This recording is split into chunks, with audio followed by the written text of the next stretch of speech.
testing the mic. Very close to the microphone. Yeah.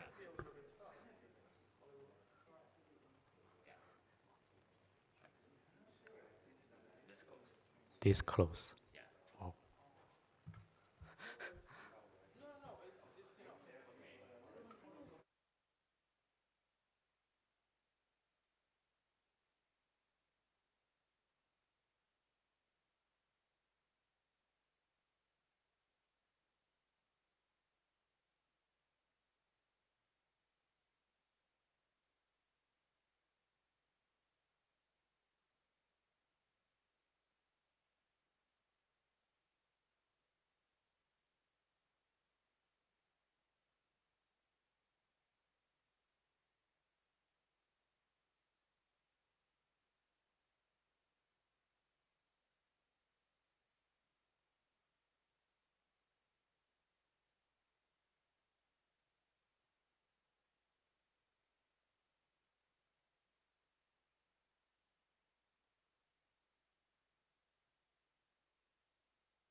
All right, good morning, everyone. My name is Chandra, and I'll be chairing this session.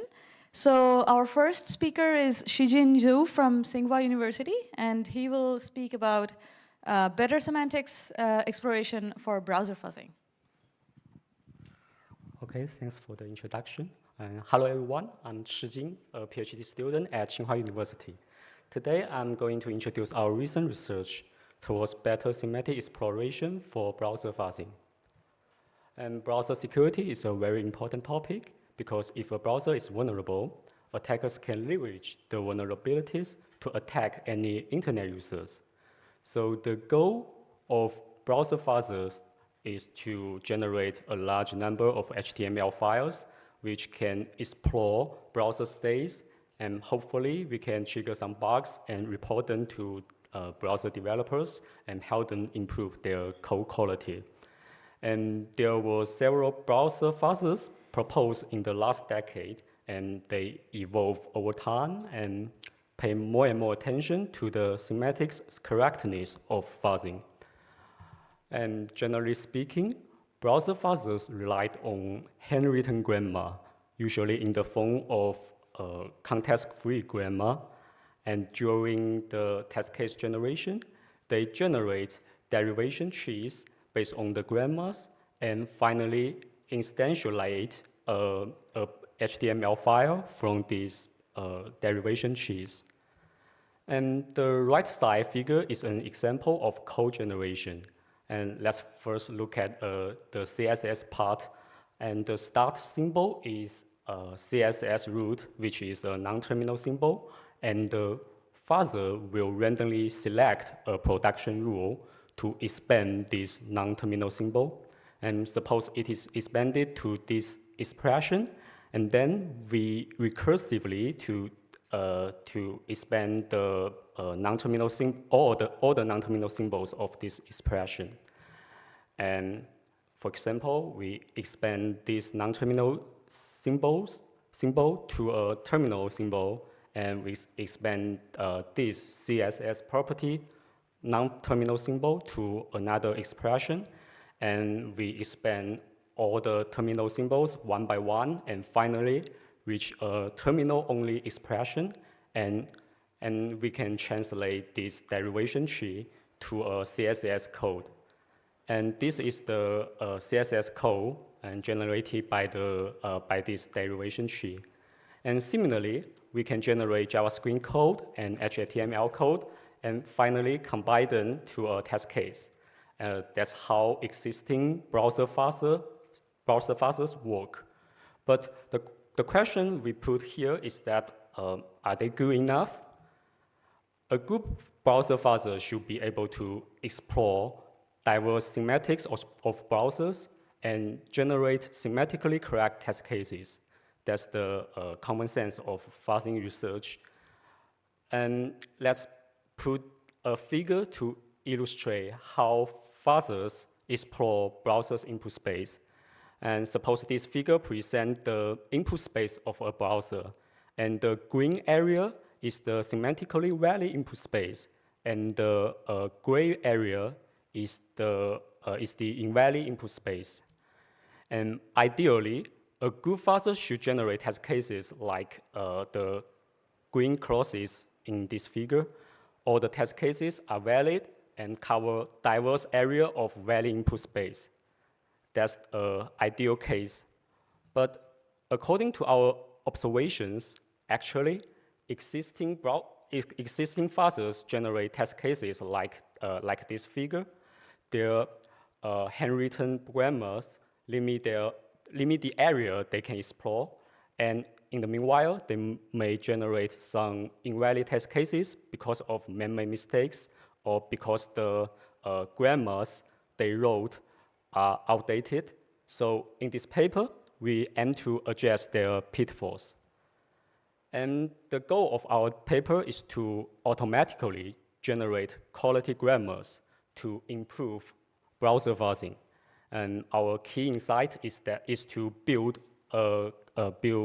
input grammars based on W3C standards, which describes input specifications of browsers in natural language. And our workflow is that first we extract a preliminary grammar from W3C standards to broaden our search space. But it is inevitable that the grammar introduces some semantic errors. So we also have a process to refine the grammar based on semantic feedback from browser executions. And as a result, our fuzzer can efficiently explore the input space. And regarding to our system design, the first step is grammar extraction. We extract a context-free grammar from the W3C standards and browser source. And next, we want to ensure the semantic correctness of our extracted grammar. And the whole process is based on browser execution feedbacks. And as a result, we obtain a grammar with semantic information. And the final step is to use the grammar to generate high-quality test cases. And we will detail these 3 steps one by one. And the first step is grammar extraction. In this step, we transform the W3C standards into a context-free grammar, and we shorten the context-free grammar as a CFG. And as we all know, a CFG is a tuple of NTPS, where N is a set of non-terminal symbols, T is a set of terminal symbols, and P is a set of production rules, which maps from a non-terminal symbol to a sequence of symbols. And S is a desired start symbol. And we want to construct this CFG to facilitate our fuzzer. So it is supposed to satisfy these requirements. First, production rules should cover diverse semantics, right? That's our research goal. And second, every expansion of non-terminal symbols can be terminated, which means that there is no infinite loops in the expansions of non-terminals. And of course, we also want to generate a test case which is a pure string. So every non-terminal symbol should be able to be expanded to a terminal-only expression. And our tool and can't satisfy these requirements, but due to the time constraints, I cannot explain the details today. But simply speaking, for the first requirement, we propose several heuristic strategies, and for the second requirement, we detect and delete those non-terminal symbols whose production rules will lead to infinite loop. And for the third requirement, we conduct a static data flow analysis on browser source code to find proper terminal symbols. And finally, we can make sure every non-terminal symbol can be expanded to a terminal-only expression. And the second step is the semantic inference, where we want to turn the extracted CFG into a production context-sensitive grammar, and which I shorten it as PCSG. And we've defined the PCSG in a very similar way with the CFG, except that we append a context checking function for each production rule. This context checking function and CP aims to check if selecting this production rule P under a certain context is likely to produce a semantically correct test case or a semantically incorrect test case. And let's consider this example for better understanding. And suppose we are generating a test case, and we have selected production PB1, production rule PB1 and PB2, and now we want to expand the remaining non-terminal symbols. And as we said before, a fuzzer will randomly select a production rule to expand this non-terminal symbol. So suppose the production rule selected by our fuzzer is called PB3, and then our fuzzer would like to know if this production rule is a right choice under this context. And our PCSG will tell the fuzzer, I have checked the context checking function, and for this production rule PB3, and under this very specific very specific context, this function will return false, which means that it is likely to cause a semantic error. And so the fuzzer will know, oh, I should choose another production rule instead of the PB3. And that's how the context checking function works. And the fact is that if the fuzzer really selects a PB3 in this context, the generated test case will trigger a semantic error. So it will prevent our fuzzer from exploring the browser state. So the question here is that how we can know the context checking function for each production rule. And basically, we design a tree-based data structure to record the semantic incorrectness information. And first, we randomly generate some derivation trees and transfer them into test cases, and collect the semantic feedback of browser executions. And so we can obtain many occurrence statistics, and finally, we can know, and this data structure can help us identify the invalid context of each production rule. And so we put a very simple example to illustrate how we use the PCSG to generate the test case. First, we have a star symbol, and we randomly select a rule from our grammar and ask the context checking function if it is likely to cause a semantically correct test case. And if it is, then we will choose this production rule and add this rule to our context. And if it isn't, we select another one until come up with a good choice. And recursively, we randomly select a rule and expand all the non-terminal symbols and ask the context checking function for semantic correctness and update the context. So finally, we successfully built a semantically correct derivation tree, and then we can transfer it to a test case. That's how our fuzzer works. And according to our experiment, the performance of our fuzzer is quite good.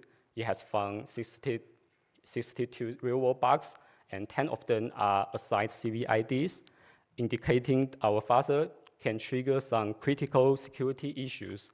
And compared to existing browser fuzzers, our fuzzer can achieve a significant improvement. And during the code generation, it will introduce a very small overhead. And to sum up, we propose an automatic grammar generation for efficient browser fuzzing, and our prototype achieved a good performance, and the artifact is available at Zenodo and also at the GitHub repository. And that's all. Thank you for listening.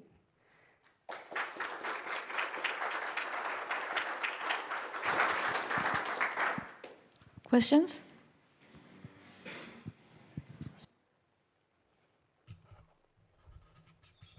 So as I understand it, this semantic refinement process is based on the browser. I think you said source code, but feedback from the system under test, because the browser is also the system under test. So you're effectively using one system as its own oracle during fuzzing. I don't understand how you aren't possibly, or how are you possibly missing like large portions of the valid search space by invalidating those based on this semantic refinement? Yeah, sure. In fact, you will miss some semantic information, of course. But the first step of our approach is to try to broaden the search space, and so that it can cover all the functionalities of fuzzers.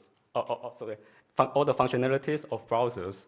So although the second phase, the semantic inference, will lose some semantic informations and may let the search space smaller, but I think it's quite worth to try the semantic inference, because if we don't use it, it will generate a large number of semantically incorrect test cases. So that's a trade-off, actually. Okay. So I just wanted to clarify a little bit about your inputs. So you're pulling from standard specification. Are you just pulling out the grammar portions of it, or are you like parsing anything else from the web specs? We just use the raw text of the W3C standards. Right, but they're giant HTML files. Like, are you just being like, this looks like a grammar section? Yeah, something like that. It's a little heuristic, and okay. We pay some manual efforts. But yeah, that's what you said, and do we have time for one? Based on human heuristics.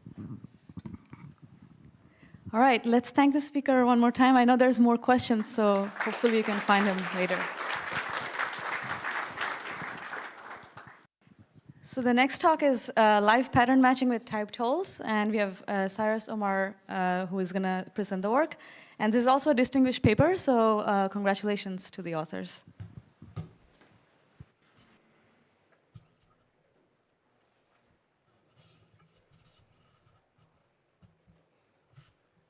Way to tighten this, because I'm going to be typing.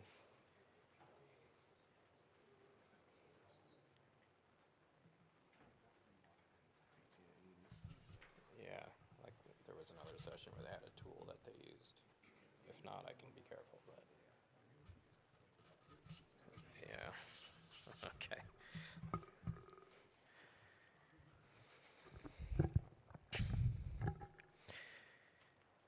Okay, hi everybody. So this is joint work with a number of co-authors. The lead author, Yongwei, actually did this work as an undergrad at Michigan. and he's now a PhD student at Purdue. Unfortunately, visa issues prevented him from coming to SPLASH this year, so I'll be presenting the talk today. So this is a paper about structural pattern matching, which is central to programming in functional languages, type functional languages in particular, but also increasingly features in many other languages.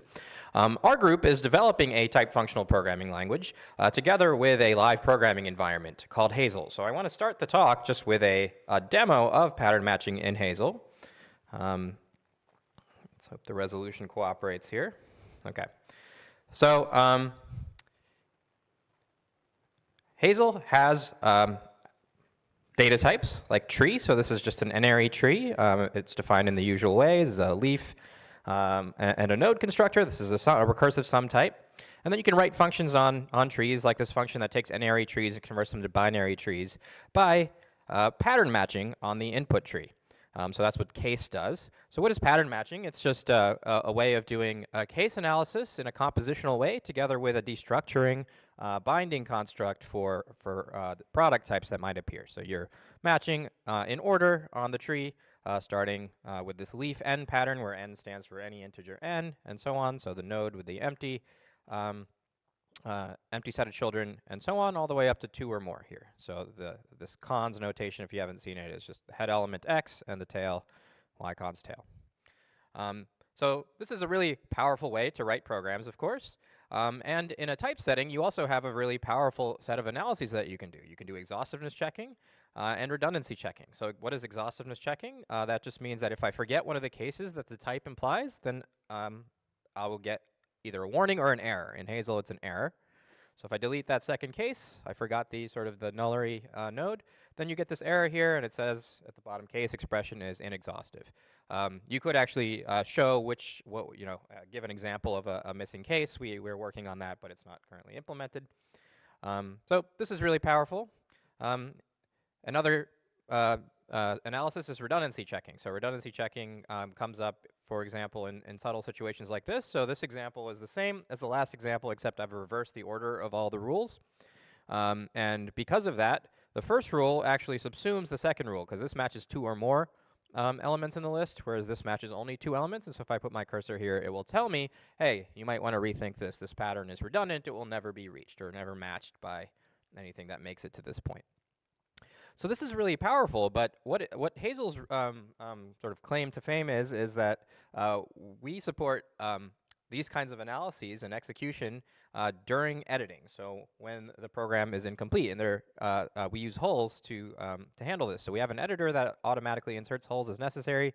We have expression holes, so I could go ahead and delete this, and it's replaced with this little hexagon, which is a hole. We even have type holes, so this is handled much the same way. So expression holes are modeled as contextual modal, as a sort of a meta variable and contextual modal type theory. Type holes are modeled as unknown types from gradual type theory. And this paper is about, well, pattern holes. So let me switch to another example here. So earlier in this development, perhaps we had a state that looked kind of like this. And so we had written maybe the 2 base cases here, and now we've sort of partly written this pattern here. So in Hazel, we really care about analyzing the exhaustiveness and redundancy properties of this code in a kind of refined way. And so here, what we're doing is we're saying, actually, there is no exhaustiveness error here. And it's not that this is an actually exhaustive set of patterns, right? I'm still missing several of the cases. What it is it's a possibly exhaustive set of patterns. So the way to think about that is a hole in a program is really sort of, it ranges over all possible future fillings of that program. Those are the possibilities that the program possesses.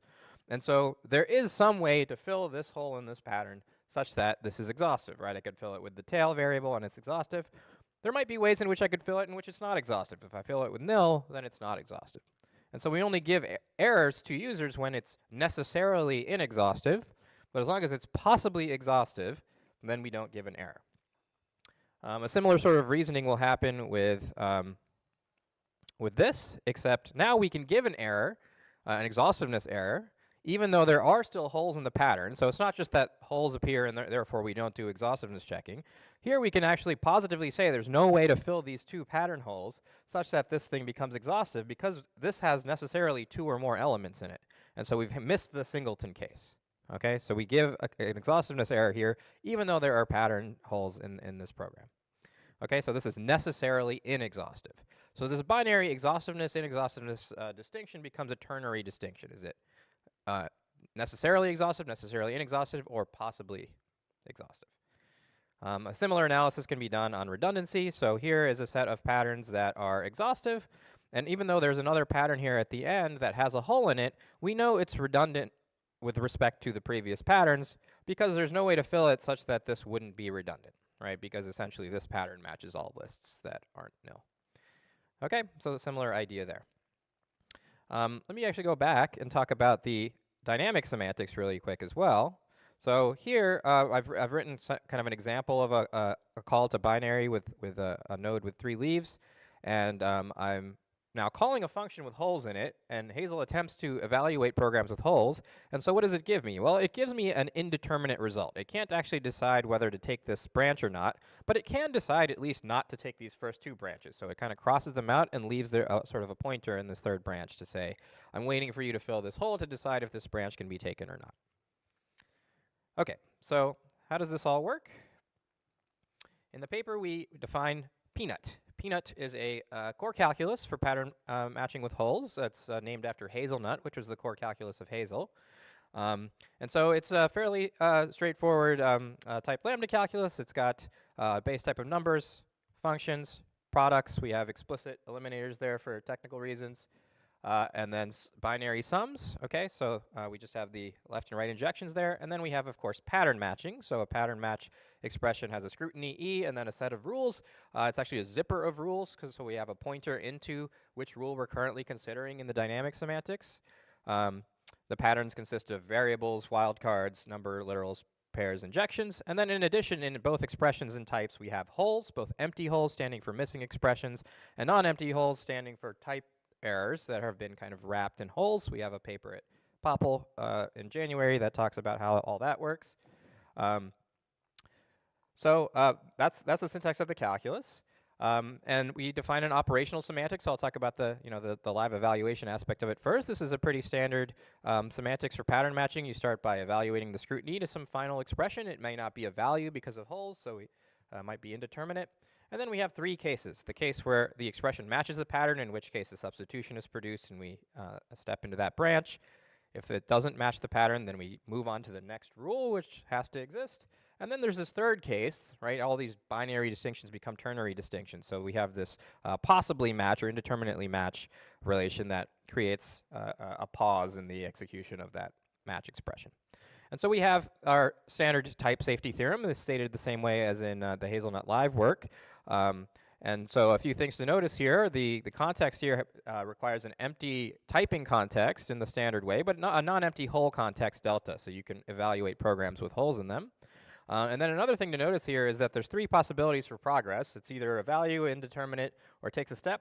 There isn't the 4th one that you might expect of a match failure. So we actually don't allow match failure in type safety, which requires us to enforce exhaustiveness in the static semantics. So I'm not going to give all the typing rules. They're pretty standard. I'm just going to talk about the key ideas. So what do we do to do static reasoning about exhaustiveness and redundancy? Well, to simplify things, we abstract away from the actual syntax of the language into this syntax of constraints. This is a pretty straightforward mapping from patterns. So variable and wildcard patterns turn into a top constraint. Everything else has a corresponding constraint. Holes become an unknown constraint.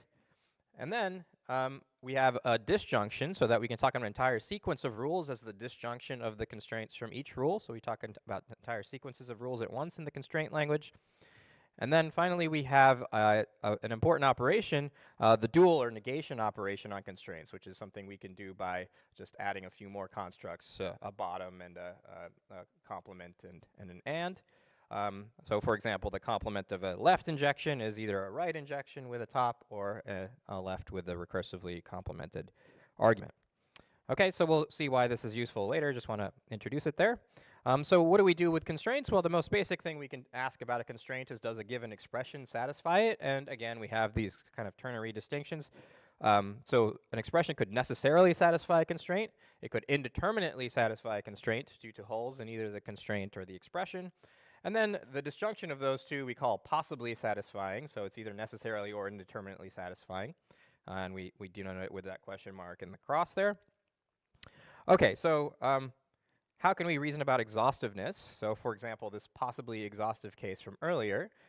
So the way to think about this is a rule, a sequence of rules will be possibly exhaustive if every expression possibly matches at least one pattern in that sequence. And so we can write that in terms of this the satisfaction judgment. But you can also write it as an entailment. So entailment is a relation between two constraints, xi1 and xi2, and it just means that if every expression that satisfies xi1 must then satisfy xi2, and so you can write exhaustiveness as an entailment from top, right? Every expression must satisfy xi. Okay, so we've turned exhaustiveness checking into the question of entailments between constraints. Similarly, we can turn redundancy checking into the question of entailment between constraints. So for example, this necessarily redundant example from before, this one's a little more subtle, but it kind of makes sense. If you want to say that something's necessarily redundant, a pattern's necessarily redundant, then every expression that might match that pattern, possibly match that pattern, must necessarily match one of the previous patterns. That means it's redundant because you'd never reach it. It will necessarily match something before it, if it possibly matches P. So you can turn that into an entailment in the same way. There's a possibly and a necessary there. And so at the end, you get this kind of indeterminate entailment thing. So in yellow there, you see that the question of redundancy checking reduces to this question of an entailment between the constraints from the pattern you're considering as possibly redundant and all of the constraints previous to that pattern, above it in the pattern match. Okay, so we've turned, in other words, these two questions into a constraint entailment question. And now how do we decide constraint entailment? So this is a little bit tricky because we have unknowns in these constraints, but we could eliminate these unknowns or these holes, okay? So there's a couple ways you might think to do that. One is you replace all the unknowns with a top. The other is you replace them all with a bottom. And it turns out that actually you have to use both of these at different points, okay? So the intuition here is that a constraint is possibly exhaustive if and only if you replace all the unknowns with top, and then it is exhaustive in the more standard sense. Okay, so that's just saying like put wildcards in all of the positions and you'll get exhaustiveness checking. Redundancy checking is a little more subtle. Because you're checking redundancy with respect to previous holes, you have to kind of like give the previous rules their most kind of conservative fillings with bottoms, and then you give the rule you're checking the top filling, and then together that entailment allows you to reason about redundancy, right? So you're saying like be pessimistic about everything coming before you, and then optimistic about the thing you're considering with respect to holes. Okay, so if we do that, then we get something without holes, and then we use some standard ideas that, let me just remind you of. These come from kind of classical logic. If you don't have unknowns, then you can turn entailments into just validity checks, or checks for tautologies in these constraints, which is just saying for every value, a certain constraint is valid or tautological if that every value of the right type, so I'm kind of suppressing the type constraints here, satisfies that constraint. And then you can use material implication, so you might have remembered this from discrete math, right? So an entailment or an implication can turn into a not A or B, or in this case not xi1 or xi2. And so you can turn this redundancy and exhaustiveness checking entailments into validity of material implication based hole-filled constraints. So you reduce the problem to this problem. And then finally, what can you do with checking validity? You can use the sort of dual again, so another not happens here. So you can say, well, a constraint is valid if and only if nothing satisfies its dual. And so at the end, you get these series of reductions from the original entailments down to these checks for duals, which you can actually decide using an inconsistency checker. Okay, so this incon judgment at the end. So you start with this, you move to validity, and then you move to an incon check. You have a couple of duals in here to make that work. And then finally, inconsistency checking can be stated algorithmically very straightforwardly. I won't go through all this, but it's basically just finding things that are next to each other that are inconsistent in this list of constraints. So in left and in right are inconsistent, numbers and their complements are inconsistent, things like that. So, I went quick, I know, but all the details are in the paper. It's a very nice kind of logical formulation of pattern matching, not just for holes, although with holes. I think it's just like a very minimal logical explanation of pattern matching. There's a full set of meta theory. All of the theorems and implications and things have been mechanized in AGDA. We also talk about scaling up to labeled sum types instead of binary sum types. And then there are some more sophisticated pattern matching systems where you want to use more sophisticated constraint solving. So there was a cool paper about adding constraint solving for pattern guards at ICFP 2020. So to support things like that, we also show a SAT encoding for this constraint solver, although you don't need it for just a simple checker.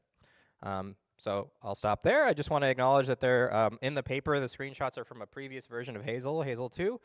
We gave the paper to a number of undergrads, and Andrew, my grad student, helped a bit.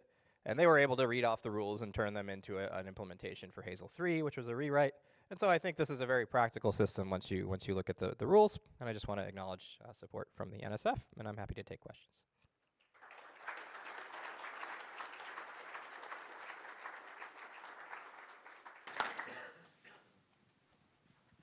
Thanks for the great talk. So this seems like really interactive, right? I guess like you design the language well enough that like it can decide things like very fast. But in practical languages, like pattern matching usually has like side condition and stuff like that, and deciding whether or not like it's redundant or exhaustive might like take more time. Do you have like any concern about the usability when like things might time out or something like that? We haven't encountered any programs large enough for this to be a performance bottleneck. I think the system that I mentioned by Graph et al., that would involve, of course, like calling into a SAT solver to decide if the Boolean pattern guards are mutually exhaustive.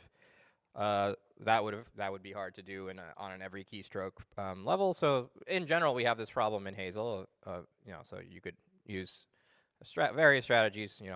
Run it in parallel and send the feedback later, and in the meantime, you're sort of saying like it's indeterminately exhaustive because I haven't run the SAT solver yet, something like that.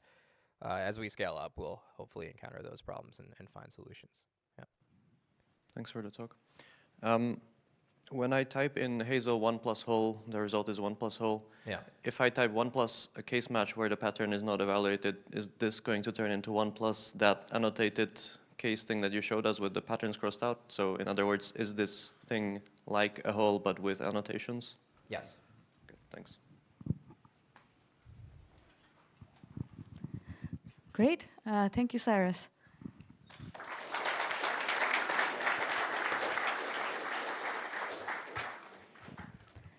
Next, we have Andrei Petsak, and he's going to talk about interactive debugging of data log programs.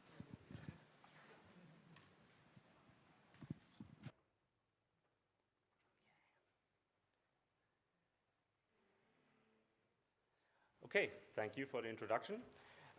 This is joint work with my supervisor, Sebastian Erdweg, and we are both from the Johannes Gutenberg University Mainz in Germany. Datalog is a logic programming language that has been invented in the 80s, and it has some really cool properties. It has, for example, an incremental execution model, and it has a declarative least fixed point semantics. And the interest in Datalog has risen quite a lot in the recent years. Here you see the number of publications in the last 20 years, and in the last 10, the number of publications rose a lot. So a Datalog program is a loose collection of Datalog rules, where each rule has a rule body and a rule head, and a Datalog rule forms a logical implication. This program here in particular derives the path between nodes in a directed graph. And here is a visual representation of a graph. And to run a Datalog program, we need to encode this graph in a set of facts. And then we execute the Datalog program, and that means that the Datalog solver will apply these rules over and over again until a fixed point has been reached. And these derived facts then are the output of the Datalog program. Datalog was invented as a querying language back in the day, and the programs back in the day were rather small. They were in the size of SQL queries, for example. But nowadays, Datalog is actually being used as a programming language. And here we see, for example, a dependency graph between relations in between relations for an intra-procedural points to analysis for Java that is provided by the Loop framework.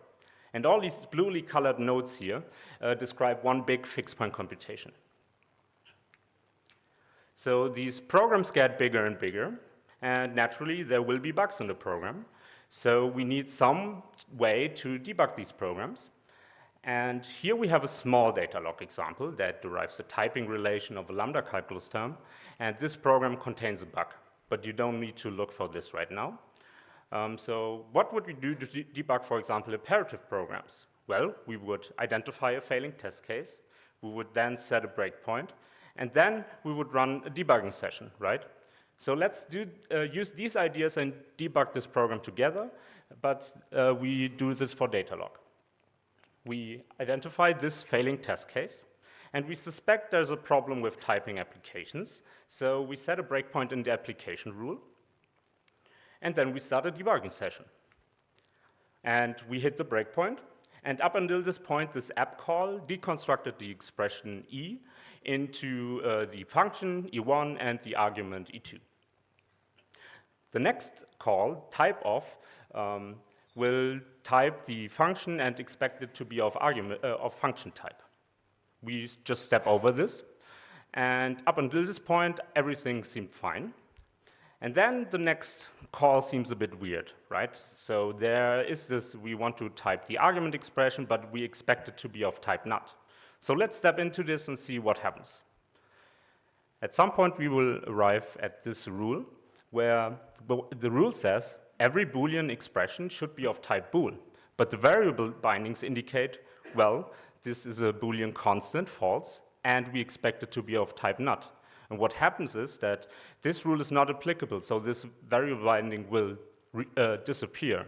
And that means this rule is not, so this rule will not derive a tuple.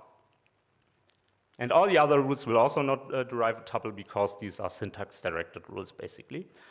So the problem was that we typed this argument expression and were too restrictive here. We wanted to be of type NUT, but actually want to have the argument type of the applied function. So we successfully identified and fixed the bug for this buggy program. So what we need for data log is an interactive debugging experience that is very similar to debugging imperative programs, for example. And this includes interactions such as setting breakpoints, inspecting the call stack, inspecting variable bindings, stepping into calls, stepping over calls, and resuming the computation. And up until this point, there does not exist such a debugger yet for data log. So to find and fix bugs, we need to follow the top-down stepping order of data log. But there's a problem, so we want to define this top-down stepping order by defining a small step operational semantics, because this operational semantics defines every step at which we can stop. But there's a problem, because there does not exist a small step operational semantics for data log that follows the top-down evaluation order. There are algorithms for top-down evaluated data log, like subquery, for example, but all these are described as pseudocode in the literature. So most of you know how to describe small step operational semantics for languages like the lambda calculus and its extensions, or imperative programming languages, like introduced in the book Types in Programming Languages. But what is special about data log? Why is it hard to define a small step operations semantics for data log? There are a few differences. For example, the values data log operates on are actually not primitive values like booleans and strings, but they are actually tables, and we need relational operations to operate on these tables, for example, joins and filters. Variable bindings in data log are tricky. They are very implicit. So just by looking at the syntax, you cannot be sure if this is a binding position or if this is a referencing position. Data log is non-deterministic. That you, derive an answer for a query, you need to try to apply all rules. But most importantly, data log has an implicit least fixed point computation over this loose collection of rules. So somehow we need to figure out when do we need to restart the fixed point computation, and we need enough information to actually restart it. So the goal of this paper is to define a small step operational semantics for top-down evaluated data log, and we use that as a basis for a debugger. And this small step operational semantics should be as standard as possible. And we follow the top-down evaluation strategy, query, subquery, that is known from the literature. So let's start defining the small step operational semantics. We start by defining the abstract syntax for rules, and we define a rule reduction relation that reduces a rule under a current set of bindings, and it also updates the set of bindings after reducing the rule. And as with all small step operational semantics, there's a concurrence rule that reduces the first atom in a rule if it can be reduced by an atom reduction relation, and it just replaces it with the reduced form. When the atom has been fully reduced to a value table, then we will discard this value table and update, merge this with the current set of bindings to update the set of bindings. And in the end, if all atoms have been reduced and the values have been merged into the set of bindings, we reduce the empty rule with a projection of the current set of bindings. So that seems pretty straightforward. But what was challenging about data log? Well, data log uses fixed points or has fixed point computation. So we need to look out for two things. First, we need to avoid that we run into an infinite loop, that we see the same query over and over again to force termination. And secondly, we need to somehow figure out when do we actually restart the computation and when we are stable. And to do that, we've split this fixed point computation into three parts. The A-inter rule marks the entry point of the fixed point computation and creates a new query. Qiterate then restarts this query over and over again as it discovers new tuples. And qstable then marks the exit point of the fixed point computation. Here are these three rules. They are quite complicated. I don't want you to read them, but I want to highlight how we address these two problems. To avoid running into an infinite loop, we keep an active query stack. And in A-inter, we push to this query stack. And in qstable, we pop from the query stack. To figure out if we need to restart the fixed point computation again, we have this global map called IDB that stores all currently derived tuples. And qiterate is only applicable if new tuples have been derived, and then it extends the IDB accordingly. And qstable is only applicable if no new tuples have been derived in the last iteration. So up until this point, we defined a stepping into semantics for top-down evaluated data log, and it fits on a single page. The semantics can be used to prove the correctness and soundness of this query-subquery recursive algorithm, which we actually did not do in this paper, but we heavily tested it against existing bottom-up data log solvers. And I invite the PL community to use the semantics as a basis to define meta-theory about data log. For example, prove type soundness or correctness of the optimizations, and also explore new data log extensions. Based on this debugger, we implemented, based on the semantics, we implemented a debugger for the data log intermediate representation that is part of the Inca framework. And because we can compile functional Inca programs and some form of souffle programs to this intermediate representation, we can also debug both of these types of programs. So up until this point, we only talked about step into, but what about step over? Well, we could simulate step over with repeated step into interactions, but there's a problem. Top-down evaluate data log, the performance is very poor for that strategy, and that's why all serious data log solvers actually use bottom-up evaluation, in particular semi-naive evaluation. And I want to highlight, visualize this with this graph.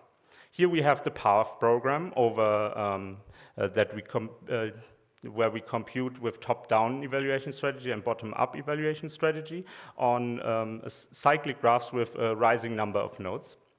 And you see that the top-down evaluation skyrockets in the running time. And the problem is not that each interaction, each step takes a lot of time, but the problem is actually that we need a lot of steps to actually compute the fixed point. So to address this problem, we want to combine top-down evaluated data log with bottom-up. And what we do is we use a bottom-up data log solver that is that we use to derive a bottom-up database. And we use this database to inform the top-down stepping semantics whenever we want to step over a call. And all these technical details, how we do that, are described in the paper. I'm not going into that.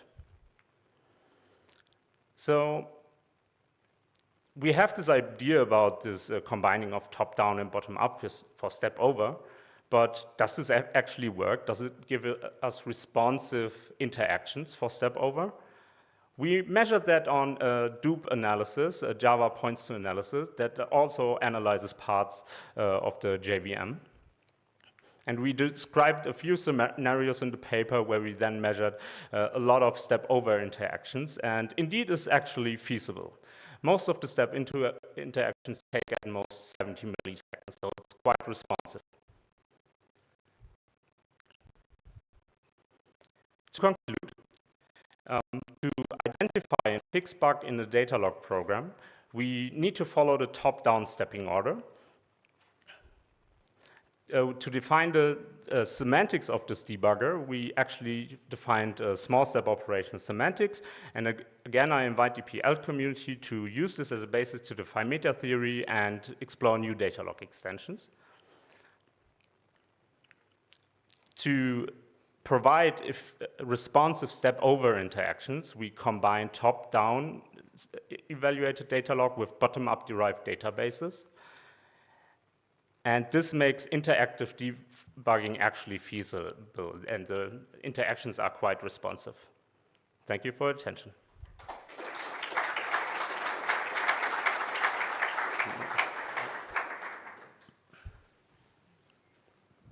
Hey, so interesting talk, interesting work. Does stratified negation, is that something you can support? Yes. So we had this in the rule, which I'm too far ahead, sorry. Yeah, but basically we can support that. Why doesn't it skip? Let's see. Where is it? This rule. So this in our merge, we have this value table that has the sign at the top. And there we track if this was produced by a positive or a negative call. And based on that, the merge operation then uses a join or an anti-join. So yes, we can support stratified negation. Okay, thanks. Thanks for a good talk. So can you say a bit more about what breakpoints mean? Do you do the top-down semantics to step actually to the place where it hits the breakpoint, or can you somehow use the database from bottom-up evaluation to just jump to where that comma is actually used? No, we actually do the first strategy you described. So we set a breakpoint, and then we use as much as step-over interactions as we can use to actually trigger this breakpoint. So, yeah. Maybe just one more question. So how does this compare to debugging with provenance information, for example? Yeah, provenance is another approach to debugging data log programs, where you actually use proof trees, right? And but the problem with provenance is that you actually need a ground tuple to actually inspect the proof tree, and also if you want to inspect if how a tuple could not be derived, you don't have any proof tree. And what we do here is we actually follow the computation. We can also, as for example, in the debugging session I showed you, I didn't describe the type I wanted to expect. Also, this test case failed, so there was no proof tree to inspect. So we can actually follow the computation and expect what's happening.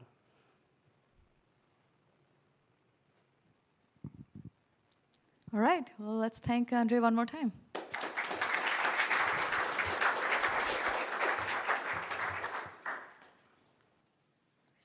Next up, we have accelerating fuzzing through prefix-guided execution, and we have Xiaohua Li, who is going to present. And this is also a Distinguished Paper Award, so congratulations for that.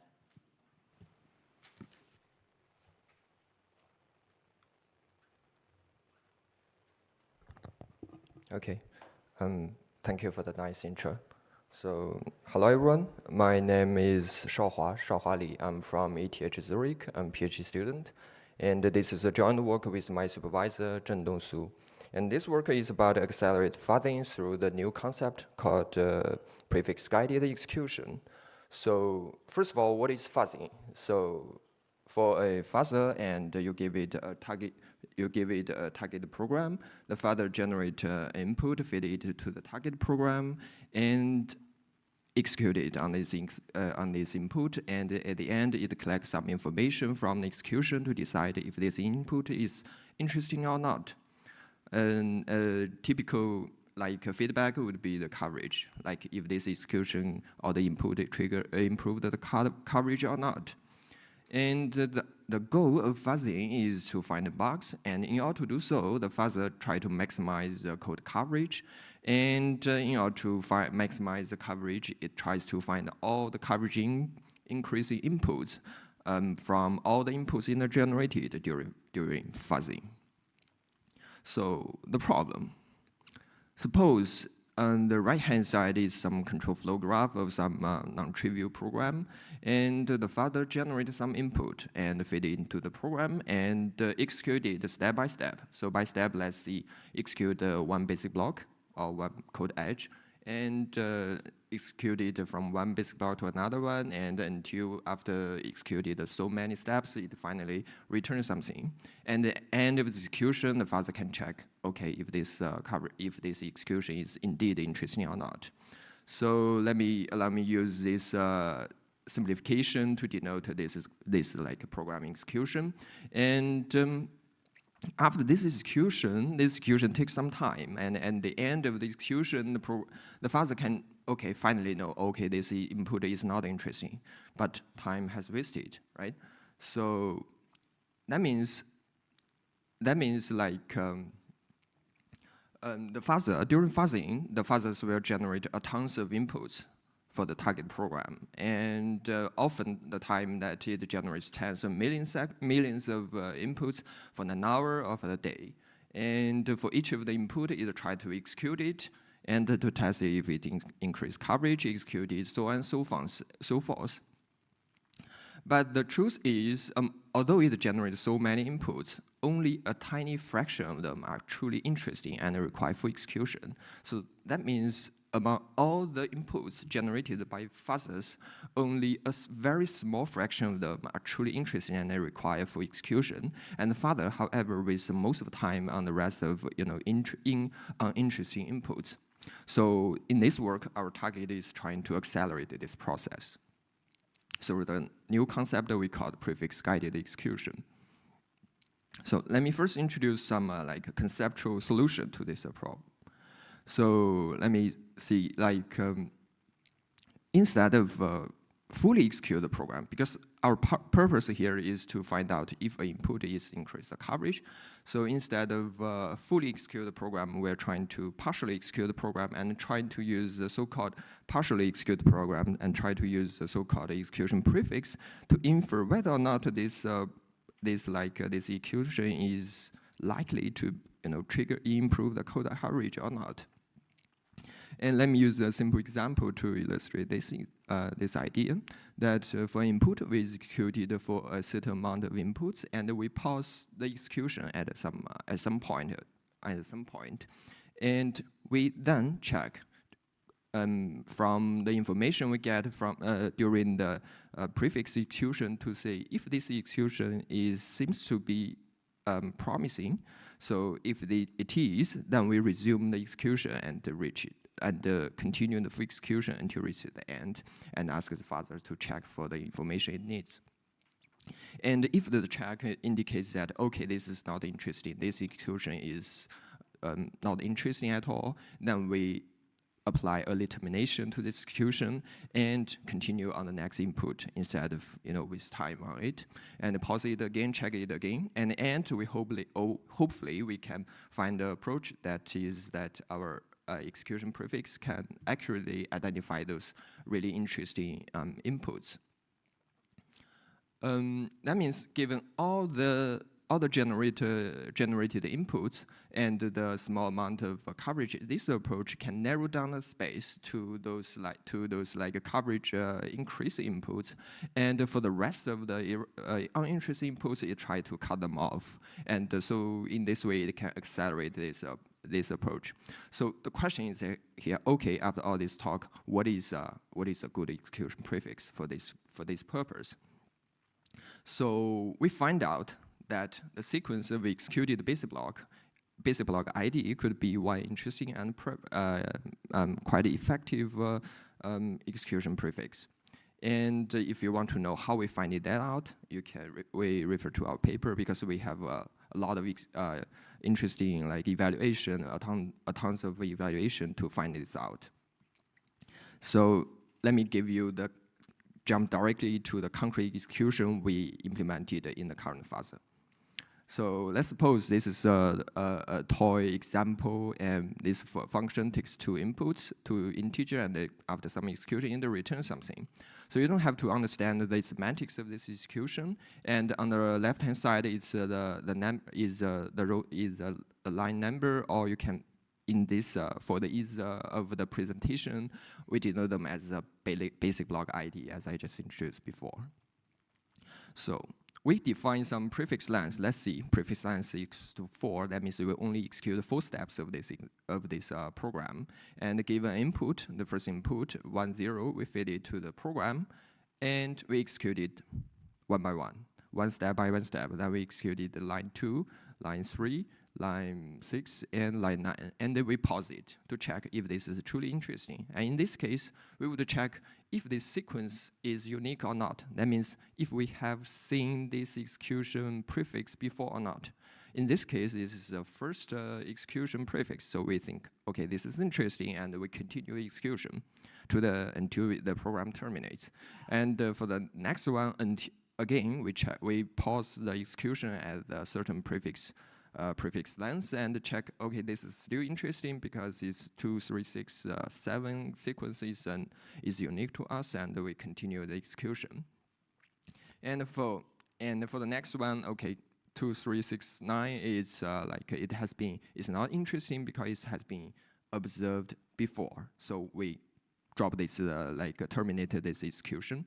And so on and so forth. At the end, hopefully we can only execute a small portion of the inputs that are truly interesting, with truly interesting prefix. So the length of the prefix has a huge impact, because suppose this is a long execution. If the execution prefix you can define to for example infinity, then it would be equivalent to your full execution length. It would be super precise that you can capture all the interesting inputs, but it's not an effective approach because you also waste the same amount of time as before. So, on the other hand, you can also define a very small length of the prefix, but this would be less precise, and you can miss a lot of things.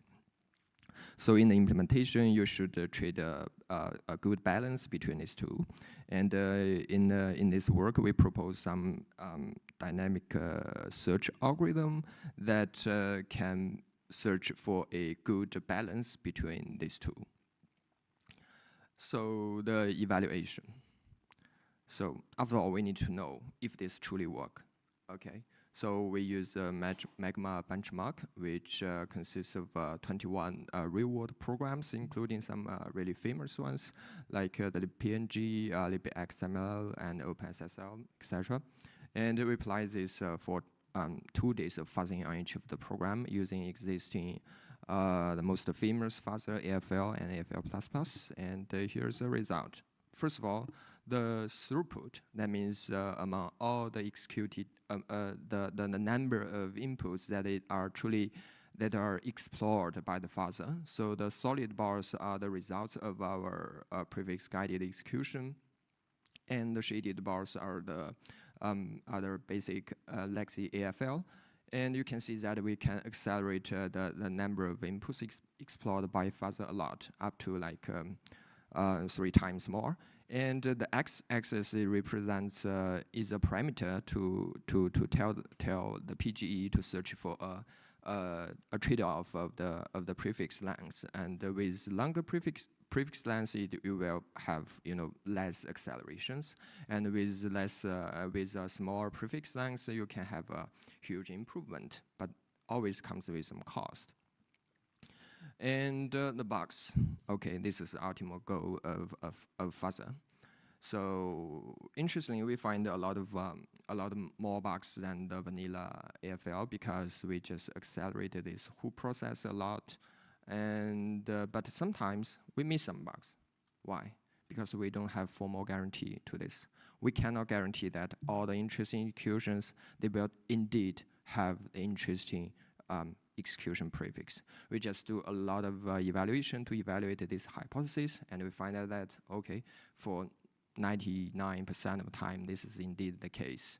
But in practice, there should be more like instantiation of this idea. And yes, more bugs. And for the achieved coverage, that you can like improve the coverage at all programs, just because we explored more bugs, 3 times, 4 times bugs. And some open questions to this problem. First of all, this is in this work we position the prefix guided execution as a new concept of how you should look at the fuzzing process. That is, you don't have to waste the same amount of time on all the inputs you generated, and you should use some like a prefix execution to prioritize all the inputs you generated. And because during partial execution, it can give you more information rather than just based on the input itself. And for the current execution prefix we explored, we step out the baby step. That is, use the simplest version that we can find to apply it to the current fuzzer. And in practice, you can use more precise information, for example, the memory states, because ultimately the program execution is a transaction sequence of program states. And along this way, there are tons of information you can collect, okay? And the final execution property is only one tiny property you want to know. For example, coverage increasing or not, or bug triggering or not. And but there are tons of information you can get from the program states transactions.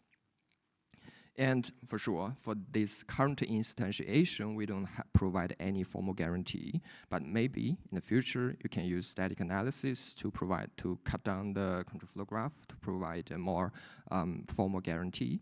But yet, our current baby step, it's practical because it's super fast and it can easily integrate it to all the current implementation of gray box fuzzers. And we have shown the promising results on that. And in conclusion, in this paper, we provide a new perspective of inferring the whole execution property based on the partial execution. And for this partial execution, we use simply the execution basic, the index of them, that is the unique ID of them. We don't explore the further rich information such as the memory states or variable values along this way. And we envision this new concept of prefix guided execution can also benefit a lot of downstream tasks. And okay, finally, some shameless introduction. I'm on the academic job market now, and I'm Shaohua from ETH Zurich, and work on undefined behaviors and compiler correctness. And if you're interested, you can reach out to me. The end.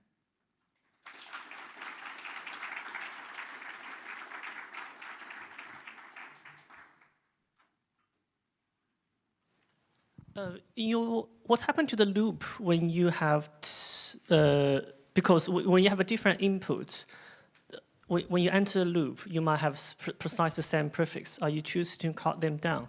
Because you never know what happened after that. Thanks for the question. So for loops, yes, they will, like for each iteration of the loops, we consider them as one single step. Yeah. So if you have multiple rounds of the loops, it just has been multiple rounds of the execution steps. So if it comes to execution prefix, it will be, for example, in the execution prefix, it will include, for example, how many iterations each loop has been, each loop has been executed. So this information has already provided a lot of semantics for this execution and can be used in the indication. I see. Thank you. Thank you very much. The choice of using the basic block IDs seems to be very oriented towards instruction, not so much data, in which you're looking for overflows and something like that. Could you explain a little bit more the relationship between the two? Okay, so you mean why we made this choice, right? Instead of only for example, we aim for the instructions instead of data? Yeah, or about the diversity that you would find in the results. Yeah. So first of all, we want to demonstrate this is an effective concept. So we want to try to be, compatible to the existing fuzzes. And the most effective existing fuzzes is use control flow information during fuzzing. So we approach it this way. And yes, we believe when you augment this approach with data flow informations, it will be even more powerful. And thanks for the question. So I'm wondering, can you use this information to potentially cut off your inputs before you even execute them? So what I mean is, you have now a collection of inputs that we know all are executing to prefixes that are useless. Could you potentially learn a mapping to say, oh, it's this feature of the input is causing them to go down this path that we've already explored, and therefore I know as soon as I even generate that input again, I can just cut it off without even executing it. Did you explore that sort of connection, or are you just purely looking at control flow? Great question. So what is the program semantic? What is the execution semantic of a program? So given input, given the programs, its execution prefix has been determined. And the only thing you need to do, you need to find it out. So purely look at the input, it gives you don't that much information because it's just the textual format. The only thing you can collect is during the execution. We have thought of before. If you set our prefix length to 0, we would only start at the input, right? We don't enter into the program at all. But that is a trade-off. You will have lose a lot of information of the program itself. All right, thank you. Thank you.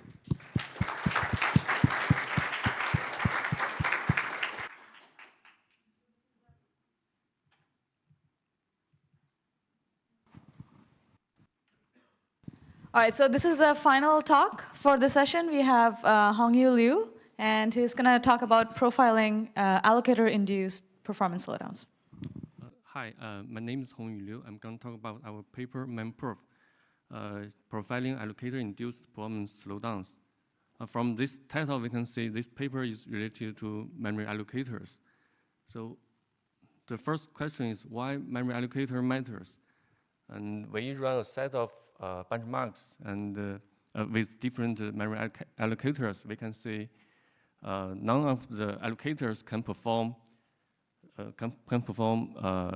better for all applications. And like cache thrash and cache scratch, some allocators may perform badly.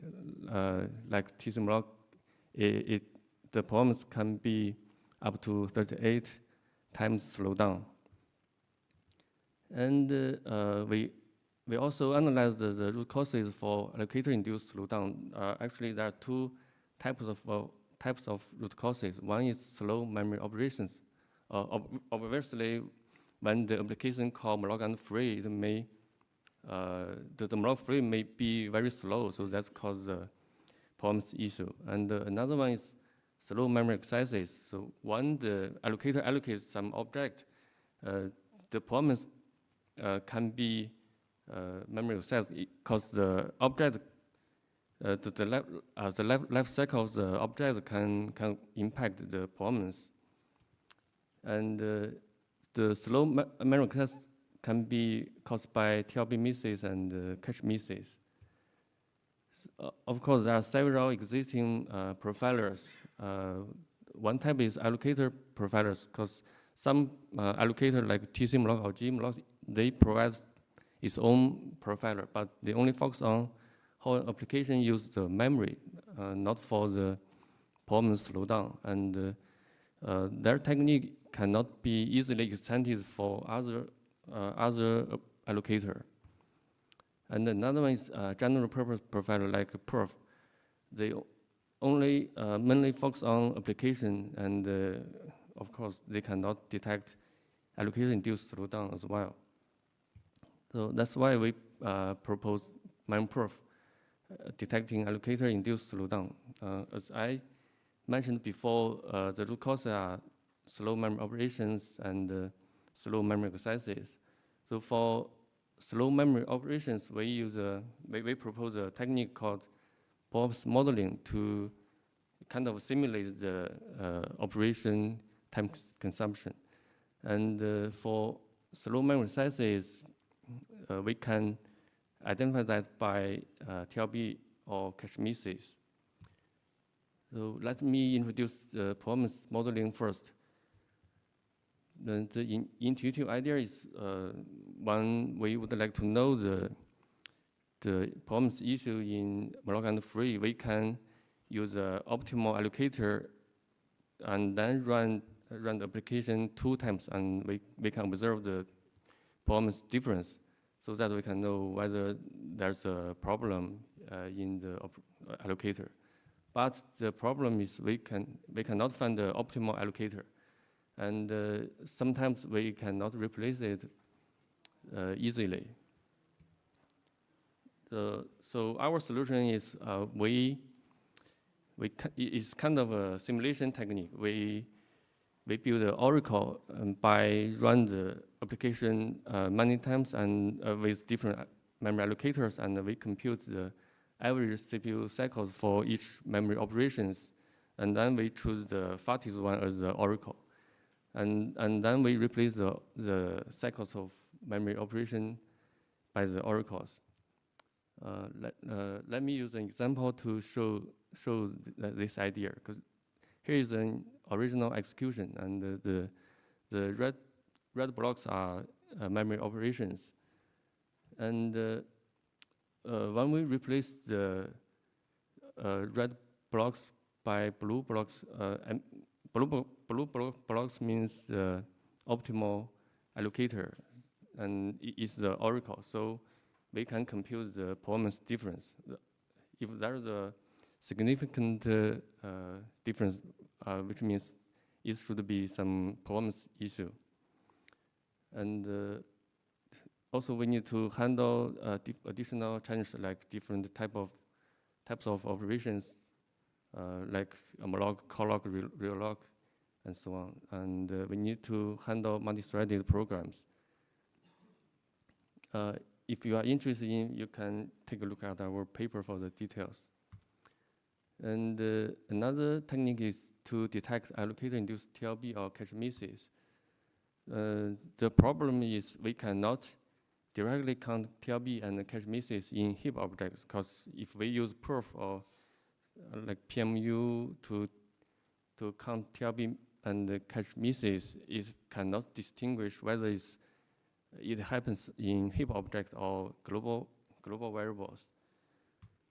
So we define some application friendliness factors that can represent the severeness of TLB misses and cache misses, and we measure that use PMU sampling.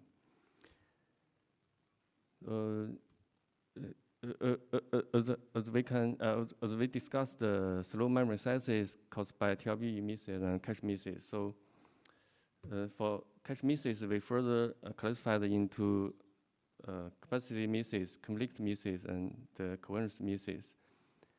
So to compute that, because we cannot directly count the cache misses on the original object, so we define some rays or scores to represent that, and we use PMU sampling to sample the memory exercises, and we use a shadow memory to track whether it's heap object or not. Let me take an example to show how it works, like how we compute conflict miss score. So first we use PMU to sample memory exercises with cache miss, and when we got the sample data, we can know the memory exercise, memory address, and we will check the memory address whether it's accessing heap using shadow memory, and if yes, so we further check whether it's allocated induced, and we record the miss for each cache set, and finally we will compute the conflict miss score for each cache set, and then we compute the final score for the application by a given weight, because if many heap objects miss on the same cache set, that must be caused by the allocator. And let me show you an example, because we run retrace with gmalloc and tcmalloc. The gmalloc runs 20% slower than tcmalloc, and memproof report a high conflict miss score. In this case, is 79. If the score is very high, means the misses should be also high. That must be some performance problem. And it also reports its allocated induced conflict miss, and also it can print out the related heap object. So developers can use this information to determine where the problem is. And in this case, gmalloc placed many objects in the same cache set. That caused lots of cache misses.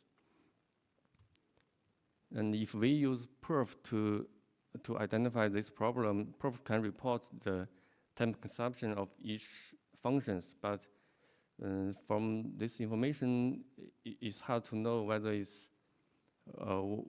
what the problem is. And to evaluate memproof, we compare it with perf, sysprof, and feather. Perf is a general profiler, and sysprof can detect conflict miss. Feather can detect coherence misses. And memproof can detect all the performance issue for these benchmarks, and other can detect some of them. And memproof can also report 12 performance issue, which was unknown in the past. Memproof, in summary, memproof reports 98% of allocator-induced slowdown with 5% performance, larger than 5% performance impact. And it can pinpoint multiple issues. It can report multiple types of issues. And the performance overhead is very low. It only imposes 7.5% overhead, which was lower than perf, sysprof, and feather. And for CNL, memproof imposes maybe 50% overhead. That's because CNL has lots of memory allocations, because memproof must record the heap object, so that costs some time. To conclude, we propose memproof, and it can detect allocator-induced slowdown. And we propose two techniques to identify the root causes. And actually, memproof can be useful for application developers and memory allocator developers, because for application developers, you can use memproof to evaluate whether the performance issue comes from application itself or memory allocators. And for allocator developers, of course, our work is to detect performance issue inside the memory allocator, so the allocator developer can fix the problem easily. Hopefully, after this talk, you may think about to change your memory allocator. Thank you.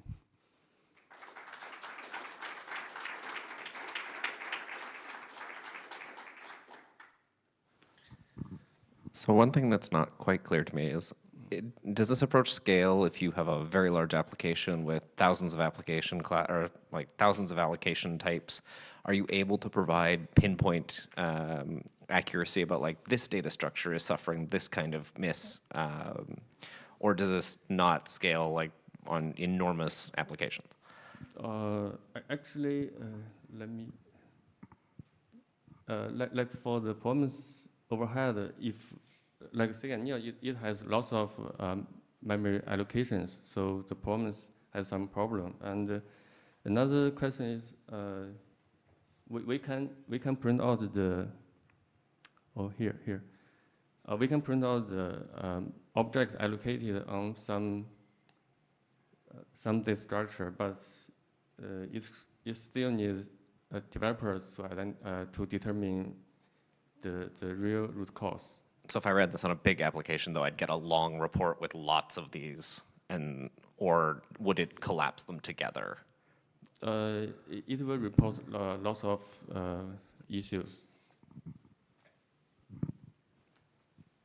Thank you for your talk. I'm not very sure how do you decide whether a miss is induced by memory allocator issues or not? Yes, that's why we cannot directly use perf to count that. So we design a shadow memory to track the memory allocation so that we can know whether the miss comes from heap object or other object. Does it mean you allocate both the object both in the original position and in the shadow memory? No, the shadow memory only records the metadata, like the object address. We can intercept like malloc and free, so we can know the return address from allocator, and we record that in shadow memory. Oh, so you decide whether there is a miss solely on the address, right? Yeah. Thank you. So you mentioned potentially being able to improve allocators with this. Have you got any sort of examples where you've seen problems in the design of an allocator that could be that you've sort of isolated with this profiler, or have you been more at the application level so far? You can pinpoint whether the miss from allocator or applications, not applications, because allocator will allocate objects, so it can be used by allocation, and we identify whether it's caused by this allocator, not the design of application. Sorry, I meant more because so I'm an allocator person, so I've written an allocator. I wanted to see if I run this, do you think I'll find places where information I can use nicely to improve stuff? And have you got any sort of like, have you looked at JE malloc and said, oh, if they redesigned this bit, it would be better? Or I'm just sort of from that side. Actually, our work cannot identify that problem, because we can. Actually, we provide some information, but let me show you some example. Like here, the speed up after fix, but the fix comes from the developer's intention. Like if there are some conflict on the same cache set, we can allocate more objects, but we don't use them, and that can avoid some cache misses. Okay, I think actually my question sort of follows up directly on that. So suppose that I'm on the other side, I'm an application developer, and I've run this, and I've gotten a report back that says there's an issue here. What sorts of concrete changes would I make to my source code to fix this sort of problem? And are they changes that would be good sort of in general across any architecture, or does it depend very heavily on the specifics of the memory hierarchy on the machine I test on? Well, actually, it depends on the problems. Like for sharing problem, we need to padding maybe padding the object, and actually we have some details in the paper, and I didn't put it in the slide. Yeah. So conflict misses specifically. So specifically, if I see a bunch of conflict misses. How would I change my code? Misses, we need to allocate more objects, but we don't use them. We use only some of them.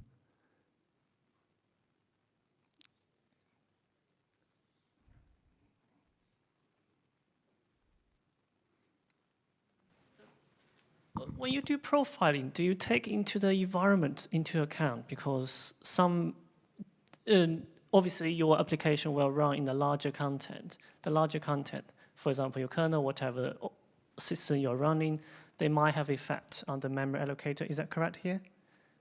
Especially for the cache or for other things, because... Yes, for the... Yes, for the like the example conflict miss score, we need to consider the architecture of the underlying system, because maybe different machine has different cache size, so we need to consider that. That is a parameter for our tool. You can change that. Yeah. Okay. All right, thanks so much for the talk, and that was the last talk. Thanks very much, everyone.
you have to broadcast it or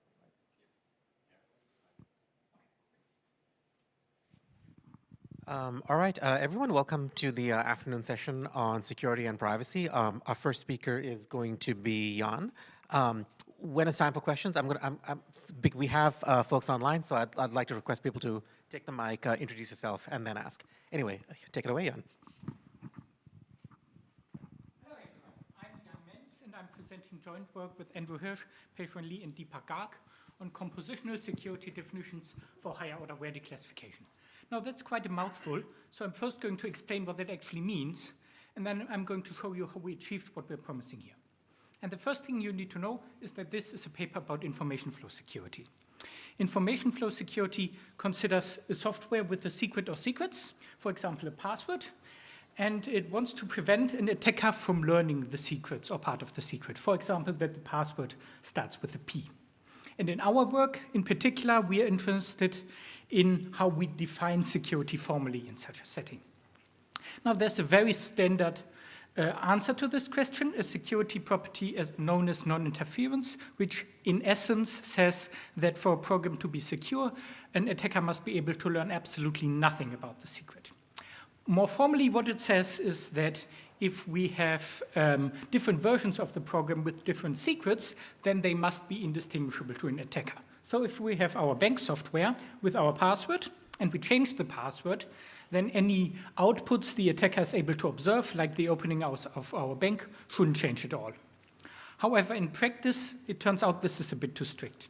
If we, for example, consider a standard login procedure, then all of us know that whether an attacker succeeds or fails in logging into your bank account does in fact depend on your password, and that that's usually considered a security feature and not a security bug.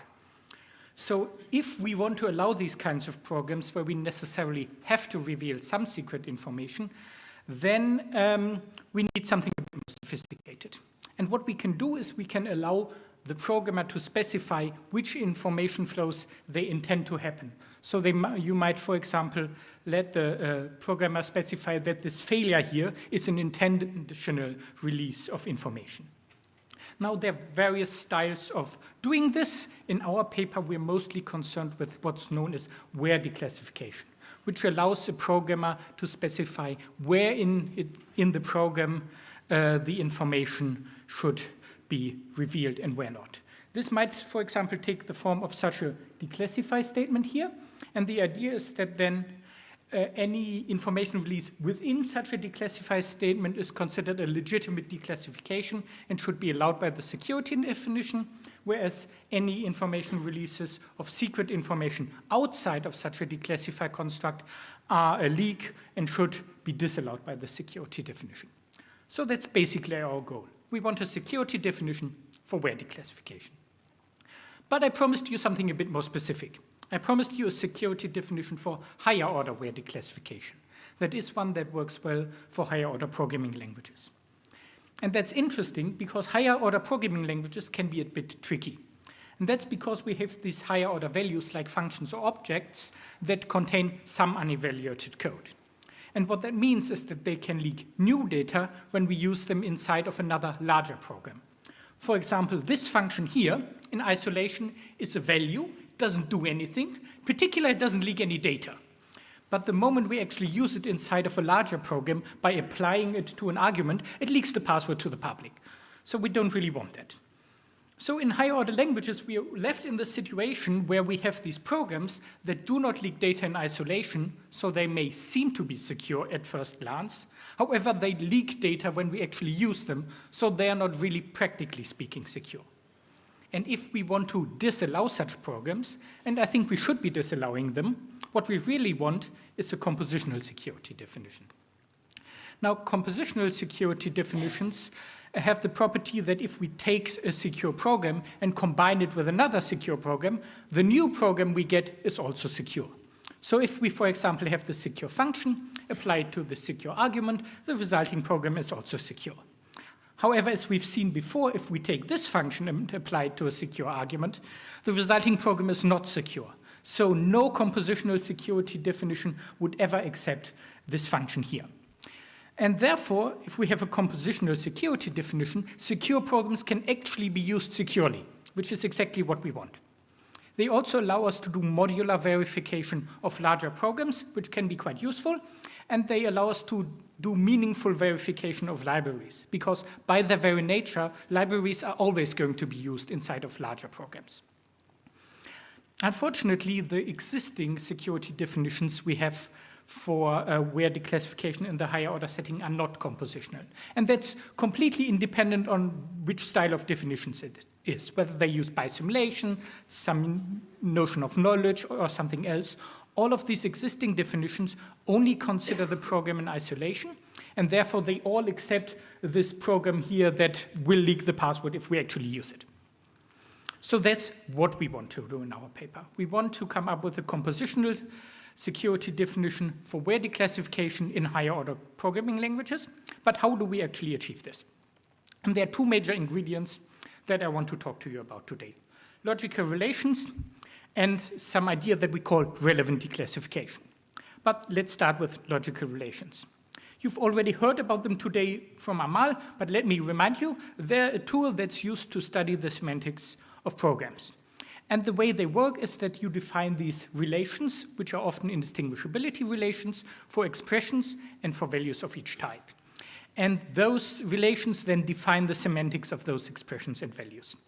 And one of the many nice things about logical relations is that they are compositional by construction. And therefore, if we were able to define security in terms of that logical relation, our security definition would automatically be compositional. And in fact, people have already managed to define information flow security in terms of logical relations, but they've done so for extensional information flow properties like non-interference and another style of declassification known as what declassification, where security of the program only depends on its input-output behavior. However, we are dealing with where declassification, where security also depends on where in the actual execution the data is being released, which makes it an intentional declassification property. However, we were able to do this, and I'm going to show you how. And I'm going to show this to you by first showing you how the definition for pure non-interference works. And then I'm going to show you what we had to change to also make it work for where declassification. And this is where this idea of relevant declassification that I've teased before will be relevant. But let's start with pure non-interference. As I've told you before, non-interference considers a program to be secure if versions of it with different secrets are indistinguishable to an attacker. And what we are going to do is we are just going to define indistinguishability in terms of the logical relation. So we need to define this indistinguishability relation, this logical relation. So how do we do this? Well, let's start for values. If we have values of some type at some security level, then if the attacker isn't even allowed to see things at that security level because it's too secret, then they shouldn't be able to distinguish any value at that type. So all the values should be indistinguishable. So if we have, for example, secret numbers, any two secret numbers are indistinguishable, 0 and 5, for example. If, however, the attacker is allowed to see things at that security level, then what indistinguishability means depends on the type. Now, for most types, it's completely straightforward. It's exactly what you would expect, so I'm not going to say much more about it. However, for functions, which are higher order values, things are more interesting. And that's because logical relations treat functions extensionally. What this means is that we consider two functions to be indistinguishable if, when we give them indistinguishable arguments, they give us indistinguishable results. And that's actually where the compositionality comes from that I have been going on about. So what does that mean in practice? If we, for example, look at the identity function at the type public number to public number, then the identity function is related to itself. Because if we give it two indistinguishable arguments, they're going to be returned. They're still indistinguishable numbers. However, if we look at the same function at this slightly weird type of secret number to public number, so consider it as a function that takes a secret and releases it, so effectively leaks it, then the identity function is not related to itself and therefore not secure, because if we take two indistinguishable secret numbers, say 0 and 5, and return them, 0 and 5 are not indistinguishable public numbers. Okay, now we know what to do for values. What do we do for expressions? And we just say that expressions are indistinguishable if they compute indistinguishable values. So for example, these two programs down here, they're indistinguishable because they both compute 3, and 3 is indistinguishable from 3. So far for pure non-interference. So what do we need to change to make it work for where declassification? And the idea is basically the same as before. We're still saying two programs with different secrets should be indistinguishable, but now indistinguishable up to declassification. And it is this up to declassification that we now somehow need to incorporate in our logical relations. First, the good news, we don't really need to do anything for values. Declassification doesn't really happen in inert values, so we only need to change things for expressions. But there we do need to change things, because now when we execute these two programs, there might be declassification, and that means we might get different results in those two executions because we might have declassified different secret data. And that's fine because it was declassified. So we now must be able to look into this execution, figure out if declassification is happening, and if it is, act accordingly. And that's the intentionality bit. So how do we do this? Well, we essentially go to a more bisimulation-like setting, where we just look at individual execution steps on either side, and then require that after one execution step on each side, the resulting programs are still indistinguishable. So far, we haven't taken declassification into account at all, but now we're actually able to look at individual execution steps, so we can take declassification into account. So we can look, is this execution step happening inside of one of these declassifier constructs? And that's what these D and D prime things are telling us. And that's the intentionality. And then we only require that the resulting programs are still indistinguishable if we don't have what we call relevant declassification steps here. I'm going to explain what I mean with this in a bit, but the idea behind this is that if we have relevant declassification steps, then we would expect those two programs to behave differently because we have declassified something, and therefore we give no further guarantees. So what's this relevant declassification bit I've been going on about? Well, these two execution steps in both executions here are relevant declassification if four things are true. Number one, they must actually release data. If we don't release data, there is no declassification. Number two, the attacker must actually be able to see the release data. If we release data from some, say, very secure level to some merely secure level that the attacker is still not allowed to see, that should not affect what the attacker is able to observe about the resulting programs. Number three, the attacker must actually be able to distinguish the release data. If we release data, but we release the same data in both executions, or we release data that at least looks the same to an attacker, then again, that shouldn't influence what the attacker is able to observe about those two executions. And finally, of course, declassification must be allowed. If those two steps are happening inside of a declassify construct, then that's relevant declassification if those other three things are true. If it's not happening inside of a declassify construct, we of course cannot allow any information to be released, so we must continue to enforce indistinguishability. And that's essentially all I want to tell you about today. Of course, there's a bit more in the paper. We have a slightly different declassification mechanism than the one I showed you here, which is based on Flodox. We have to deal with technical details like silent transitions. We have to deal with memory, which makes things slightly complicated. We have a type system that enforces our security definition, and we have a proof that it does enforce our security definition. And in fact, that proof directly witnesses that our definition is compositional. And finally, we also prove that for those programs covered by the original Flowlog security property, our definition is stronger than Flowlog security, which means that everything we consider secure is also considered secure by Flowlog security, but in addition, we are compositional, so we rule out some additional programs. So in summary, we were able to give the first compositional security definition for where declassification in the higher order setting. And in fact, it's the first for any intentional declassification property in the higher order setting that's compositional. and we expect our approach to be applicable more broadly to other intentional declassification policies. And what was this approach? It was that we were using logical relations to provide us with a compositional security definition, and we were using this idea of relevant declassification steps to add this intentional aspect of where declassification into our logical relation. If you have any questions, I'm more than happy to answer them. Thank you for your attention.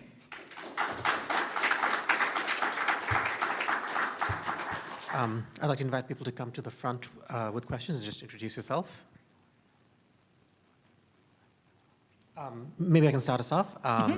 So I'm curious, have you thought about like how this extends to other programming language features? So it sounds like you talk about memory in your paper. What about, I don't know, objects, exceptions?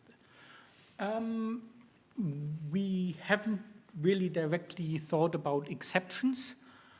I don't directly see how anything would be wrong with it.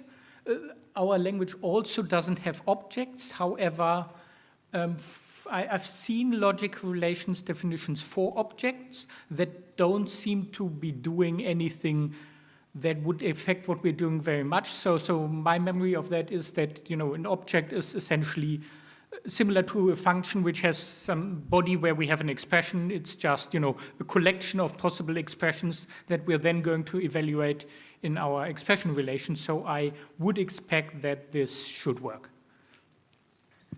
Okay, hi, I'm Julian from TU Darmstadt. I'm sorry if this is a stupid question because I haven't really worked in the field, but your work reminded me a bit of the Lifty paper, which was at ICFP some years ago, which basically tried to track access control and also declassification through a refinement type system or liquid types, similar thing. I was wondering if you were familiar with that work and how that compares to your approach. The name rings a bell, but yeah, I haven't looked at it in detail. So I can't tell you much except that it's definitely related. Okay, thank you. I have one more question. Cheryl from have you considering the question of duality, meaning have you considered modeling the endorsement, meaning non-secret information flow into secret site? We have not. When we deal with endorsement, things become sort of a bit more complicated in that then there's the question if you've declassified something and then, sorry, I'm mixing things up. Endorsement is about integrity, right? No, I'm sorry, I probably use the wrong term, but I'm particularly say if you have a public information, I want them to flow into the secret domain. Okay, yes. So there's sort of two things here. Number one, public information is always allowed to flow into the secret domain in our things because you don't leak anything when you let public information flow into the secrets. However, you could think about the system where you have some public data and then at some point you say, okay, now we want to make it secret. Yeah, that's it. And that's much more tricky. We haven't thought about it. There's always this question, if you have this combination of declassification and upgrading, essentially, that whether if you declassify something and then you upgrade it again, what happens to that information? Should it be considered as forever made public and it's fine if people know about it? Or do we need to ensure that at least someone new doesn't find out about this or something? So we haven't thought about it, but my co-author, Petron, she actually has a paper about this, I think at last year's CSF, which is where she compares various approaches of how you could deal with this in various kinds of definitions. But unfortunately, she doesn't consider compositionality yet. So that's very interesting aspect for future work. Let's thank the speaker once more. And the next talk is by Ji. Take it away. Hello, everyone. Thanks for sticking around for the last afternoon instead of going to the beautiful ocean. Really appreciate it. I'm Jeju from University of Rochester. Today I'm going to talk about how we use fat pointers to enforce temporal memory safety for C. This is a joint work with John Criswell and Michael Hicks. So this is from Apple's latest security update. It reports a vulnerability that might lead to arbitrary code execution with kernel privilege, so pretty high severity. And it's caused by a use.free issue, which is a temporal memory safety bug. And if we search use.free in MITRE's vulnerability database, it shows tons of, and it is growing every day. So temporal memory safety bugs are abundant in C and C++ programs. Conceptually, it is pretty simple. We have a pointer pointing to a memory object. After the object is freed, the pointer becomes dangling. And if we dereference the pointer now, it's a use.free bug. And if we free this pointer more than one time, it's a double free bug. And the situation gets particularly dangerous when the freed region is reallocated and filled with new valid data. Then the dangling pointer might leak information or corrupted data. So to prevent this problem, a effective solution called dynamic ID or K-lock checking. The high-level idea is like this. At memory allocation, we assign each memory object a unique identifier, which is also called a lock. And we assign the pointer to the object the same ID, which is also called a key. And at the memory deallocation, the lock is invalidated to a value that will never be used for any key. And for pointer dereference, the runtime checks if the key matches the lock. So pretty straightforward idea. It dates back to the 80s for the dialect of Pascal. And many previous works tried this idea for C. However, two common limitations of previous K-lock checking approaches are high performance overhead and low entropy for the keys, which means the keys space is low and it's not secure. So one key observation we got on why many of the previous K-lock checks are slow is that they maintain the metadata, which is a key and a lock, in disjoint memory region, which means the runtime must first locate the metadata for pointer checking and pointer propagation. And this lookup procedure is slow. So this led us to choose in-place metadata, which means we want to keep the key close to the pointer, and we want to keep the lock close to the object. Also, several previous work tried this idea. One option is we can utilize the first unused, most significant 16 bits of a pointer as the metadata. However, because there are only 16 bits, there are too few of them, so we need a key and we need other metadata for locating the lock. So it offers low entropy for keys, which is not secure, and it has difficulty supporting large objects. And it only works on certain 64-bit systems. So our solution is real fat pointers, which means separate metadata besides raw pointers. And we added the new fat pointers and new language features instead of automatic compilation strategies to solve the problem of backward compatibility, which I will talk about later. And we built our solution on XII. So before talking about the fat pointers, a bit of background on XII. XII is a new extension to C, aiming for memory safety and type safety. And it offers a low performance overhead for spatial memory safety, and it gives a good backward compatibility with the lexicode, and it enables programmers to incrementally convert lexicode to XII code. However, it lacks temporal memory safety. And our solution is we add new types of checked pointers to XII, which enforces K-lock checking approach. So let's take a look at the pointers. In C, a raw C pointer is usually implemented as a single word integer. And our checked pointer has two metadata, a key, as mentioned earlier, and an offset, which is used to compute the location of the lock. So let's say an example.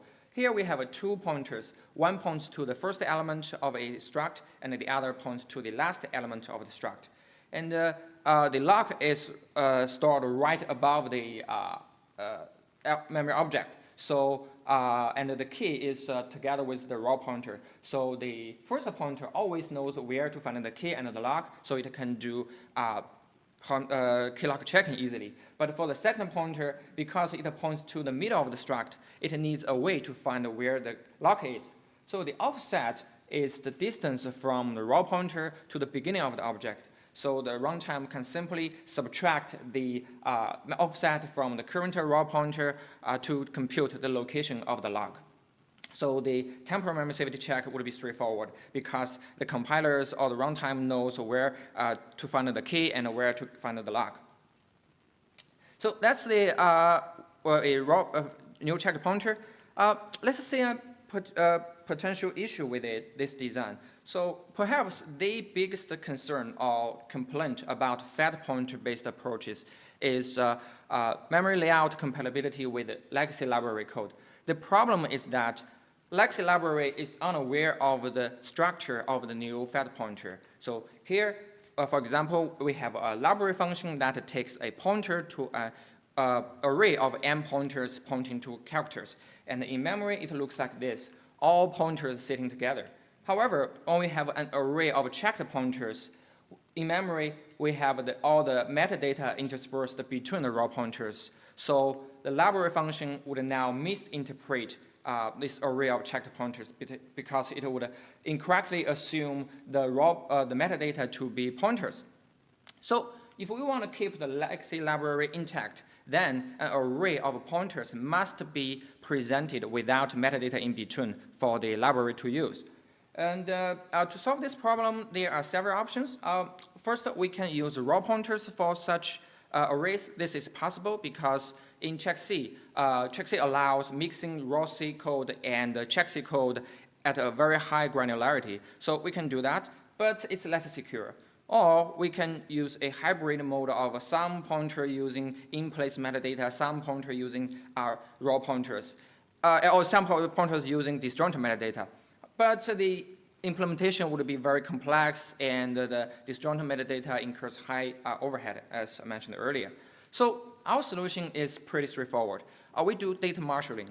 It means before calling a library function that takes a pointer to an array of pointers, programmers needed to add calls to our marshalling API to extract all the raw pointers from the array of checked pointers and reassemble them into an array of raw pointers for the library to use. And after the call, programmers can optionally call the unmarshalling procedure to recover this array of checked pointers. So pretty straightforward. However, there are two potential questions. First, because this procedure requires programmers' manual intervention, we want to know how much program effort is required. The second, this looks like a lot of data movement involved. So what is the performance penalty for that? If the answer to any one of the two questions is very high, then this would not be a practical solution. So to answer these two questions, we did two measurements. We analyzed all the 8 C programs from the 2017 spec benchmark suite, plus 8 large open source C programs. First, to answer the first question, we measured the number of function calls to library function that takes double pointer type arguments. This roughly represents the number of call sites that require programmers' manual intervention. And here's the results. For most programmers, such call site, there's only a few of them, I would say, considering the size of the program. And the largest is 383 from the Apache's HTTP server. But consider that it has over 200,000 lines of code. We believe this it is still manually manageable. And to answer the second question about the performance penalty for the data marshalling, we ran the programs and measure the the size of the shared arrays between application and the library. And the largest the size of the largest shared array of pointers between application and the library is only 300 kilobytes, also from HTTPD. So with these results, we believe that our solution is scalable and manageable.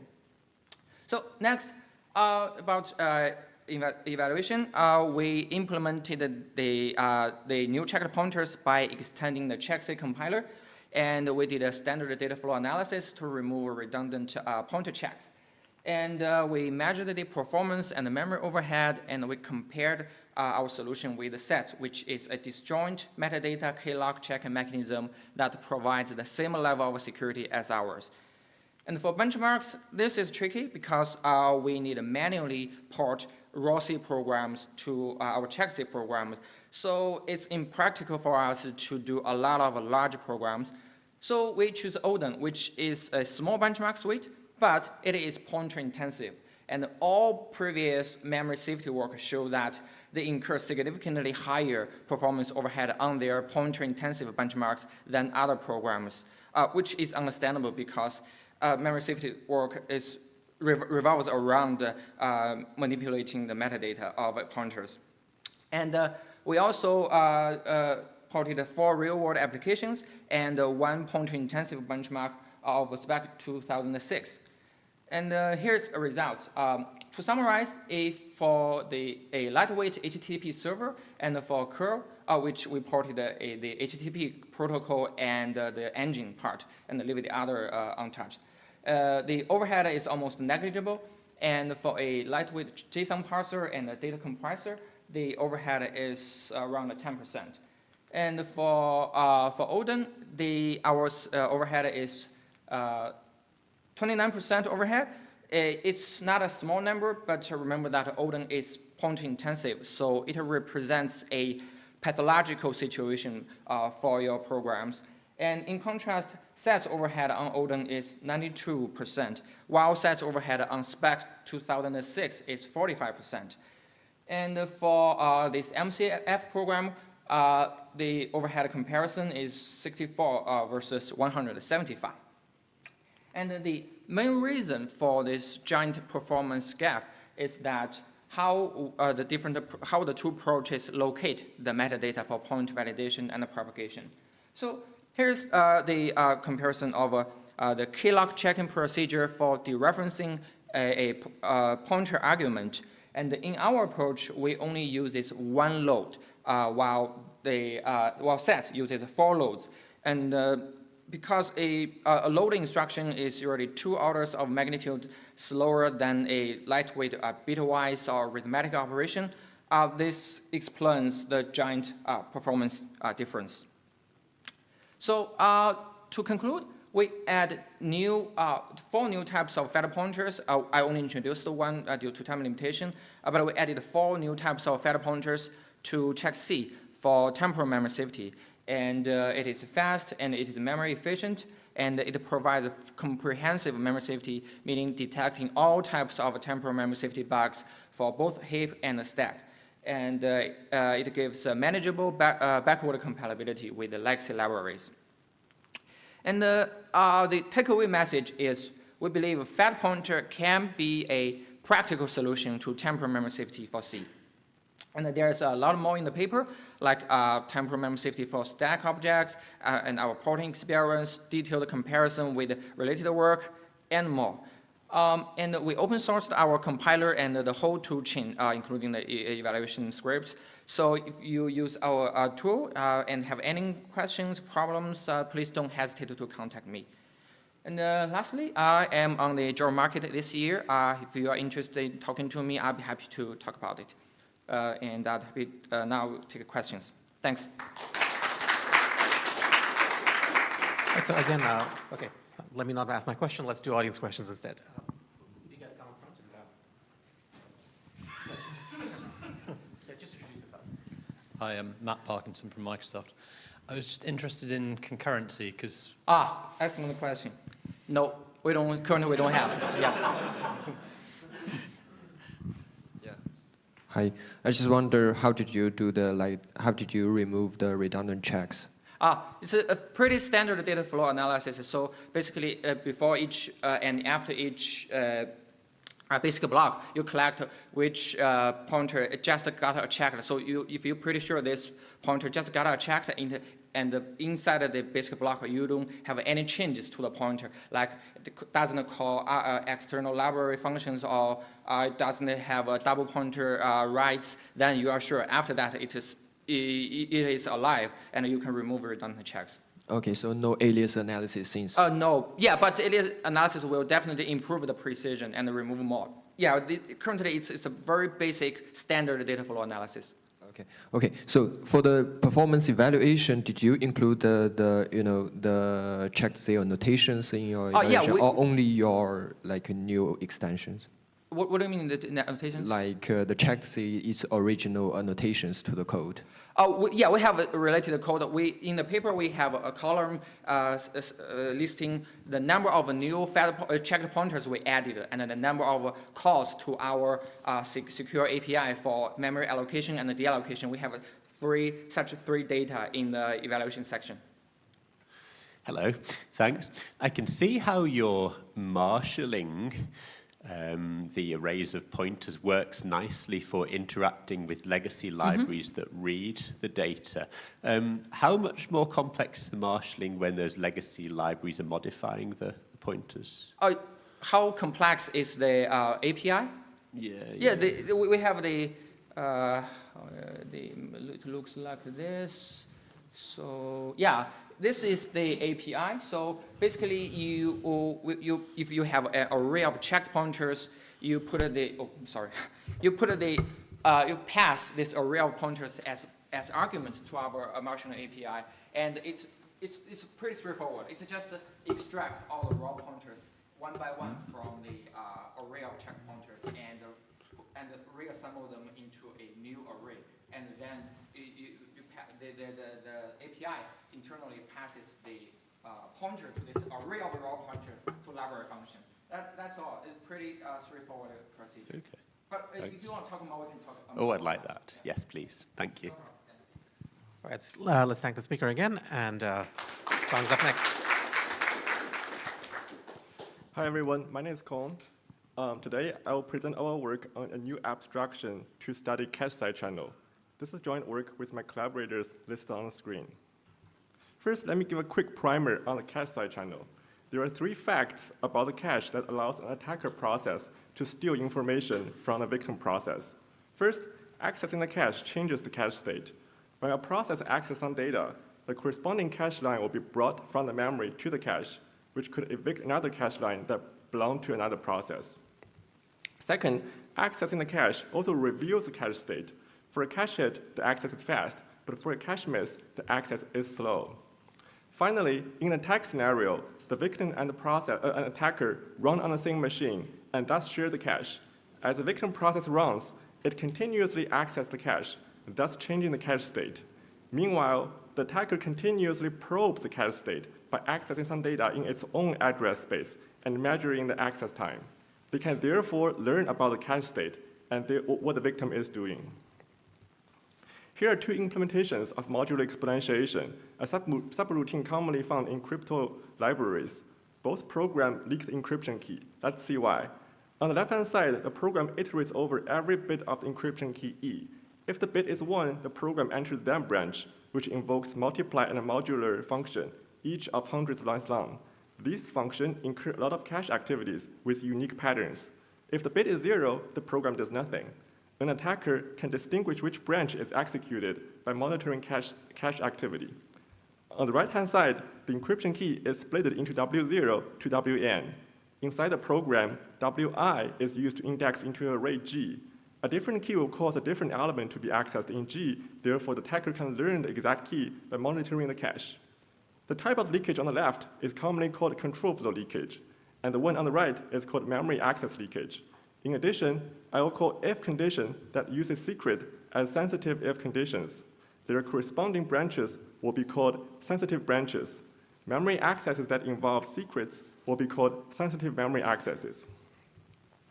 The side channel attack can be modeled in an information flow setting. The input, consisting of both secret input and public input, induces a memory access trace, which further induces a series of cache states, which further induce a series of observations by the attacker. To generalize the threat model, we make it agnostic to architecture and attacker's detail, and assume that attacker see the complete trace of memory accesses. And as is common in security research, we also assume that attacker knows the source code. The goal of our work is to quantify the amount of information leaked and also to repair the program so they don't leak. To quantify leakage, we use an information theoretical measure called channel capacity. It is defined as the log2 of the number of all possible observations, In our case, it is log2 of the number of possible memory access traces the program can induce. Prior work on mitigation has largely used the constant time programming paradigm, which looks out for specific patterns in a program. More specifically, it looks out for sensitive if conditions and sensitive memory accesses. Both FACT and Constantine are tools that compiles leaking programs into constant time programs. These tools use different techniques to find the sensitive if condition and sensitive array accesses in the program, as is highlighted in red. They then use different techniques to transform away the leaking site. However, tools based on constant time programming paradigm are only able to identify where the leak happens, but not how much the information is leaked. The abstraction does not contain enough information to quantify leakage. On the quantification side, previous work, including cache audit, used trace as the abstraction.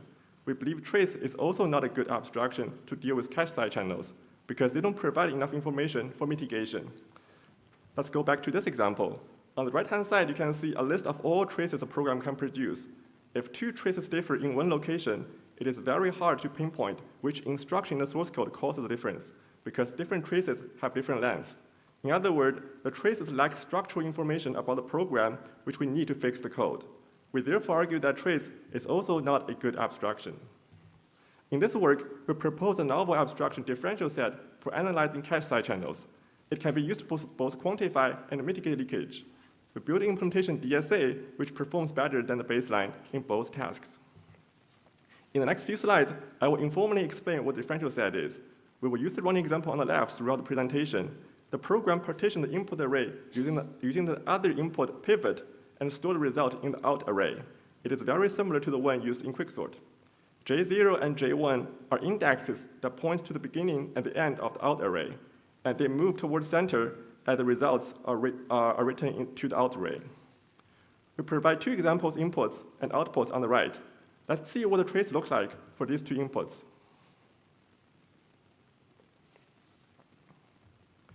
As is highlighted in red, the two traces are different. Now, if we look at the traces horizontally and group memory accesses into sets, each set represents all possible variations that can happen at this location in the trace. These sets coalesce the variation introduced by both control flow leakage and memory access leakage. We call each of these sets a local differential set, and they're used to patch the original program.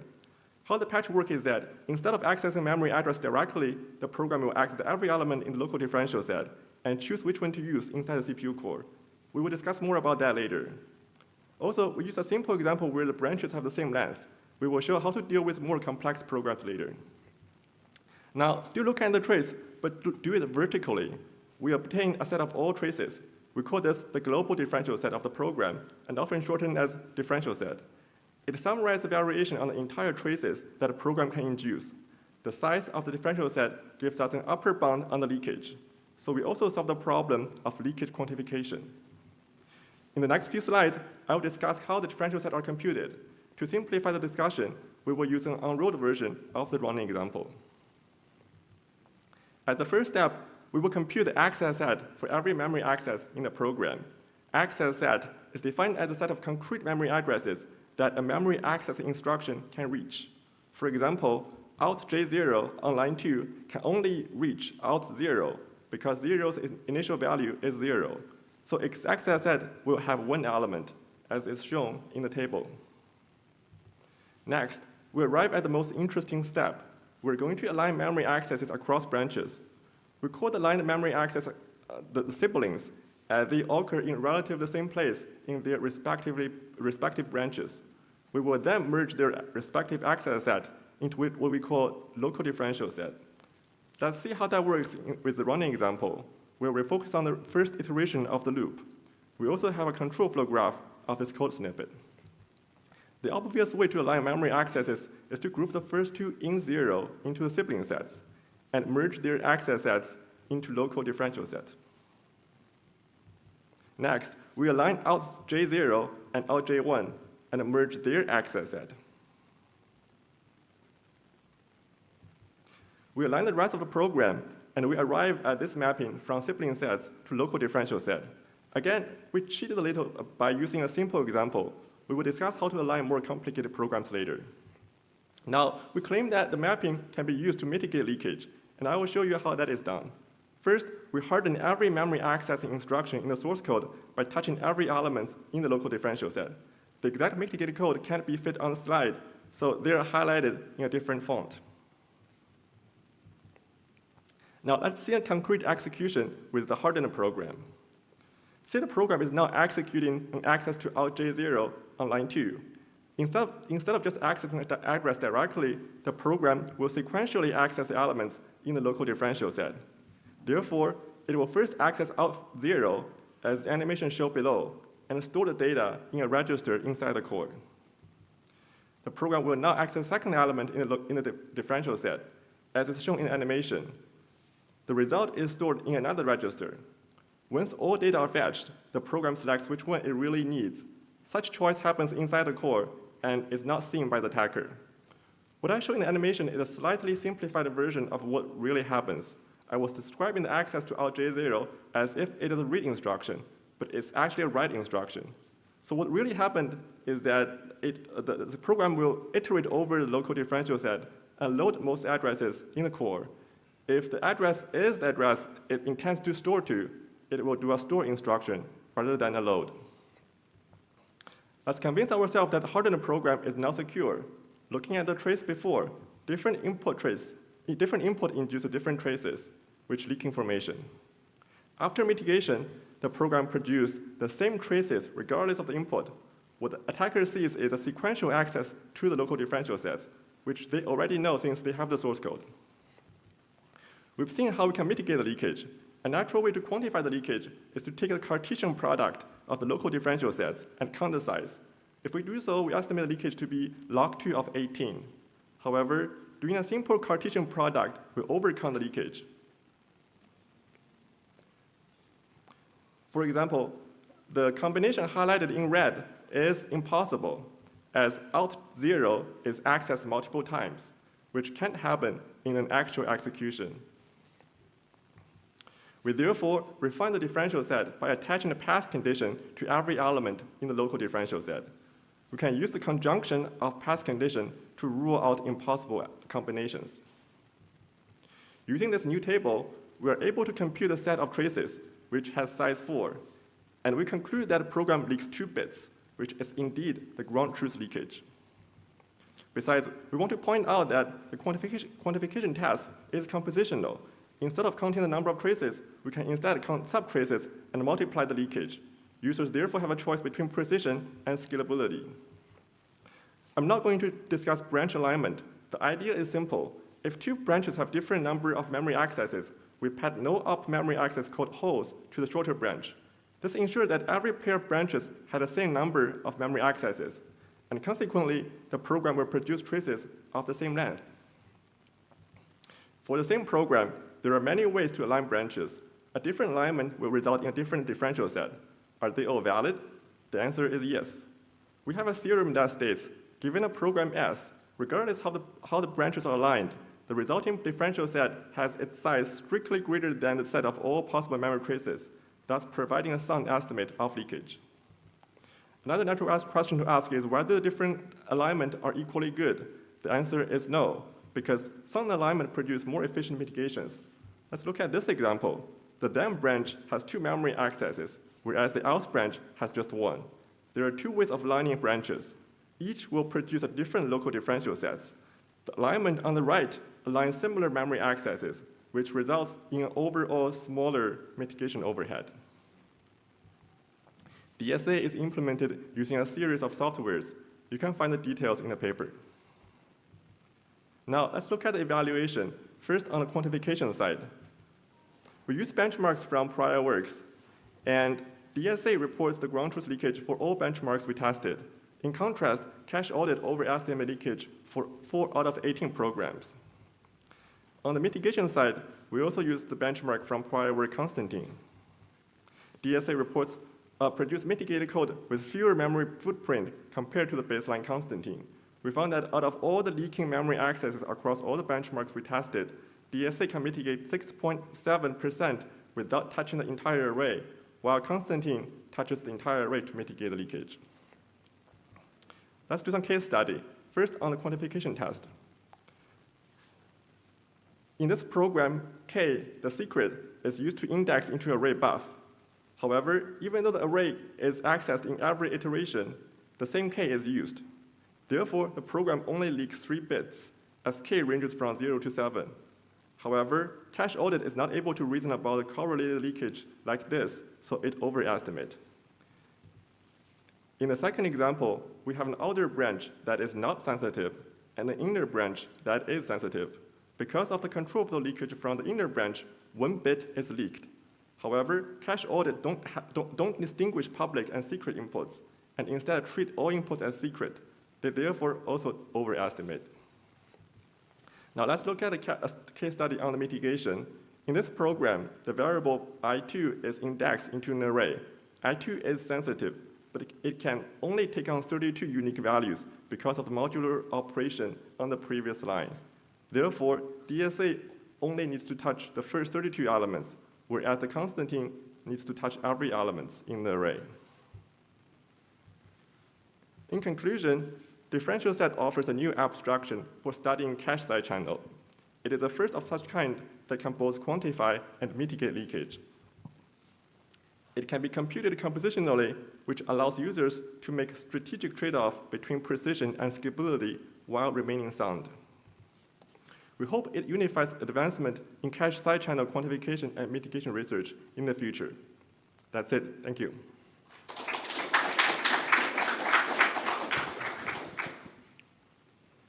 Any questions from the audience? Let me start us off. So I'm curious, does the work seems very cool. Does it support programs that use pointers? Well, we use a bonded model checker CBMC to turn a program into formulas. So whatever CBMC does, we just carry from that. And CBMC has some alias analysis inside, so we kind of just carry over that.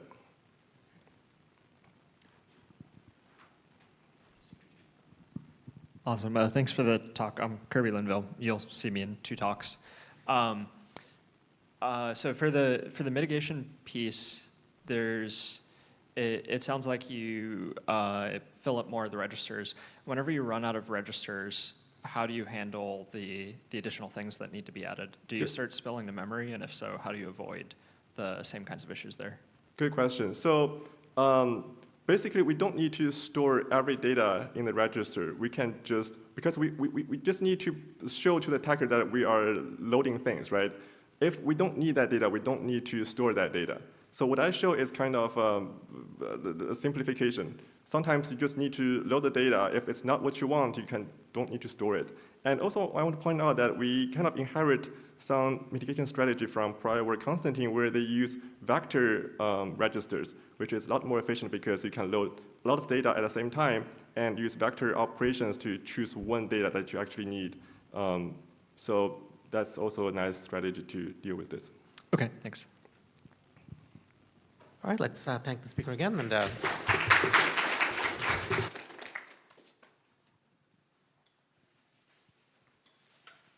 so Shell will be the next speaker. Just give him a moment to set up. What does identify?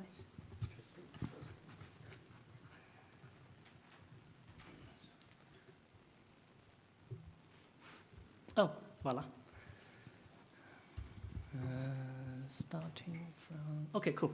Hello, I'm Shell. I'm working for ARM, so it will be industry talk, which will be less technical. So I'm presenting some work happening in ARM. We are trying to verify a new sort of ARM product. It's called ARM Confidential Computing Architecture, short for ARM CCA. So let's step in. So ARM CCA, it is a new solution for our partner to build confidential computing. Confidential computing, you can imagine, it is a way to computing sensitive information in a confidential way.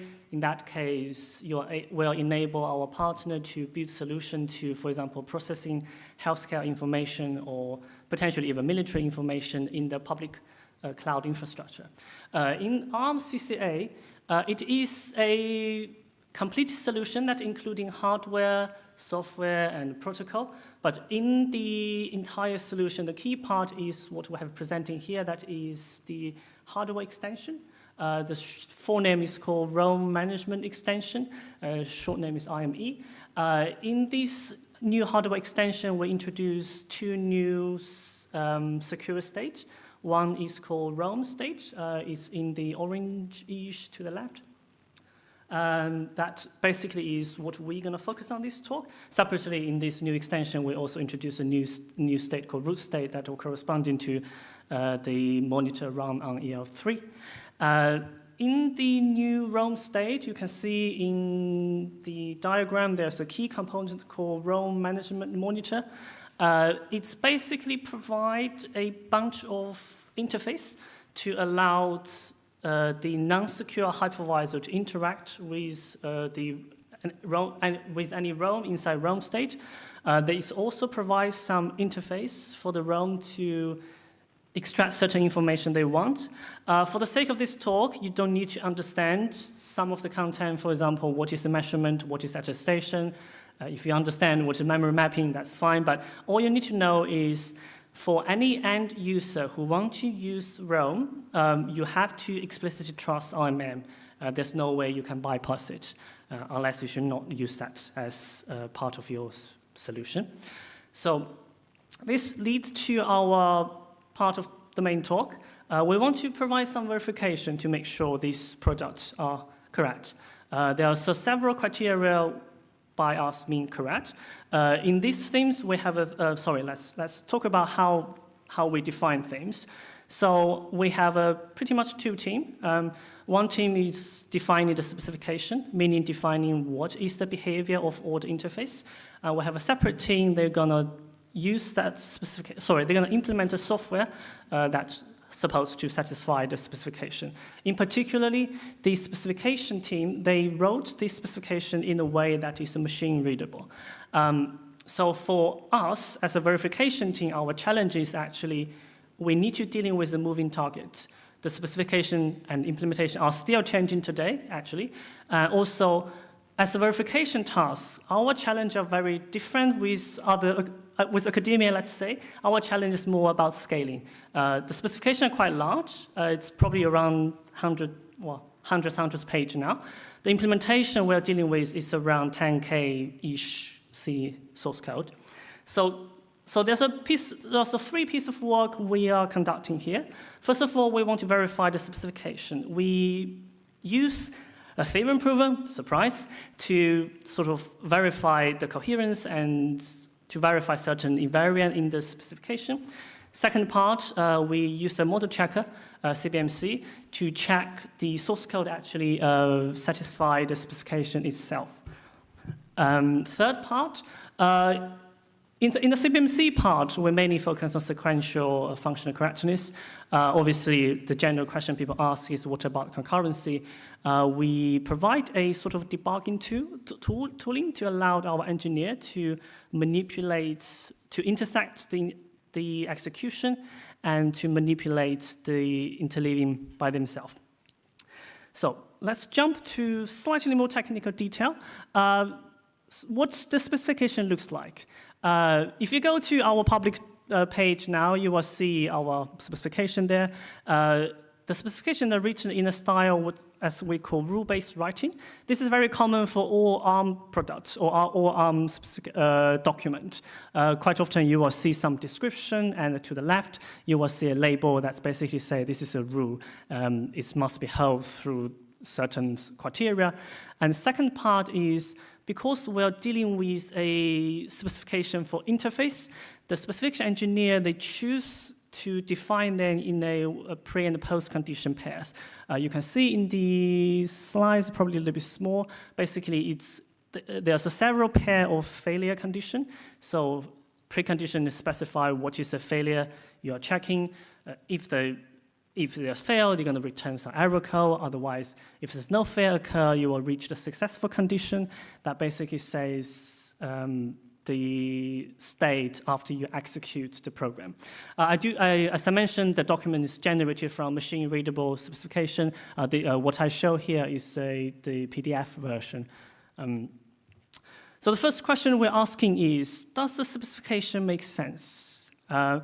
Obviously, it's human artifacts. produced by our engineer. It's English artifact to some part. Does it contain any ambiguity? Is it actually consistent? More importantly, since it is a security-sensitive component, does they satisfy certain security criteria? As I say, if we design something wrong, already have security flaw, then we're done. So in this particular case, we believe a theorem prover is a good way to conduct this study, particularly or this verification work. We have a specialist in HO4, that's why we choose HO4. The reason we choose theorem prover is they give us a way to rigorously examine and rigorously decompose the specification, and we can understand better of the specification. In particularly, we manually converting the IMM specification to an equivalent model in HO4. In this activity, we obviously checking the coherence of the specification, either by engineer themselves reading through the document, or by HO4 engine, because if you define some mathematic that's conflict with each other, the HO4 will cause the problem. With this equivalent HO4 model of the IMM specification, we further validate some property we want to check. One important property we want to check is a roam-to-roam isolation. As I say, this is a sort of a sensitive, security-sensitive component.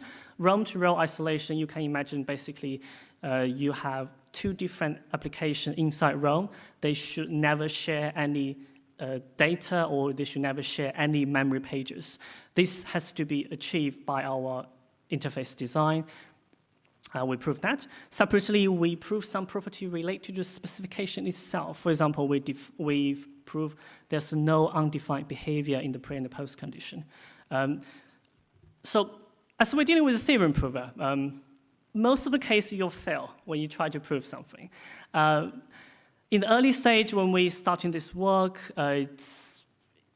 if there's a fail occurred, it's very likely we made some mistake by our engineer in terms of in the HO4 model. But once we get more confident of our artifact, we actually start to find issue. Surprisingly, this is a report from our specific engineer. There are 25% of the track issue actually reported by us, which is quite a big achievement. We mitigate issue at a very early stage of the work. We also purposely choose no automation here. Despite I mentioned there is a machine readable specification, but we purposely choose, we do not want any automation because we want to have a independent review of the specification itself. And separately, when we spot issue, we can quick fix in our HO4 model, while while the specific engineer, they might spend more time to review our fix, whether it makes sense to them. So we can sort of move slightly faster, potentially. So that is about specification. Let's move to the implementation itself. To summary, it is low-level software. Well, we're still using C as our language because it is hard. It is in components are very close to hardware, so we still have a lot of C engineer, so they prefer you implement as a C, and also many of our partner, they can only understand C, so we're still choosing C as our implementation language. As I say, it's a low-level software. It contains a lot of bitwise operation, a pointer manipulation. There's also slightly small portion of a handwritten assembly code. Separately, this piece of software have to deal with concurrency API call. The first question we're asking here is, does our C implementation actually correctly implement our specification? This brings to our second part of the work. We use a C-bounded model checking, it's short for CBMC, to check, to do this check. I can give you a lot of good reason why we use CBMC, but in summary, this tool are quite stable, have a really good performance. As I say, we have around 10K line, very low-level code. It's quite difficult for other tools to deal with that. And also, it can pass pretty much I always say 99.9999% of the C source code, which is quite good for us. We cannot limit our engineer what they write in their daily job. For this work, we have a different mindset. We want to deploy this in the CI/CD system. That means we need as much automation as possible. We leverage the machine-readable specification here. Given the machine-readable specification, because it's all pre and the post-condition pair, we can generate some sort of skeleton, sort of CBMC skeleton there in the CBMC syntax or in C syntax. However, in the skeleton, there's a few holes. One is, in the specification, they use quite a lot of predicate. Those predicate some predicate just have no semantics, because those predicate, they sort of describe some kind of a low-level implementation-related property. It just doesn't make sense to give a semantics in high level. So in this predicate, they just have English description. For those predicate, we have to manually implement them to linking with implementation detail. Separately, we need to set up an initial stage so they can exploring all possible pre and post condition. For the result, we managed to check memory safety. This is by default. CBMC always check memory safety by default, which is good for us. Because of our actual work, we also verify the functional correctness here. There's a few caveats here I should mention. For the handful assembly code, our engineer already replaced by equivalent C source code.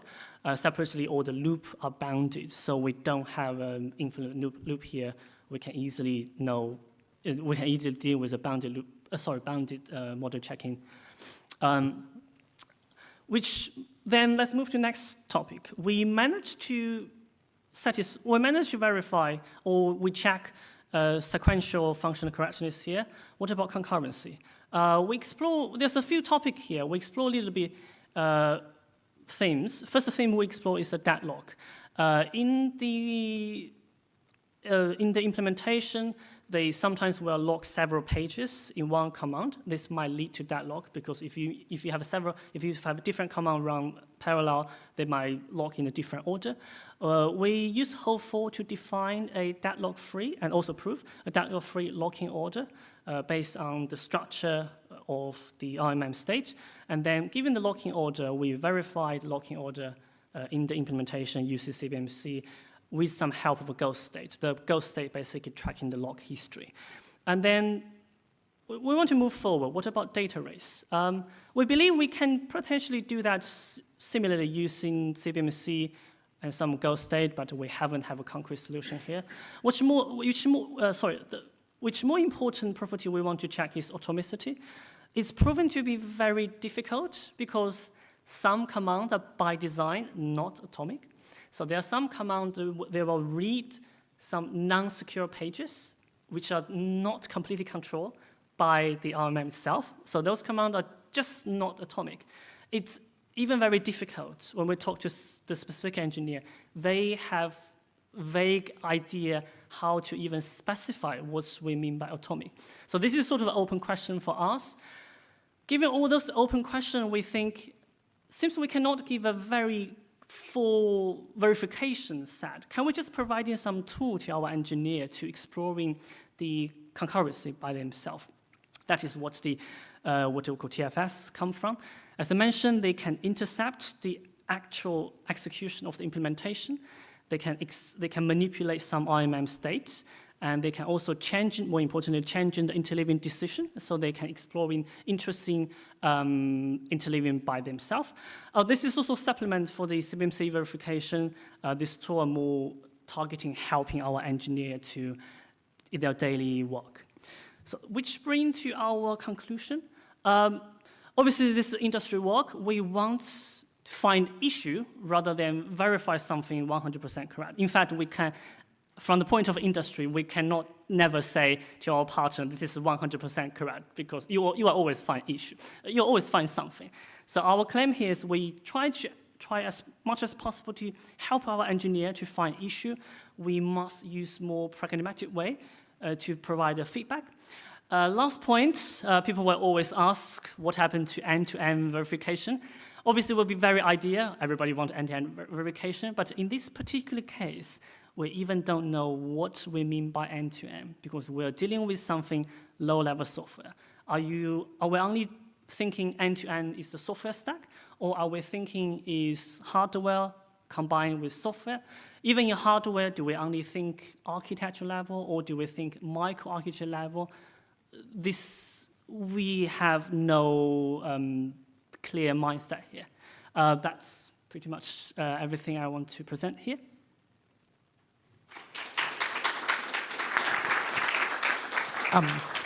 Let me start us off with a quick question. So a very cool work. It's astonishing to see how much tooling is needed to do this kind of work. Yeah. Do you have a sense of how much of it might be reusable or repurposable for future designs?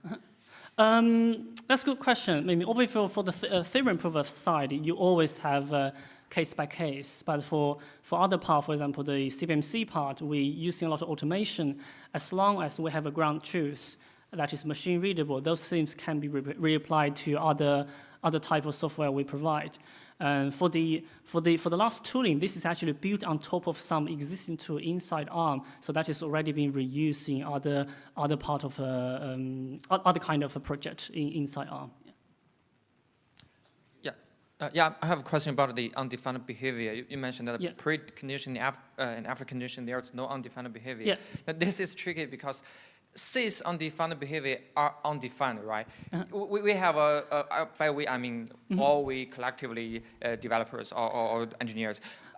We know there are tons of undefined behaviors and people have a good list of undefined behaviors, but to the best of my knowledge, no one claims they have a full list of the undefined behaviors for C.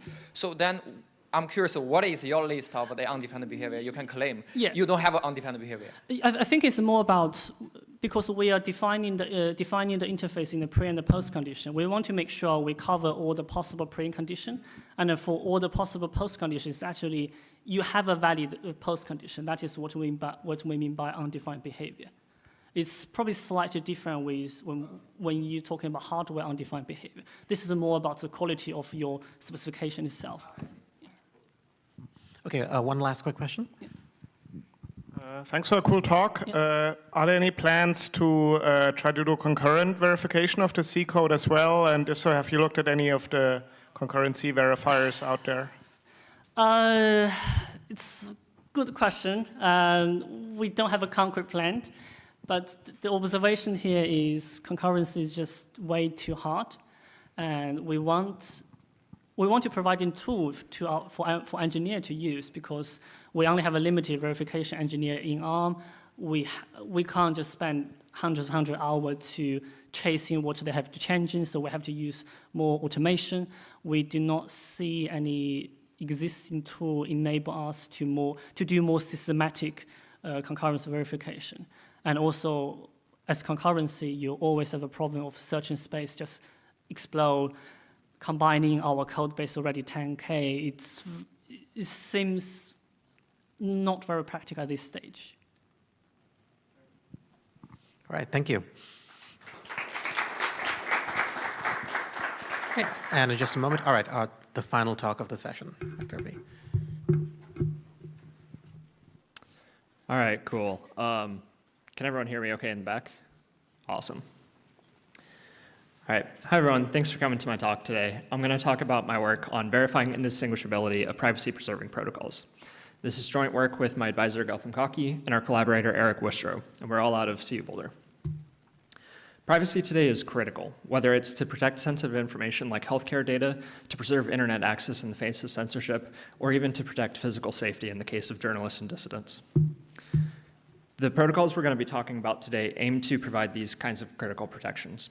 Specifically, they'll look to provide privacy properties like herd anonymity, where an individual cannot be distinguished from other members of the herd, confidentiality, and N-1 privacy.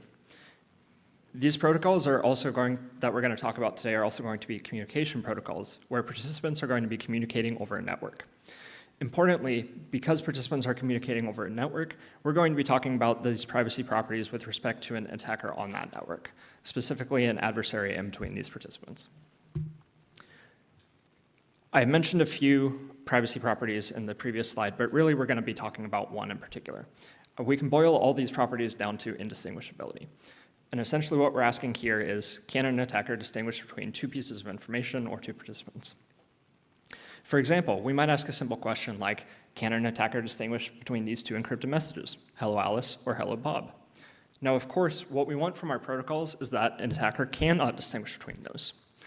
Unfortunately, what we've seen in practice is that there are a variety of flaws in the protocols that we use today that unfortunately violate these kinds of guarantees. So given that these flaws exist today, it's clear that simply relying on expert review and testing is not going to be sufficient to ensure that these properties are protected moving forward. So I'm going to advocate for also using formal verification here.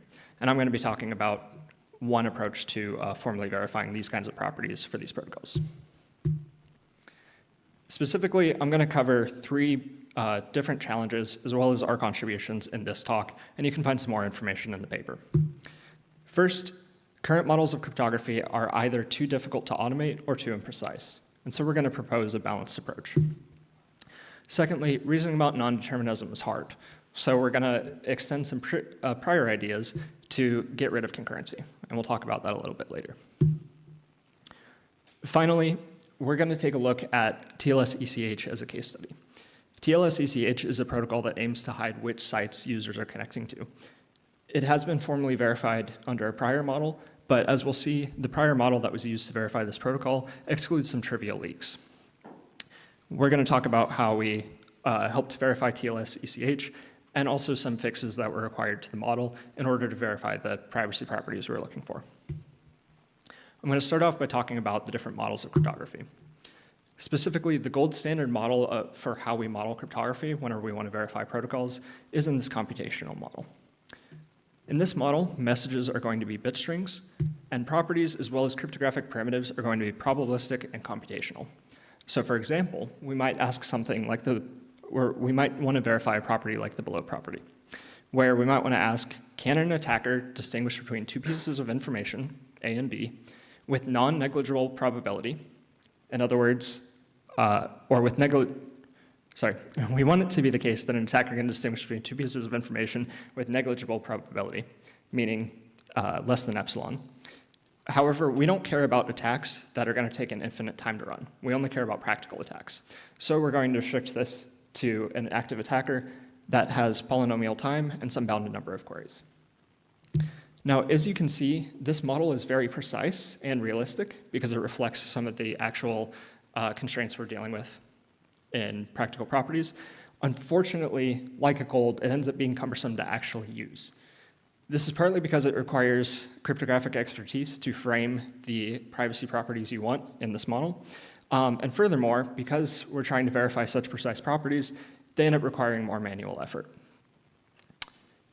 Notably, this is the reason why, though the computational model is the gold standard, it's typically only used to verify cryptographic primitives, not actually protocols that use those primitives. Instead, most protocols are verified in a different model called the symbolic model. This is a simplified abstract model of cryptography where messages are no longer going to be bit strings, they're going to be abstract terms instead.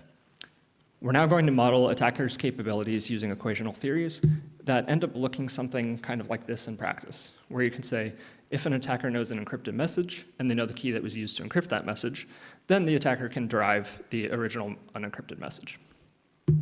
Notably, in this model, cryptographic primitives are going to be ideal. So we're essentially assuming here that they leak no information without the key. We're not reasoning about partial leakage typically. The benefit of the symbolic model is that it's much easier to automate these proofs, especially using equational reasoning. Unfortunately, it ends up being imprecise, and this is a real issue whenever it comes to privacy properties. For example, let's consider the original question I posed. Can an attacker distinguish between these two encrypted messages? If we were to ask this question in the symbolic model, we would have to conclude, no, we're using ideal encryption, the attacker doesn't have the key, so there's no way we can distinguish between them. In reality, these messages are going to have different lengths. So that means that the encrypted versions of the messages are likely also going to have different lengths. An attacker doesn't need the key to distinguish between them. It simply needs to check the lengths of the messages. The problem that we have here is that the symbolic model is not precise enough for verifying these kinds of indistinguishability properties.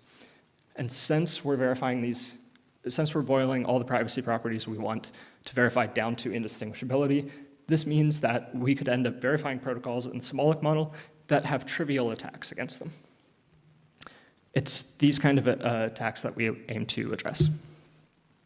So our approach aims to balance some precision and automation. Like in the computational model, we're going to reason about messages as bit strings. Similarly, we're also going to reason to some extent about probabilities, but we're going to adopt some of the ideal assumptions from the symbolic model. In particular, we're going to model these cryptographic primitives something like this, where the ciphertext is going to be independent from the plaintext, except for some constraints. And so, for example, here we have constraints on the length that say that the length of the ciphertext is going to be dependent on the length of the plaintext. Furthermore, we are going to have probabilistic properties since we have probabilistic primitives, but because we're making some ideal assumptions, this simplifies our properties to essentially say, if an attacker observes a piece of information, can the attacker tell whether it came from A or it came from B? This ends up having a nice balance of capturing both fine-grained information and implementation details that consist of the trivial attacks that the symbolic model can miss. However, because we're assuming we're taking some of the same ideal assumptions, this allows for both simpler properties, which then results in some better proof automation. And in particular, we've implemented this as an F-star library called Waldo. I'm going to switch gears real quick and talk about one of the key challenges to verifying protocols, and for us, that's non-determinism. We have to deal with non-determinism because the protocols we aim to verify are both concurrent and they are probabilistic. They do random sampling. The way we're going to handle non-determinism is we're going to try and get rid of it. First, we're going to take a protocol expressed in a probabilistic process calculus. We're then going to try and run a synchronization procedure to get, instead of this probabilistic protocol, or sorry, instead of this concurrent protocol, a synchronous probabilistic function. And I'll explain that in a minute.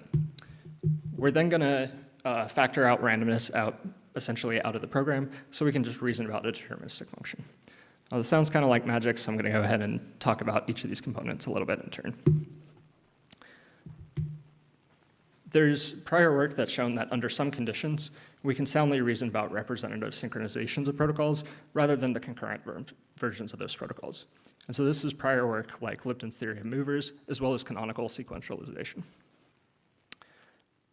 To give you just kind of an intuition for how this works, I have a simple protocol up here that has a client and a server.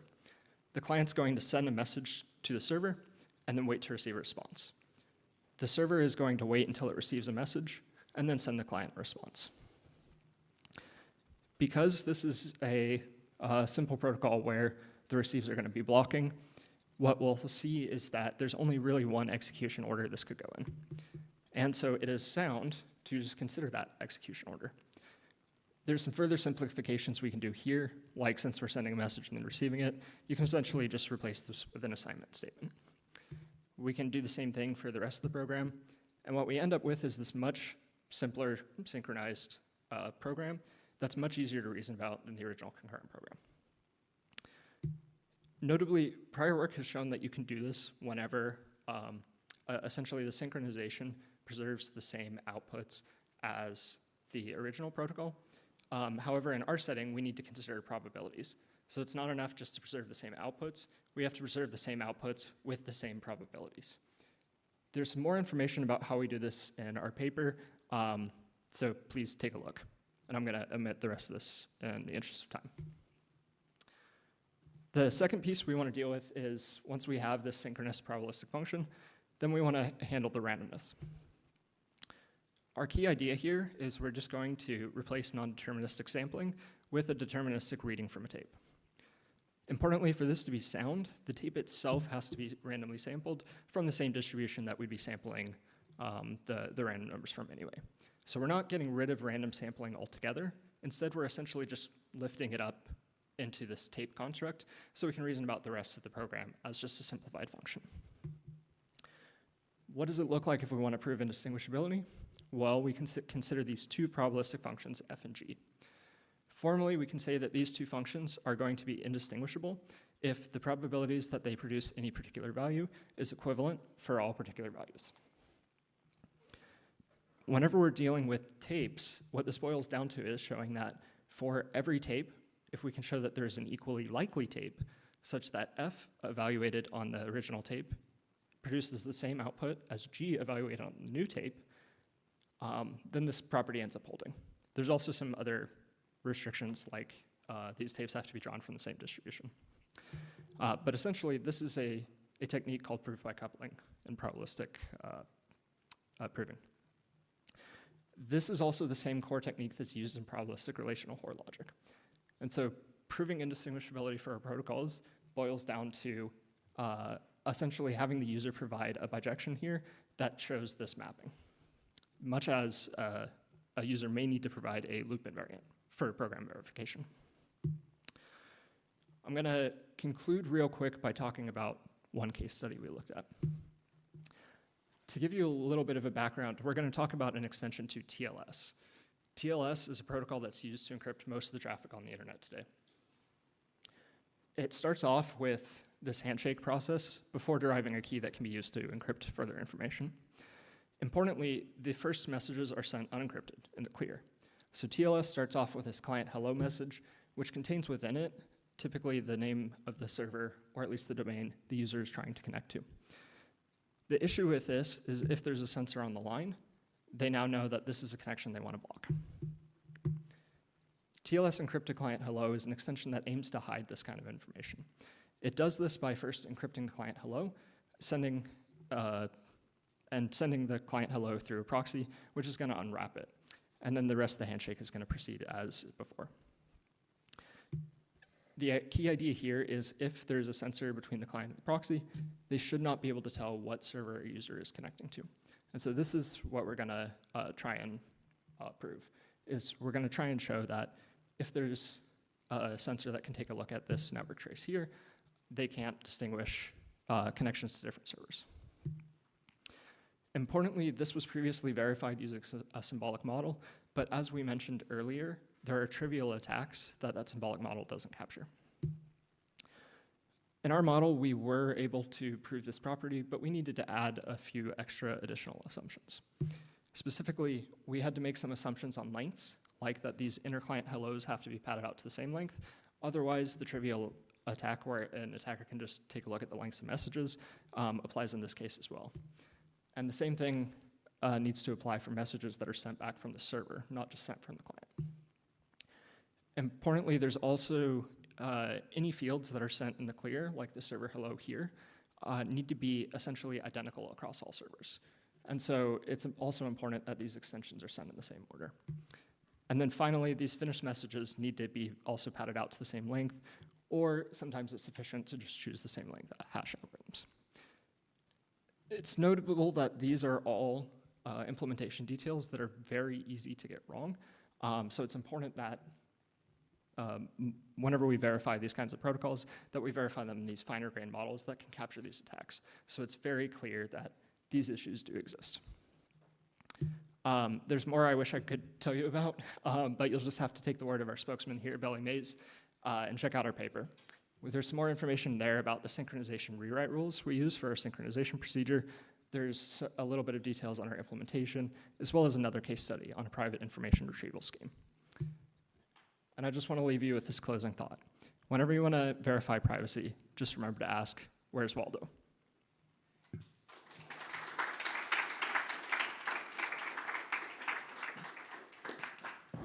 Right, great.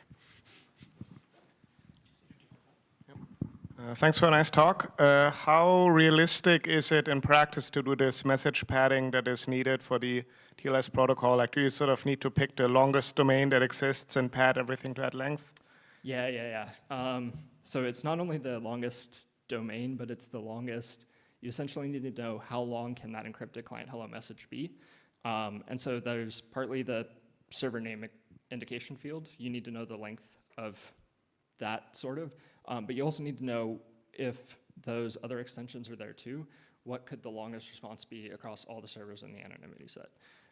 So in the spec, I kind of have this saying that that interclient hello padding is adequately addressed, while the others is either inadequately addressed or missing. But it is there as an optional feature. So it'll be interesting to see what gets implemented. And TLS-ECH, I believe, is being rolled out about now. We have time for maybe one more quick question from the audience.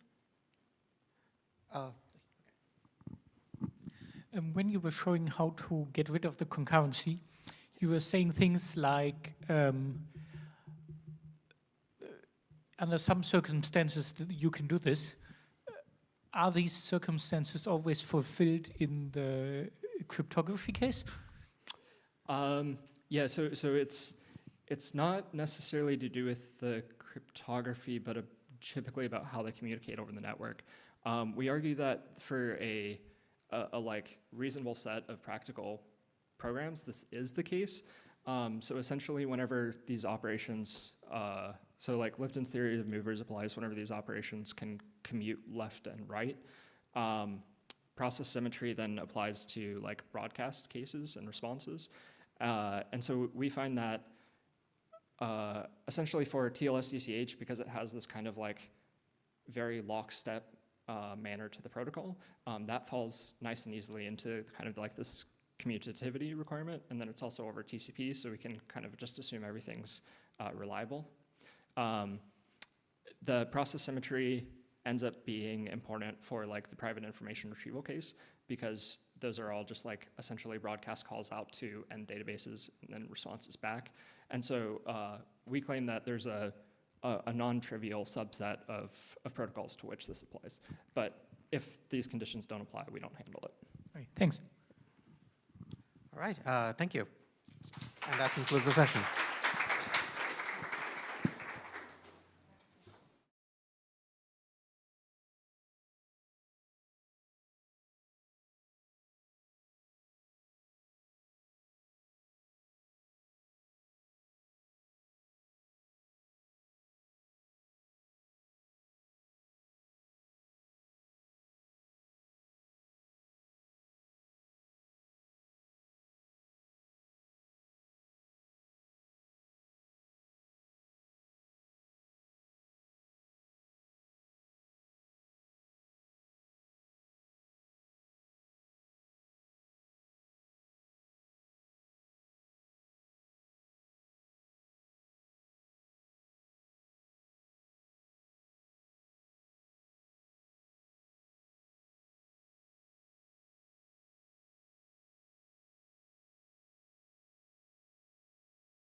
All right, welcome to the last session of UPSLA. Here we're going to be talking about a number of papers on separation logic and verification. So the first paper will be verification preserving inlining in automatic separation logic verifiers. It'll be presented by Thibault Dardinier, joint work with Gaurav Parathasarathi and Peter Mueller. Yeah, I'm looking forward to this because we're using this tool in some of our work. So, thanks for the introduction. So I'm really happy to see a crowd of passionate separation logic people, passionate enough to be there on Friday, 4 p.m., you know. So let me jump right in. So our motivation here is bounded verification. You don't have to read this code. Just know that it ideally should compute, should do a fast modular exponentiation. So x to the power of this exponent modulo k, which is used in cryptography. And imagine you write this code, your end goal is actually to verify it using an automatic verifier. But here you would like to have a quick feedback on your implementation. Is your implementation at least correct? And what you can do is check a few properties that the rest of the code depends on. For example, the result should be between 0 and strictly smaller than k, the exponent. And maybe here, because you have a tool, you run your tool, and verification fails. And it tells you that this assertion doesn't hold. But you know those tools, they cannot reason well. Unbounded verification needs a loop invariant to reason about the loop. And this, in fact, is not an actual error. This will never happen. And so the question here is, we would like a way to reliably detect implementation bugs without requiring annotation. So we would like, in this situation, to get quick feedback on our implementation. And so, as hinted by the title, what we can do is bounded verification. And in our verifier, we can achieve that by unrolling the loop iterations, like so. So here we are unrolling the loop iteration twice. You can see with the colors we guard the executions with the loop condition. And then because we unroll twice, we need to stop to ignore the executions that would execute the loop more than 2 iterations, which we do with this assume statement. Now we have gotten rid of the loop, we can run our verifier again, and now we will have this.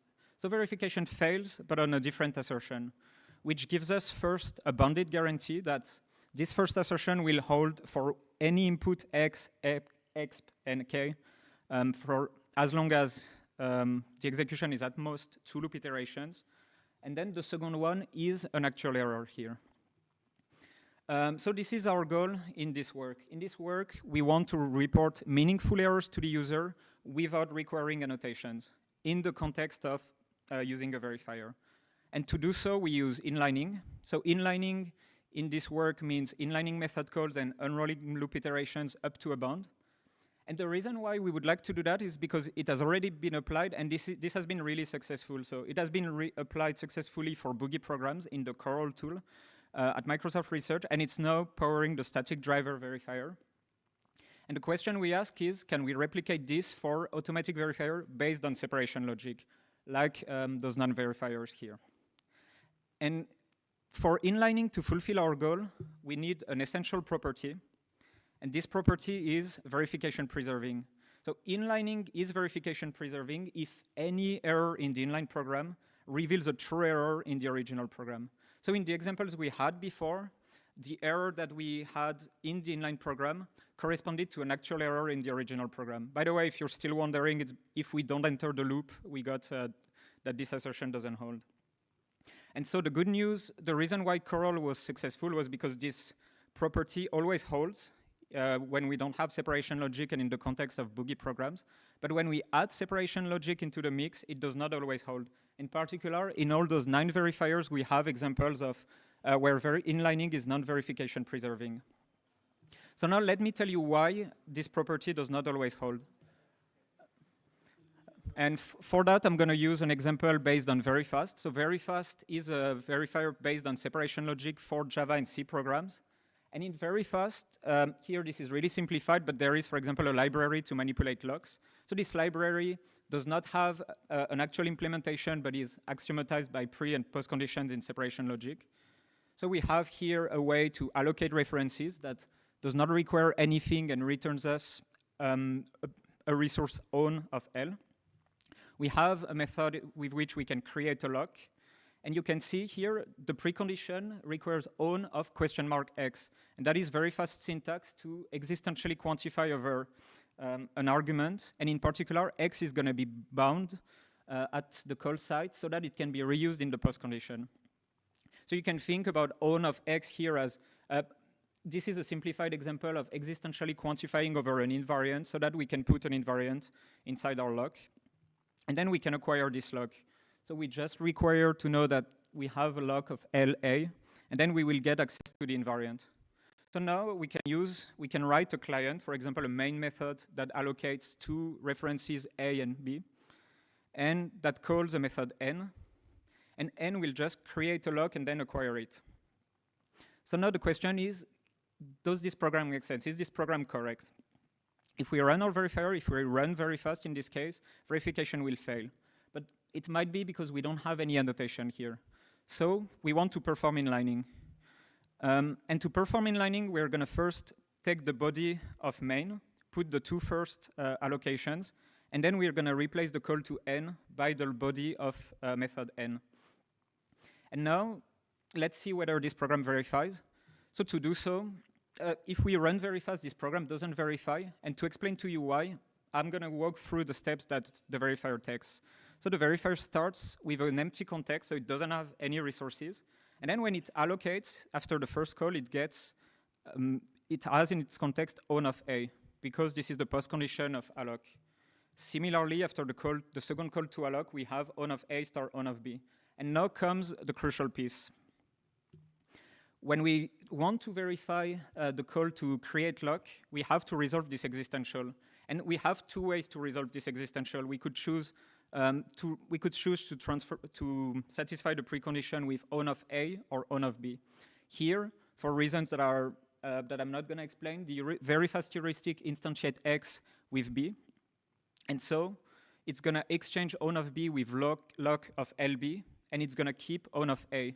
And this is really the issue that we have, because then verification will fail here because acquire requires lock of LA, but we have lock of LB. So here, this is really the heuristic made the wrong choice.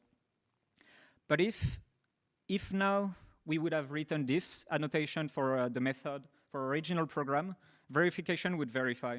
So that is really, this example really shows why inlining can be non-preserving in automatic verifiers. This is because with annotations we can restrain the choices that are made by the heuristic, whereas in the inline context, here we have more. So to summarize this key problem here, inlining modifies the resources that are owned by method execution. So because of our annotation in the original program, we just have on of A. In the inline program, we have more. And this affects automatic proof search algorithms. So in particular, here it affects the heuristics. How do we resolve this existential?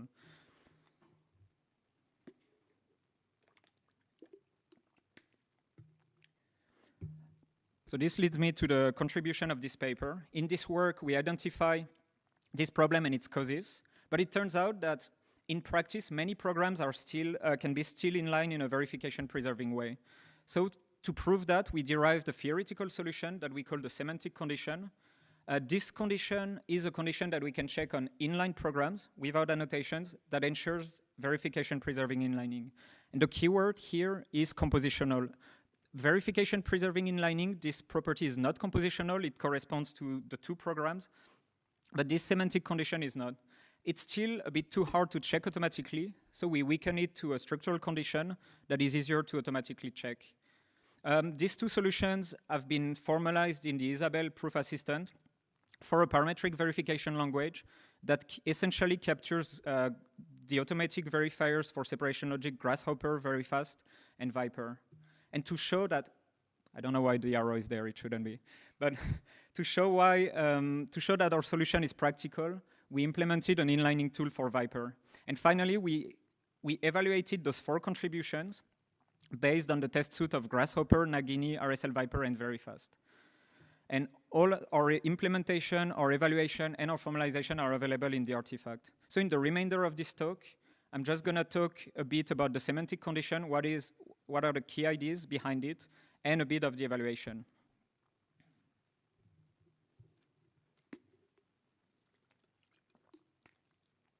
So if we go back to our example before, remember that we had an example where inlining is not preserving, so we have a false positive because the inline program fails, but we can find annotations such that the original program verifies.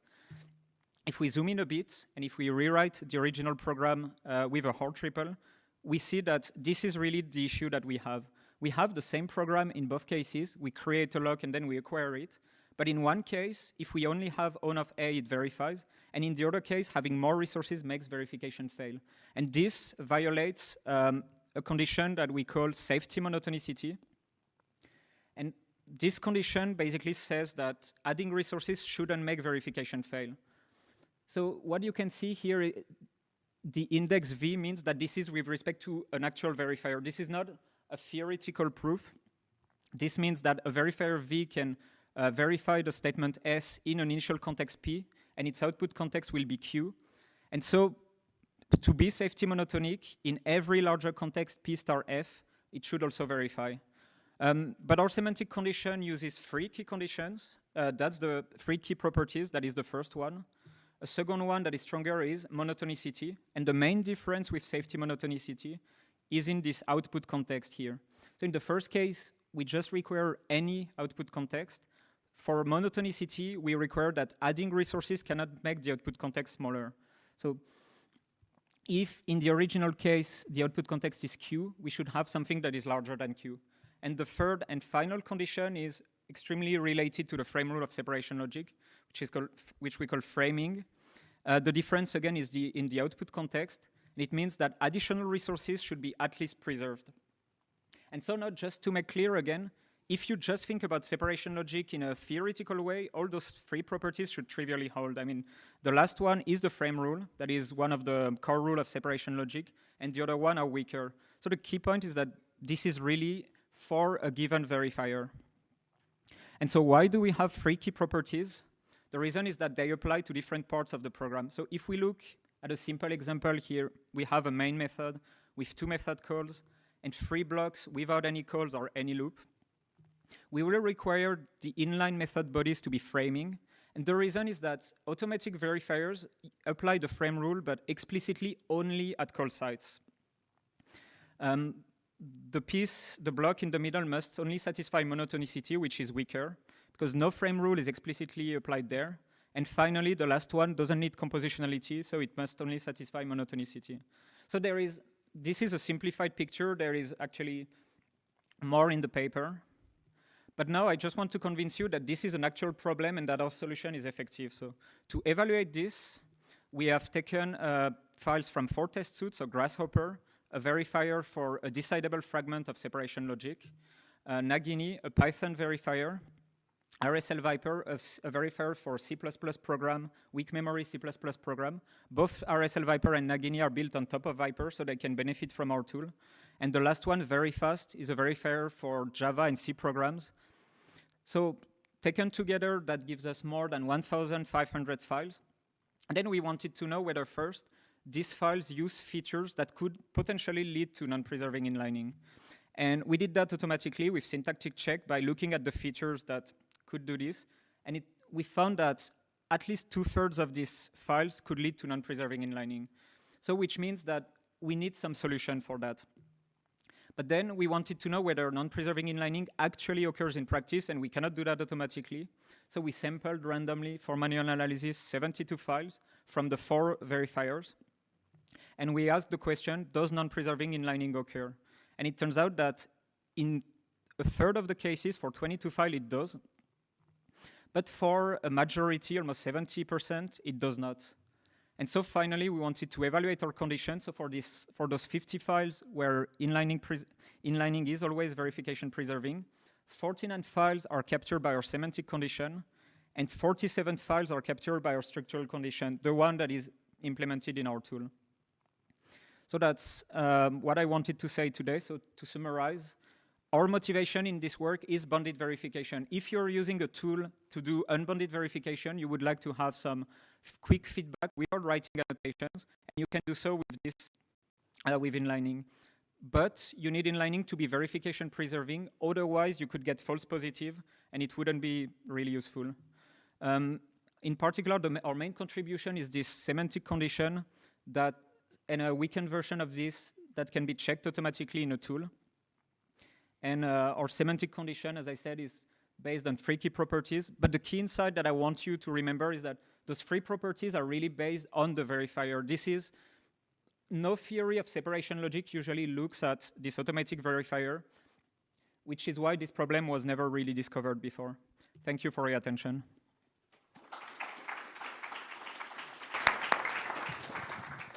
Thank you. Are there some questions? Thank you very much for your talk. It was very interesting. I wanted to ask, so if I understand correctly, you only allow inlining some method bodies if they satisfy the framing condition. So that's not exactly what we do. Is that if you use our tool, we inline everything, and then we check whether the method bodies that we inline satisfy or not a condition. And the question is, if we find an error somewhere in the inline program, we are going to check whether this might be a false positive or not. So it means that if you have, in some cases, in some places, some methods where framing is broken, then we cannot give you high confidence error messages here, but in other places we can. Mm-hmm. Okay, I see. I just thought that it might be useful to have a statement in the language where you have a block and you say that this is the only part of the outside context I'm going to access, right? Because then you would essentially be able to add this sort of, I mean, after you inline, you restrict the outside context. Thanks for. In your framing property, why do you have this existentially quantified R in the post condition? That's a really good question. The reason is twofold. So one reason is that R, you can think about it as, here I didn't show the formal definition, but you can think about it first as R giving us pure information, right? Not just resources. And in the inline program, you're typically, for many reasons, going to have more information. Even if you just allocate a new reference, knowing that you have other resources in your context will give you non-aliasing information that is not going to be there. That's one reason. The other reason is that we are not tied to a linear or intuitionistic separation logic, linear or affine. For example, Grasshopper has a classical separation logic, and here it's really important to say that it could be more. And finally, we found some examples in RSL Viper where you don't need the frame rule. So this is not the frame rule. The frame rule would be some equality, right? If you have some resources that maybe you clone, this is going to satisfy your framing condition. But this is not really the frame rule. Does that make sense? Yeah, we can take this offline. All right, one more quick question. Okay, hi Thibaut. Are you still listening? Okay. Okay. So you said there is some arcane reason why very fast chooses B in the existentially quantified permission case. So would you say this is then a bad heuristic also now with this view? Should heuristics actually preserve inlining, or is there a good reason for it to do that? Sorry, could you speak on the mic? Yes. So I don't think it's a bad if you wanted a heuristic that preserves verification preserving inlining, your heuristic would be basically you have a demonic choice and you take one in one execution and one in the other. So that would be strictly worse. I think their heuristic, mostly I think their heuristic is based on the fact that they want to be faster, and the way very fast is implemented, you just use the first choice that you find. And I think it's just good to have heuristic. It's just also important to be aware of this problem. But in general, there's something in our evaluation that shows that many cases where you have existentials are still captured for reasons that are beyond the scope of this talk, but that are in the paper. Great, thank you so much.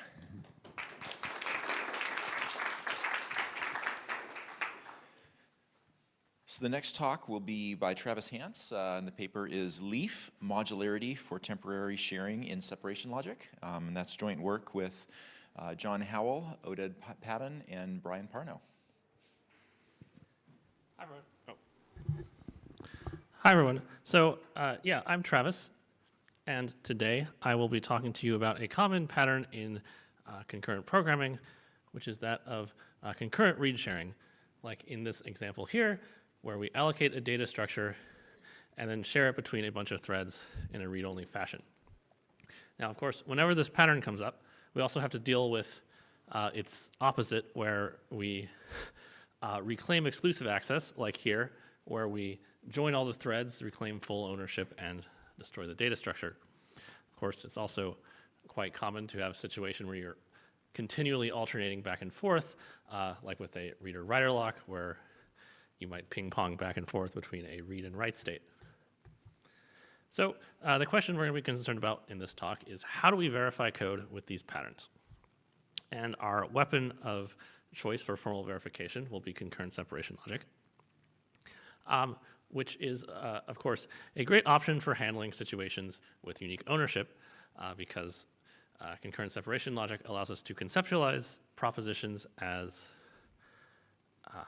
resources that can be traded around between threads. Like, for example, the famous points to, which acts as a permission to access a memory location L.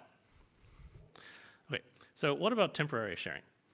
Well, separation logic also gives us some options here, most famous of which is probably fractional permissions, wherein we annotate these resources with quantities that add up to 1, so that when they sum up to 1, you have a write permission when it's all together, and when it's split up into multiple smaller pieces, it acts as read-only permissions.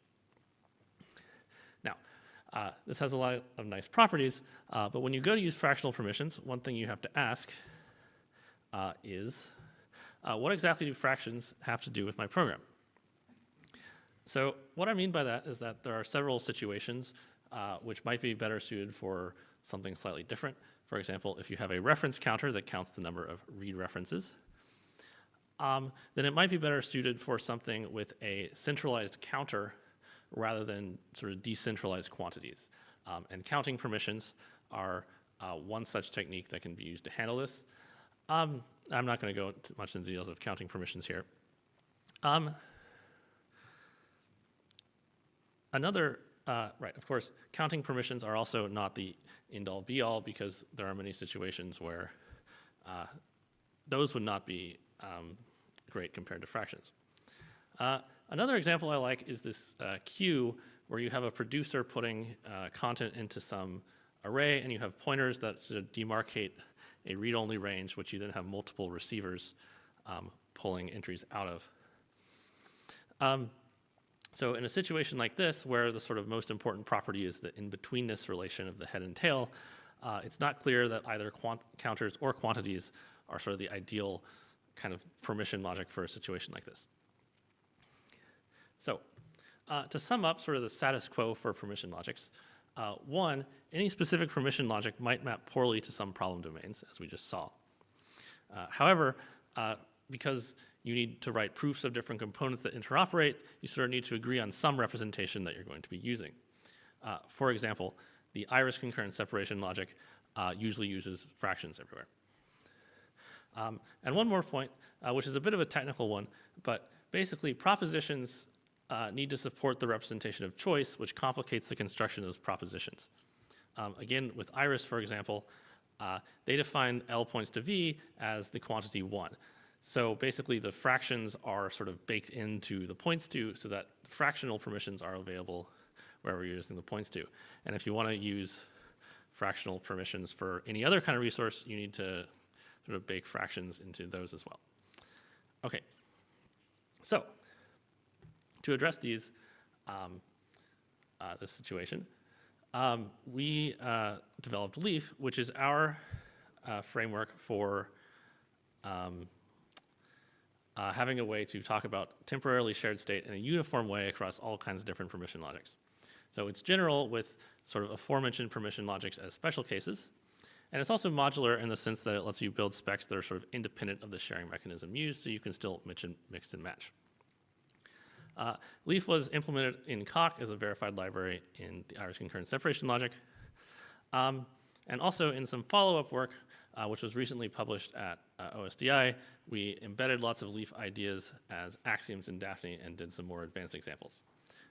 We also did something similar in Veris, the Rust verification tool, which there was a talk on yesterday by my colleague Andrea Lachuada. Okay, so with the explanation of Leaf, let me start with this point, since I've already talked about it quite a bit. So Leaf provides a general mechanism for different kinds of permission logics, which both includes fractional and counting, as I've discussed.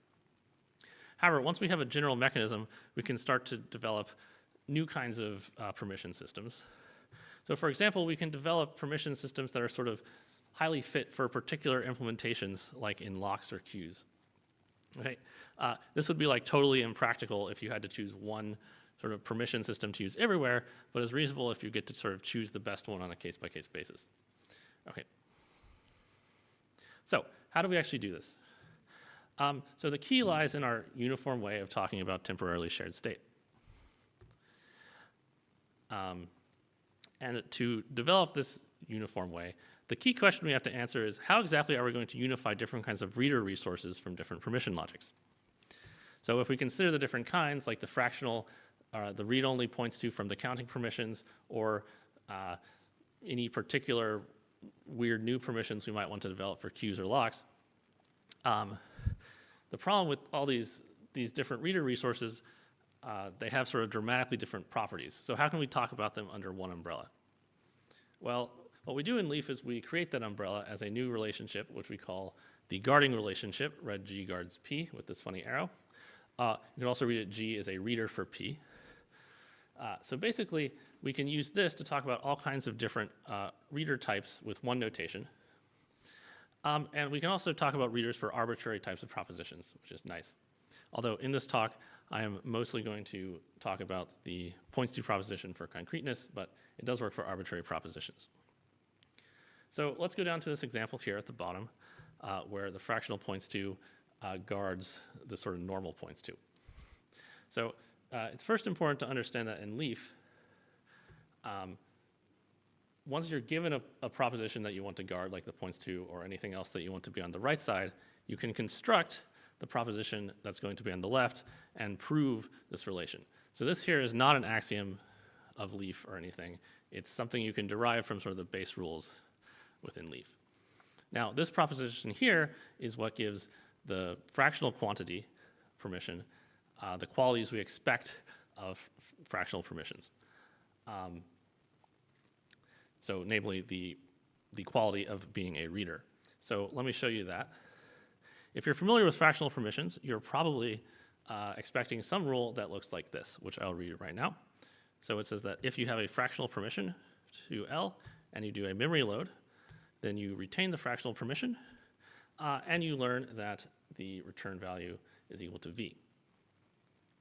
Now in Leaf, we want a rule like this to follow from this guards proposition and some more general rule that relates the memory load to the points to operation. And that more general rule is this down here, which I will read out now. So it says that for any resource G, such that G guards L points to V, if we have G, then we can do the memory load, we retain G, and we learn that R equals V. Okay, so this works for any resource, not just the fractional points to, but it could work for the counting points to or anything else. Now this rule here with the for all and everything is a little cumbersome, but it's also kind of a common pattern. So we have a little notation for it, this sort of Hoare quadruple where we take the Hoare triple and add these extra resources over to the left in the brackets. So this bracketed R here represents the resources that are shared read-only throughout the evaluation of E. And this is in addition to the usual pre and post conditions with the exclusive resources. Okay, and this notation is just sort of the same thing I had on the previous slide. For all G such that G guards R, if you have G, you sort of retain G.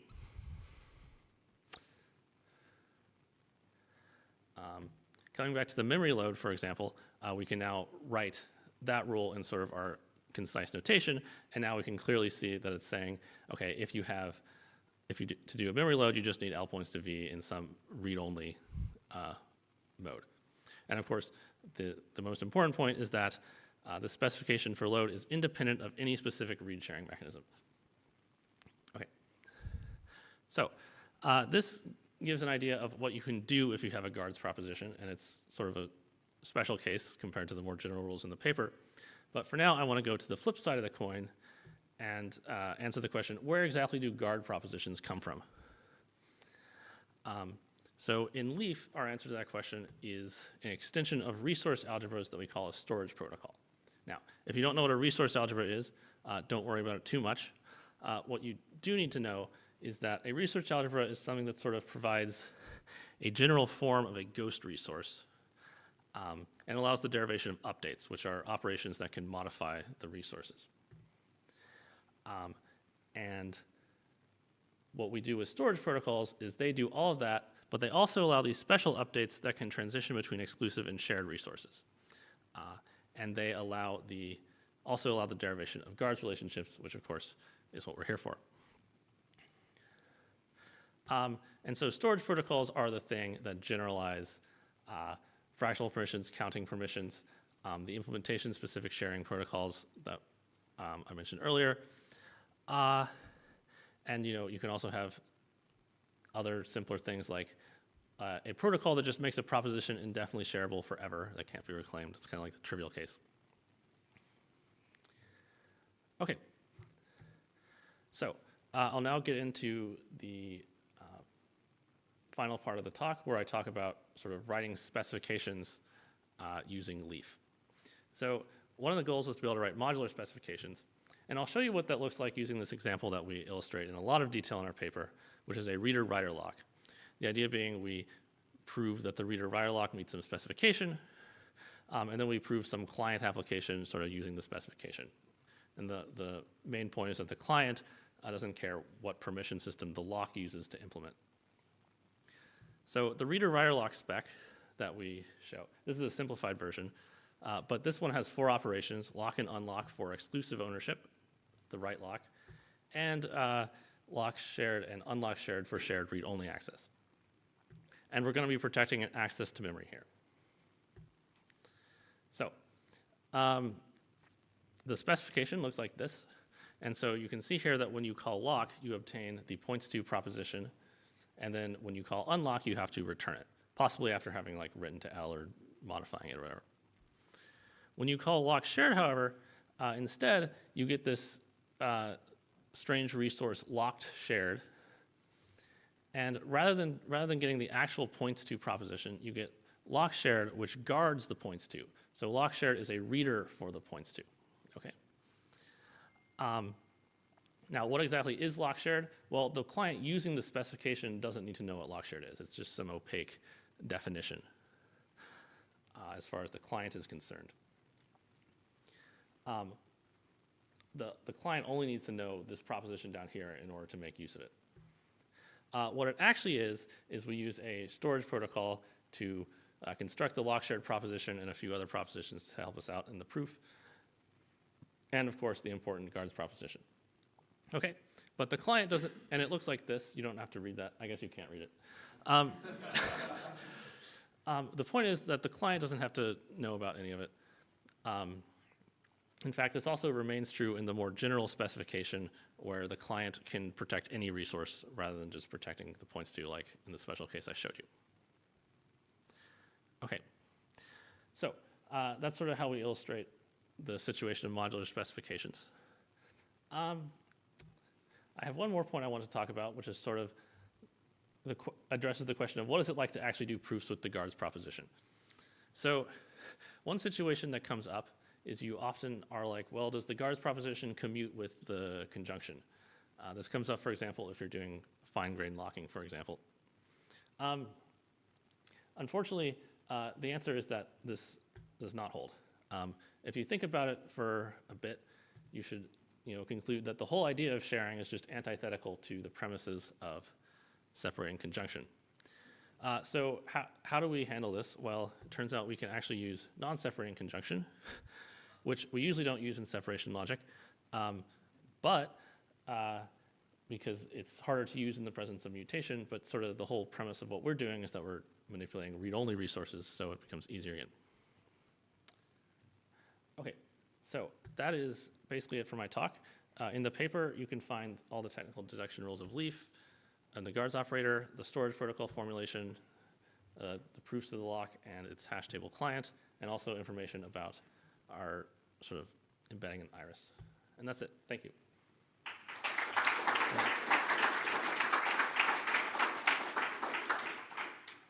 All right, thank you. Any questions? Yeah, thanks for the nice talk. So I'm a bit wondering about when you guard a general assertion, right? As a client, let's say I have a read-only access to this binary tree. One thing I'd like to do is to say, I know that this binary tree, I can unfold it, I have a left tree, a right tree. Maybe I'd like to send it to 2 threads. So if I know that I have read-only access to the tree, I should learn that I have read access to the left tree, the right tree, split this, recombine them, and then get back my initial permission. Does that work in this system? So the way we would handle that in Leaf is that, so you'd have your binary tree proposition, which is something like left subtree star right subtree, right? And then you have like, so you'd have 1/2 of the tree guards the tree proposition, and then you have the tree proposition guards like the left half, because this is a rule in Leaf that you can just, like A star B guards A. So you can sort of go like that to sort of get just the left subtree on its own. Thanks.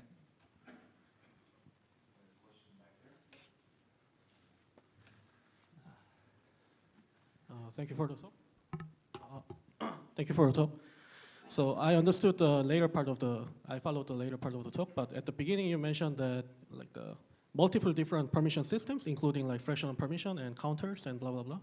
So can you elaborate a bit more on like why fractional permission alone is not enough and what are the advantages of the other systems?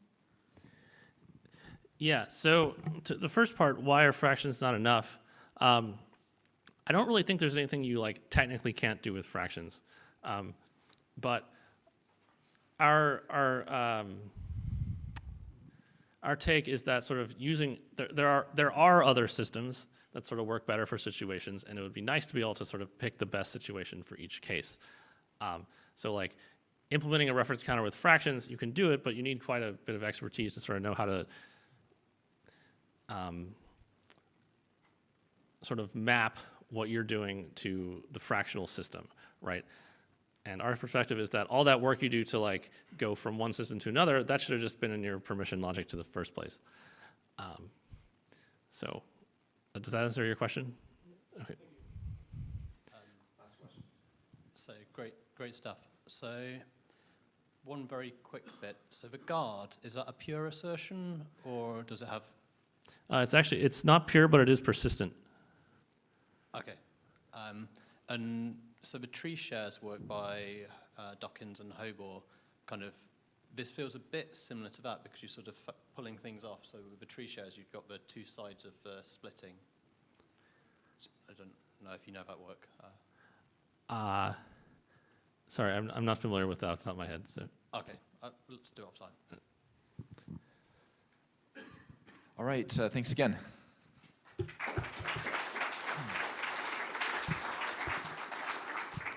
All right, so our next talk is Proof Automation for Linearizability and Separation Logic by Ike Mulder and Robert Kebbers. Yeah, thanks. So Ike, sorry.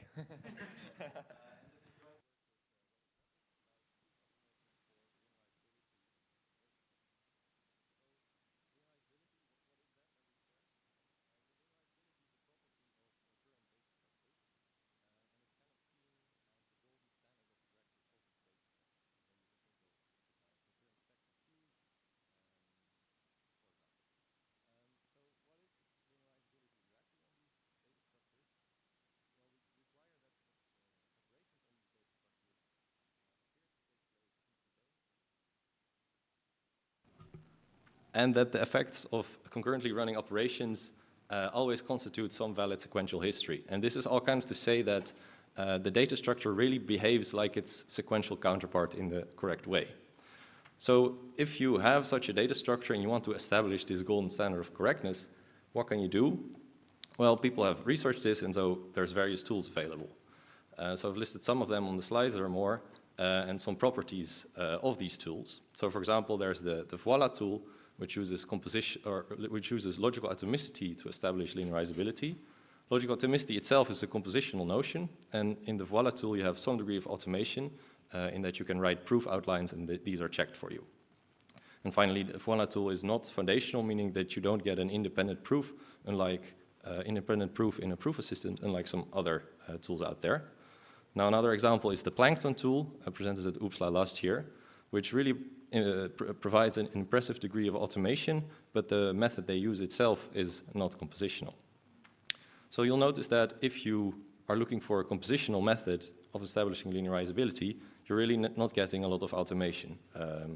Where if you should use a non-compositional method, you get a bunch more. And this is kind of a problem. So why do we care? What's compositionality even mean in this setting?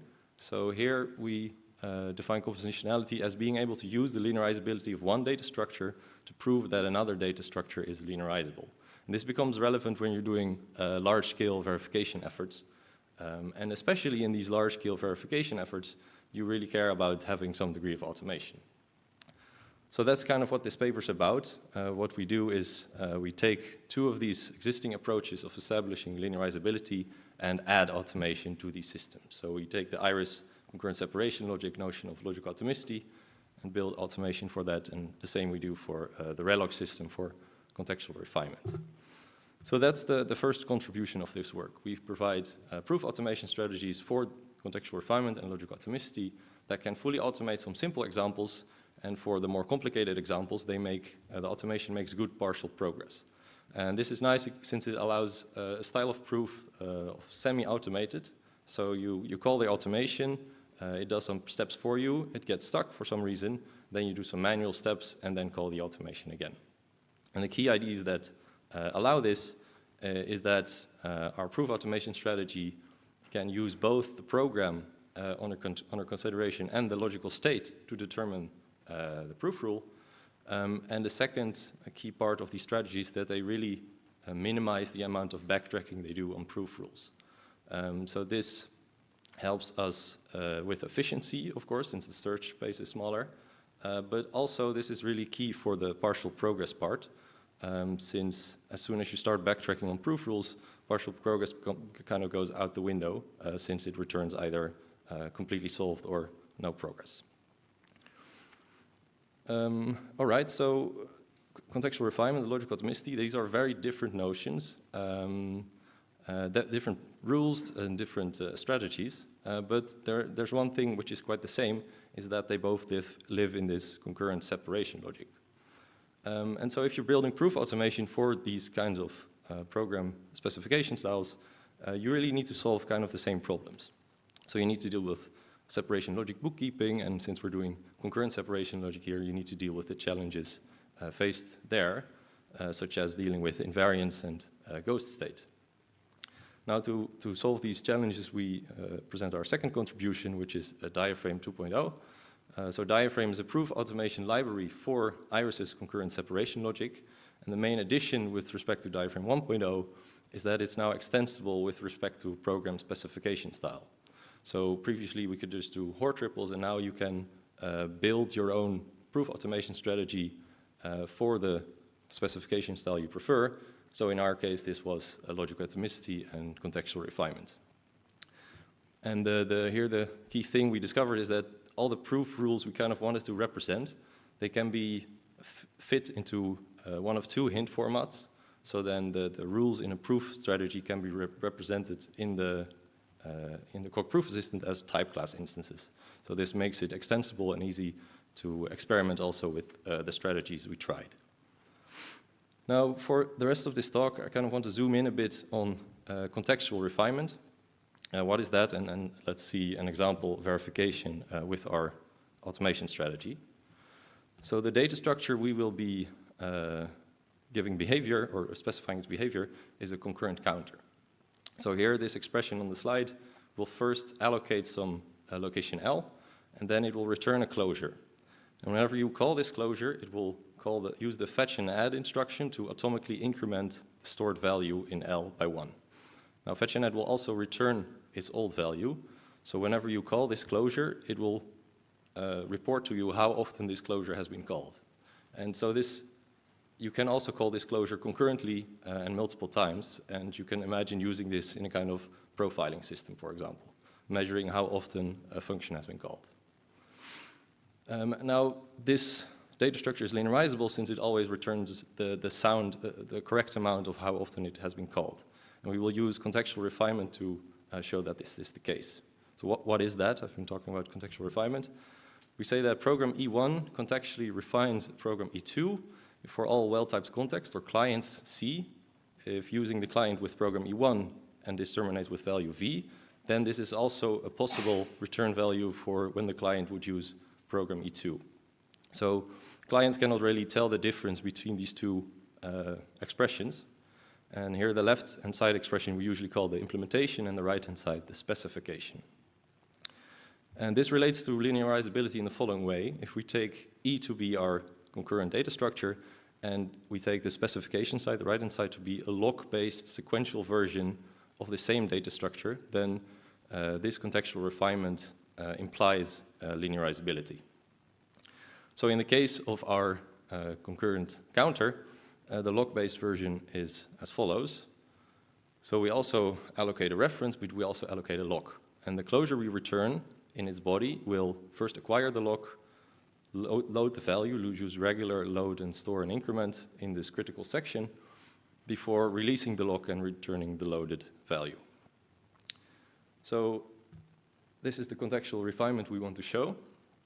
And now we will apply our proof automation strategy, which boils down for this example to these steps.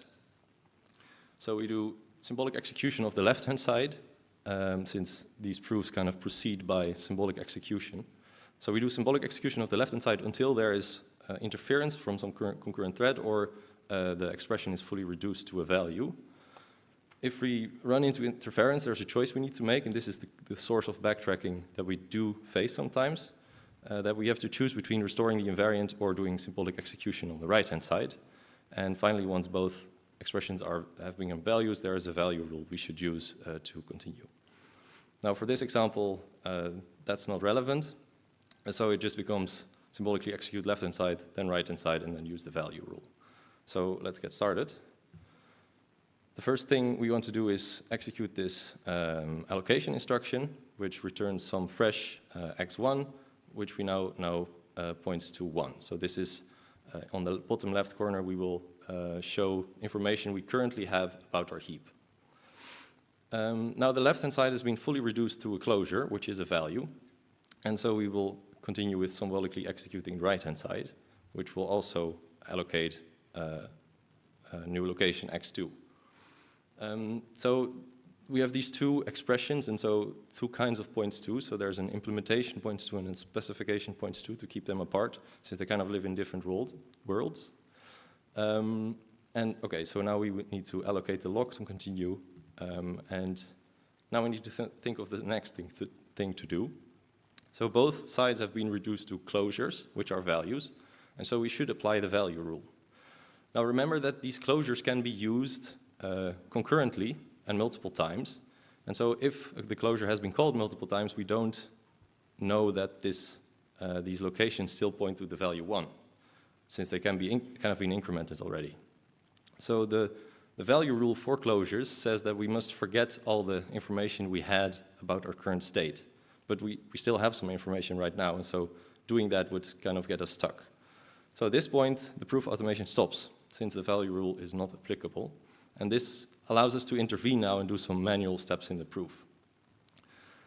So what do? We squint at this, and this invariant inference is currently kind of out of scope for the automation. But we squint at this and we notice, okay, what keeps holding even every time we call the closure? Well, surely there's some number which these locations points to. And since we want to prove that these two closures can return the same value, we want to say that the actual values are the same. So this is, we generalize the current state of the heap to this, and then we say this is our invariant, which we will assume, or which we will show is enough to prove this contextual refinement. So we put this in a box and put it to the top left corner, where we will keep information which keeps holding throughout the execution. And at this point, you can call the automation again to continue. The value rule is applicable now, so we will enter the body of the closure and do symbolic execution again. Now we face the next tricky part, is that we need to show that this fetch and add instruction is safe to execute, which requires access to a points to, which we do not currently have in our knowledge about the heap. But by inspecting our logical state, we see that this points to can be found inside this invariant. And so the automation can figure out, hey, we need to apply some rule to open this invariant, get access to this points to again before proceeding. So we get to this state, and then we can symbolically execute this fetch and add instruction to increment the stored value and return to n. Right, so at this point, the left-hand side is the value, and we can do symbolic execution on the right-hand side, acquiring the lock, and doing the load and the store as the program says we should. And after releasing the lock, all we have left are two values to the equal natural numbers which refine each other, and we still need to restore in the invariant, but that's easily done, and so this concludes the proof. Okay, so the thing is, you don't want to do this manually, you want to automate this, and now you can. So the proof of this thing I just showed you becomes this proof in Coq. So we call the automation, that's the first line of the proof. This stops at the appropriate moment, allowing you to intervene and think of the correct invariant to continue. And finally, you call the automation to finish. Now, of course, this fetch and add instruction is a very simple example. What would happen more often is you have some kind of compare and set loop. But then if you do this, the proof remains exactly the same, since the automation can figure out, oh, hey, there's some induction step I need to do and apply, and that all kind of works out. What else is there? I described kind of the contextual refinement proof strategy here in the talk. In the paper, you will also find the strategy we have for logical atomicity. And we also describe the generic proof search strategy, which works in terms of the hints that we use to define these other two strategies. The paper also contains a more detailed evaluation, but I will give you some of that now. So to test this proof automation, what we did is we compared the proof burden for the automated proofs to some existing proofs, both done interactively for the RELOC framework. So those are contextual refinements, and they become about 7 times shorter. Also compared to the Voila tool for logical atomicity, their proofs become about 4 times shorter. And we finally redid some of the complex proofs done in Iris. Those also became about 4 times shorter. We also did some new results. So we showed the Michael-Scott queue to be logically atomic. This result is about 4 times shorter than an existing proof of contextual refinement done in CPP 2021. This kind of shows that with this automation, all these verifications become a bit more practical. So what I want you to take away here, if you're doing proof automation in the setting where proofs are really hard and you cannot completely solve them all the time, design proof automation that can make good partial progress. And a way to do this is by designing proof rules that don't look just at your program, but also look at the logical state in order to determine a good way to continue. With that, that's the end of my talk. One thing, I am looking for jobs in 2024, so this is interesting for you, reach out.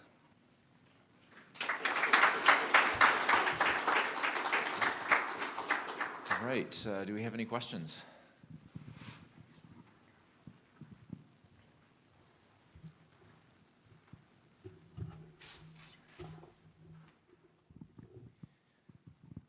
Okay, all right, the slides are gone. Can you tell me about the strength of the result that of the Birkedal et al. Refinement compared to the logical atomicity? Can you compare the strength of those two results?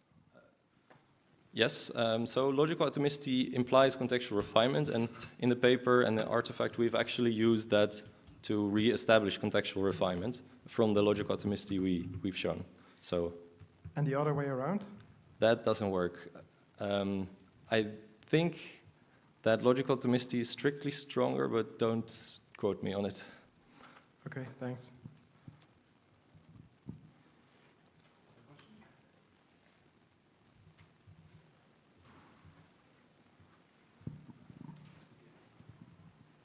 Very interesting and hopeful also. In one of your earlier slides, you showed many tools, and one of them was your work from last year. And your work from last year had dots to everything, as if it could do those proofs automatically. What have I misunderstood?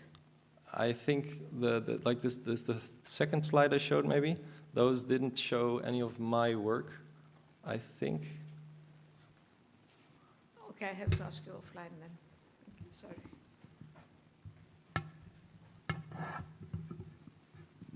You have a slide where it says voila plus my work in green. Oh. Something plus my work. That's and yeah. bottom That's. It was last year, and last year could do everything. So there was Iris and Relog plus my work, and what I presented last year, diaphragm that didn't prove linearizability, and so it's not on the slide, since it could prove some properties of concurrent programs, but not linearizability, and that's what we're targeting with this work. But I can show you the slides, and you can show me where maybe I was confusing.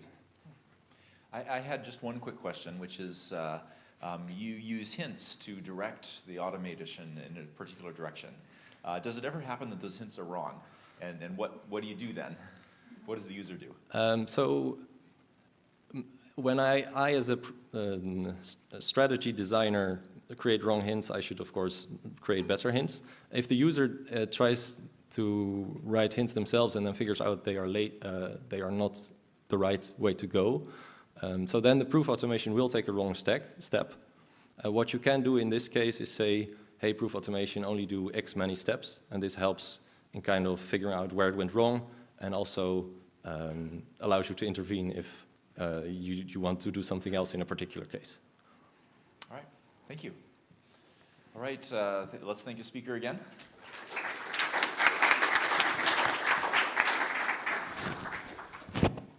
The next talk is on modular verification of safe memory reclamation and concurrent separation logic.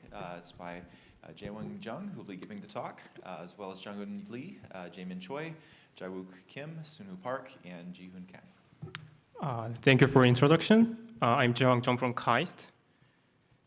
Today I'm going to talk about modular verification of safe memory reclamation in concurrent separation logic.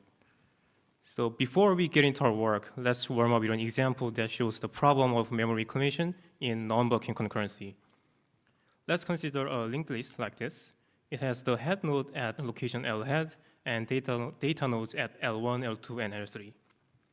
Suppose the first thread, T1, wants to read the data from L1, but the scheduler stops T1 and runs the second thread who wants to remove 10. In sequential programs, T2 will simply unlink L1 from the list and then free it. But in concurrent programs, this is not safe. It's not safe to free the node immediately because when T1 wakes up, it will access L1, which will be a user-free error.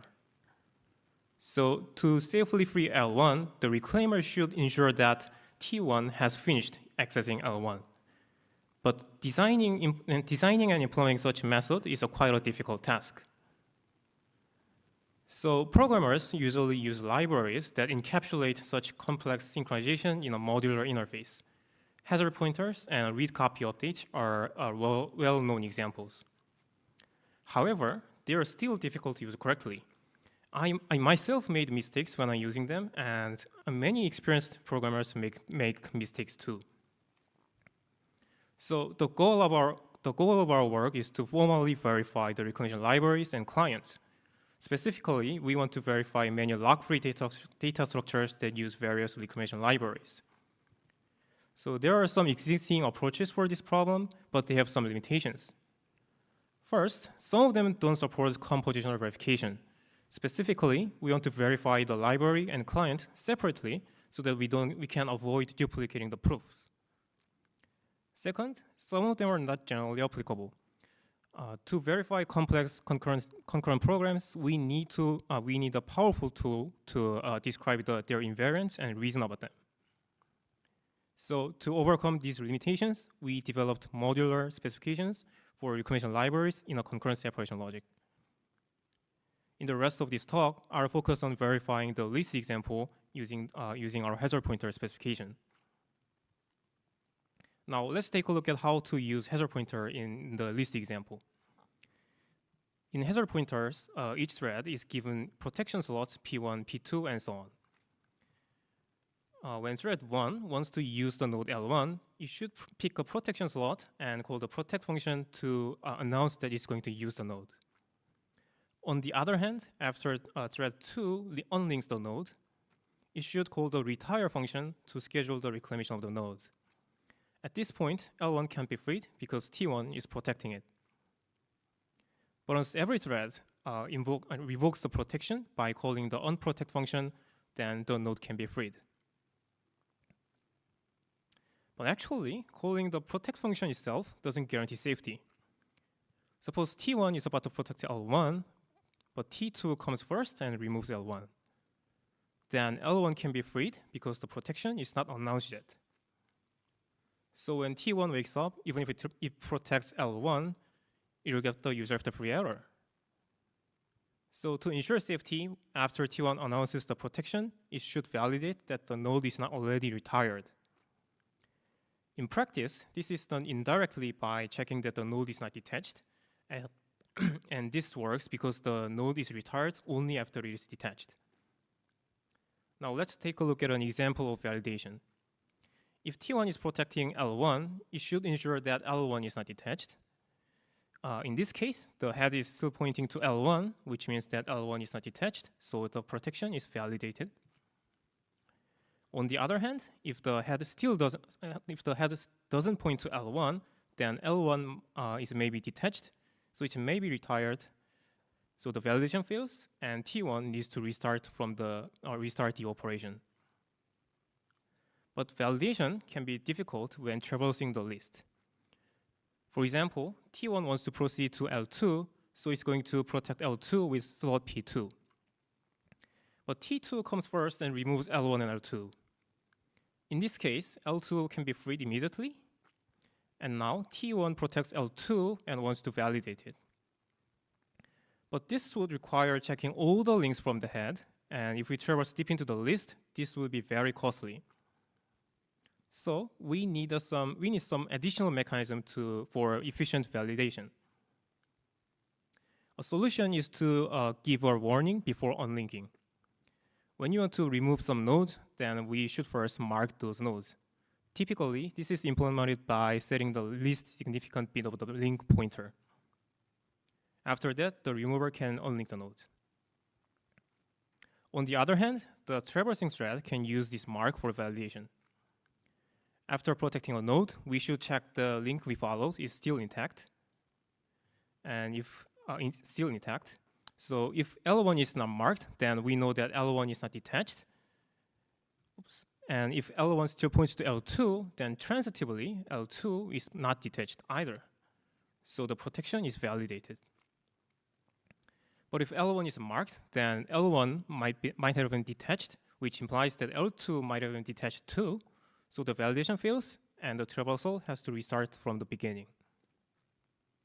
So that's how hazard pointer is used in the list. Now to verify the list compositionally, we'll give a separation logic specification for the retire function, protection function, and validation. But let's try a naive approach and see what's wrong with that. And while doing so, let's also have a quick recap on concurrent separation logic. In this slide, the bottom area describes what happens in the separation logic proof.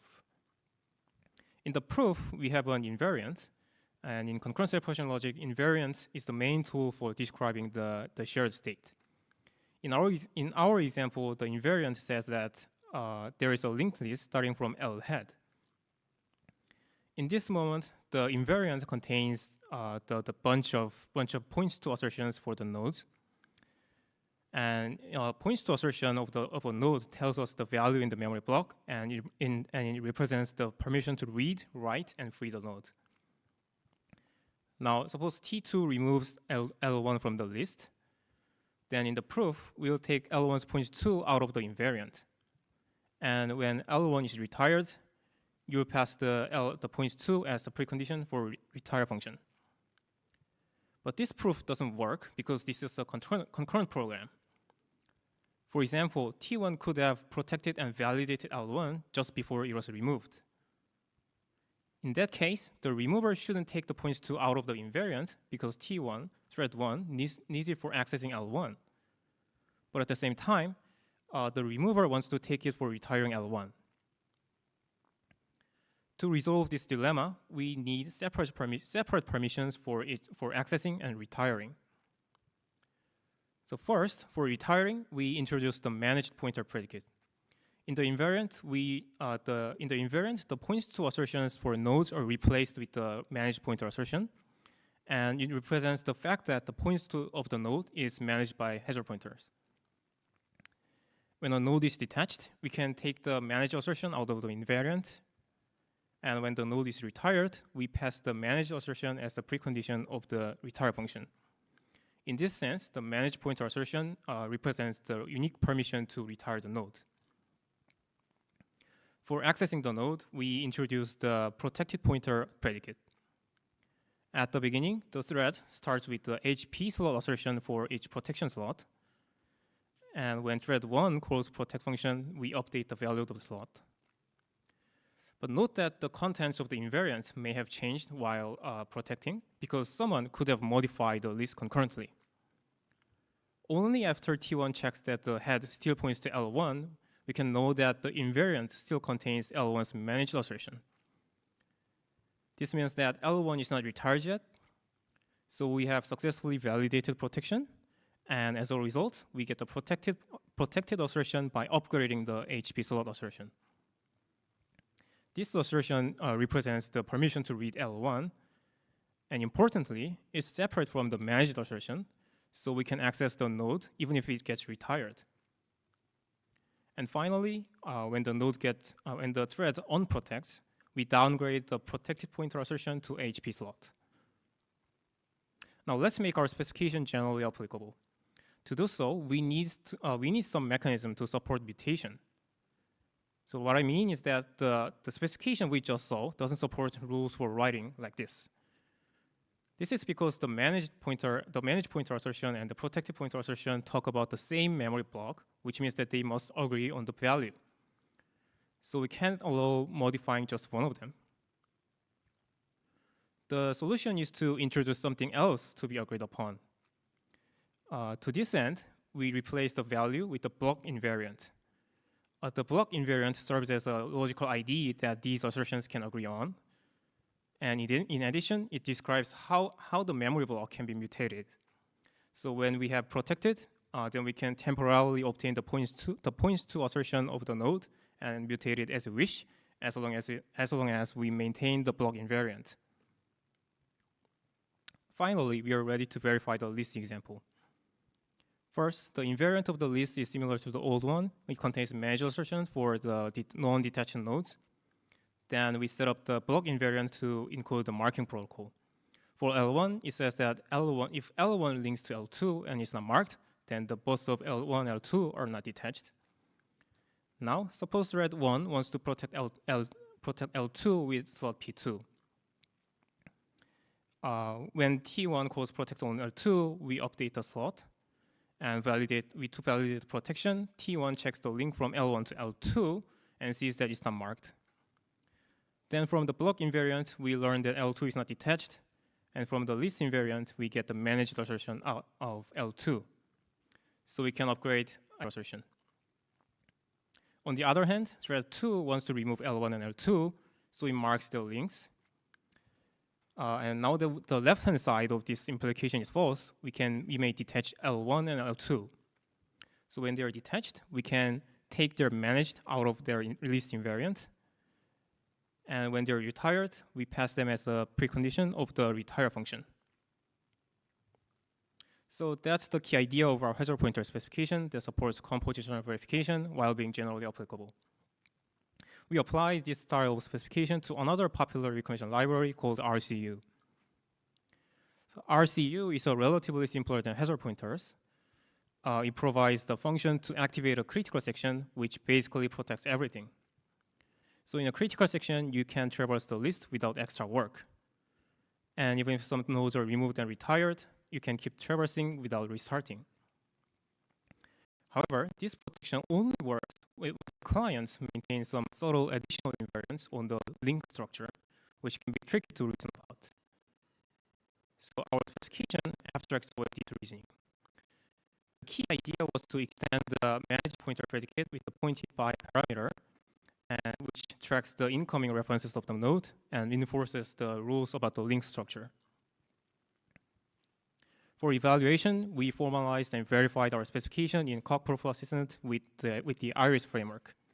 We successfully verified several lock-free data structures, which shows that our method is generally applicable.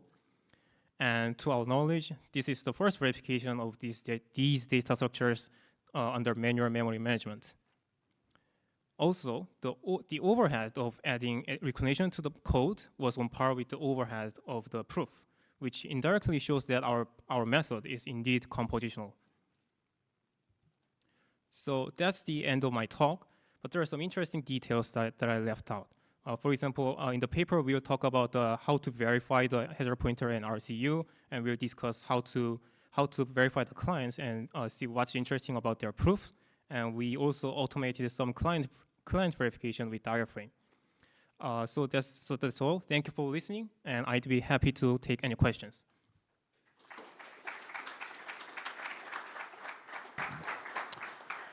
Great. Are there questions? Yes. This looks really interesting. So in the way you're presenting invariants, I guess you're using the IRIS style kind of ghost state sort of protocols to deal with the individual pointers you have into the invariant. Is that? Oh, yeah, right. Yeah. And the other question, so hazard pointers kind of are quite interesting from a weak memory point of view. Did you look at that at all?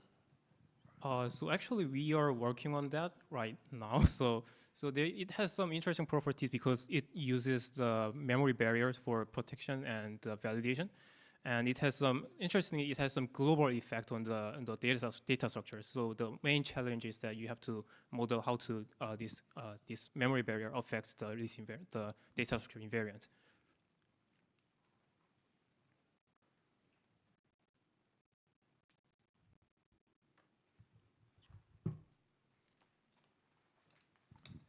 Great. I have one more question as we're switching to the next speaker. So I was curious about. So you've applied a similar technique in 2 different case studies in your paper, which is really cool. Can you give us an intuition for why you? I mean, I think you're making an assertion that this is a general technique, right? Yeah. Can you talk about why, conceptually, why you feel it's generalizable? You know, given what's in common about these 2 case studies that might also work for in other situations? So in fact, we have sketched some this style of sophistication for other reclamation libraries. So there are some more case study in our paper, and the reason I think this is general is that so it basically reflects your intuition about how these pointers are protected. So if you think it's intuitively possible, then you can come up with some abstract predicates with what it means for some pointer to be protected and what it means for some threads to be in a critical section. So yeah, that's why I think this is a general approach. Excellent, thank you. Let's thank the speaker again.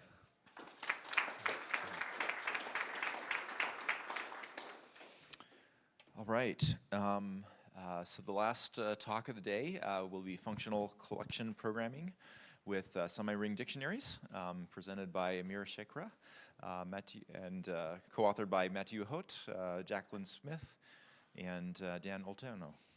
Yeah. Thank you so much for the introduction. So as there are several things which are puzzling a bit with this presentation. First of all, it's not as exciting as the previous separation logic talks. So this is not a separation logic talk. So if you want to leave, I won't be offended now. So the other puzzling bit is that if you see it's 2022, but we are in 2023. So the story is that we didn't manage to present it last year because of visa issues. And thanks to the organizers, we have managed to squeeze it into this session now.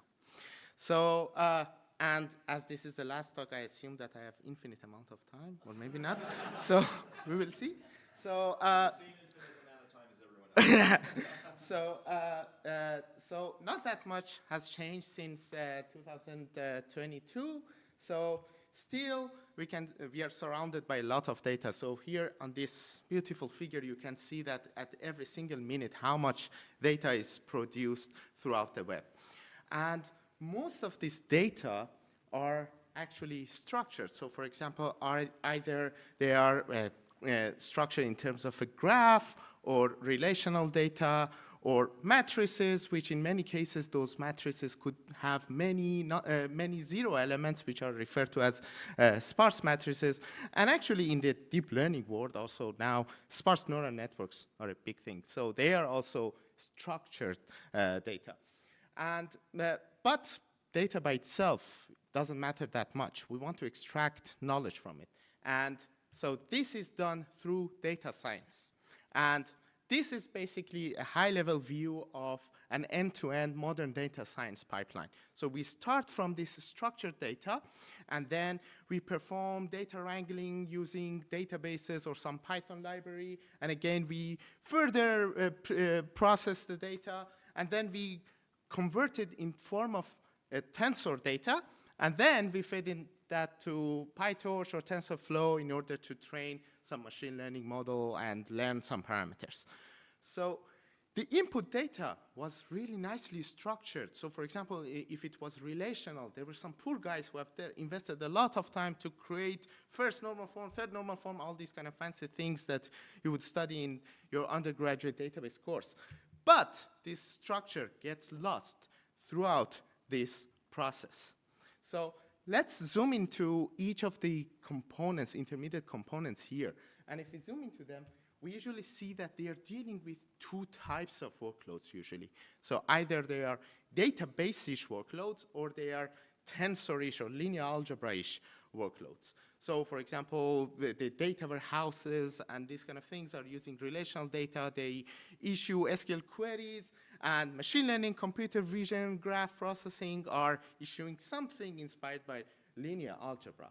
So, but these are two completely separate worlds. So for example, the database world is relying on notations, formulations such as relational algebra or nested relational algebra, and the systems are relational database systems or a poor person's relational database system known as Panda data frame.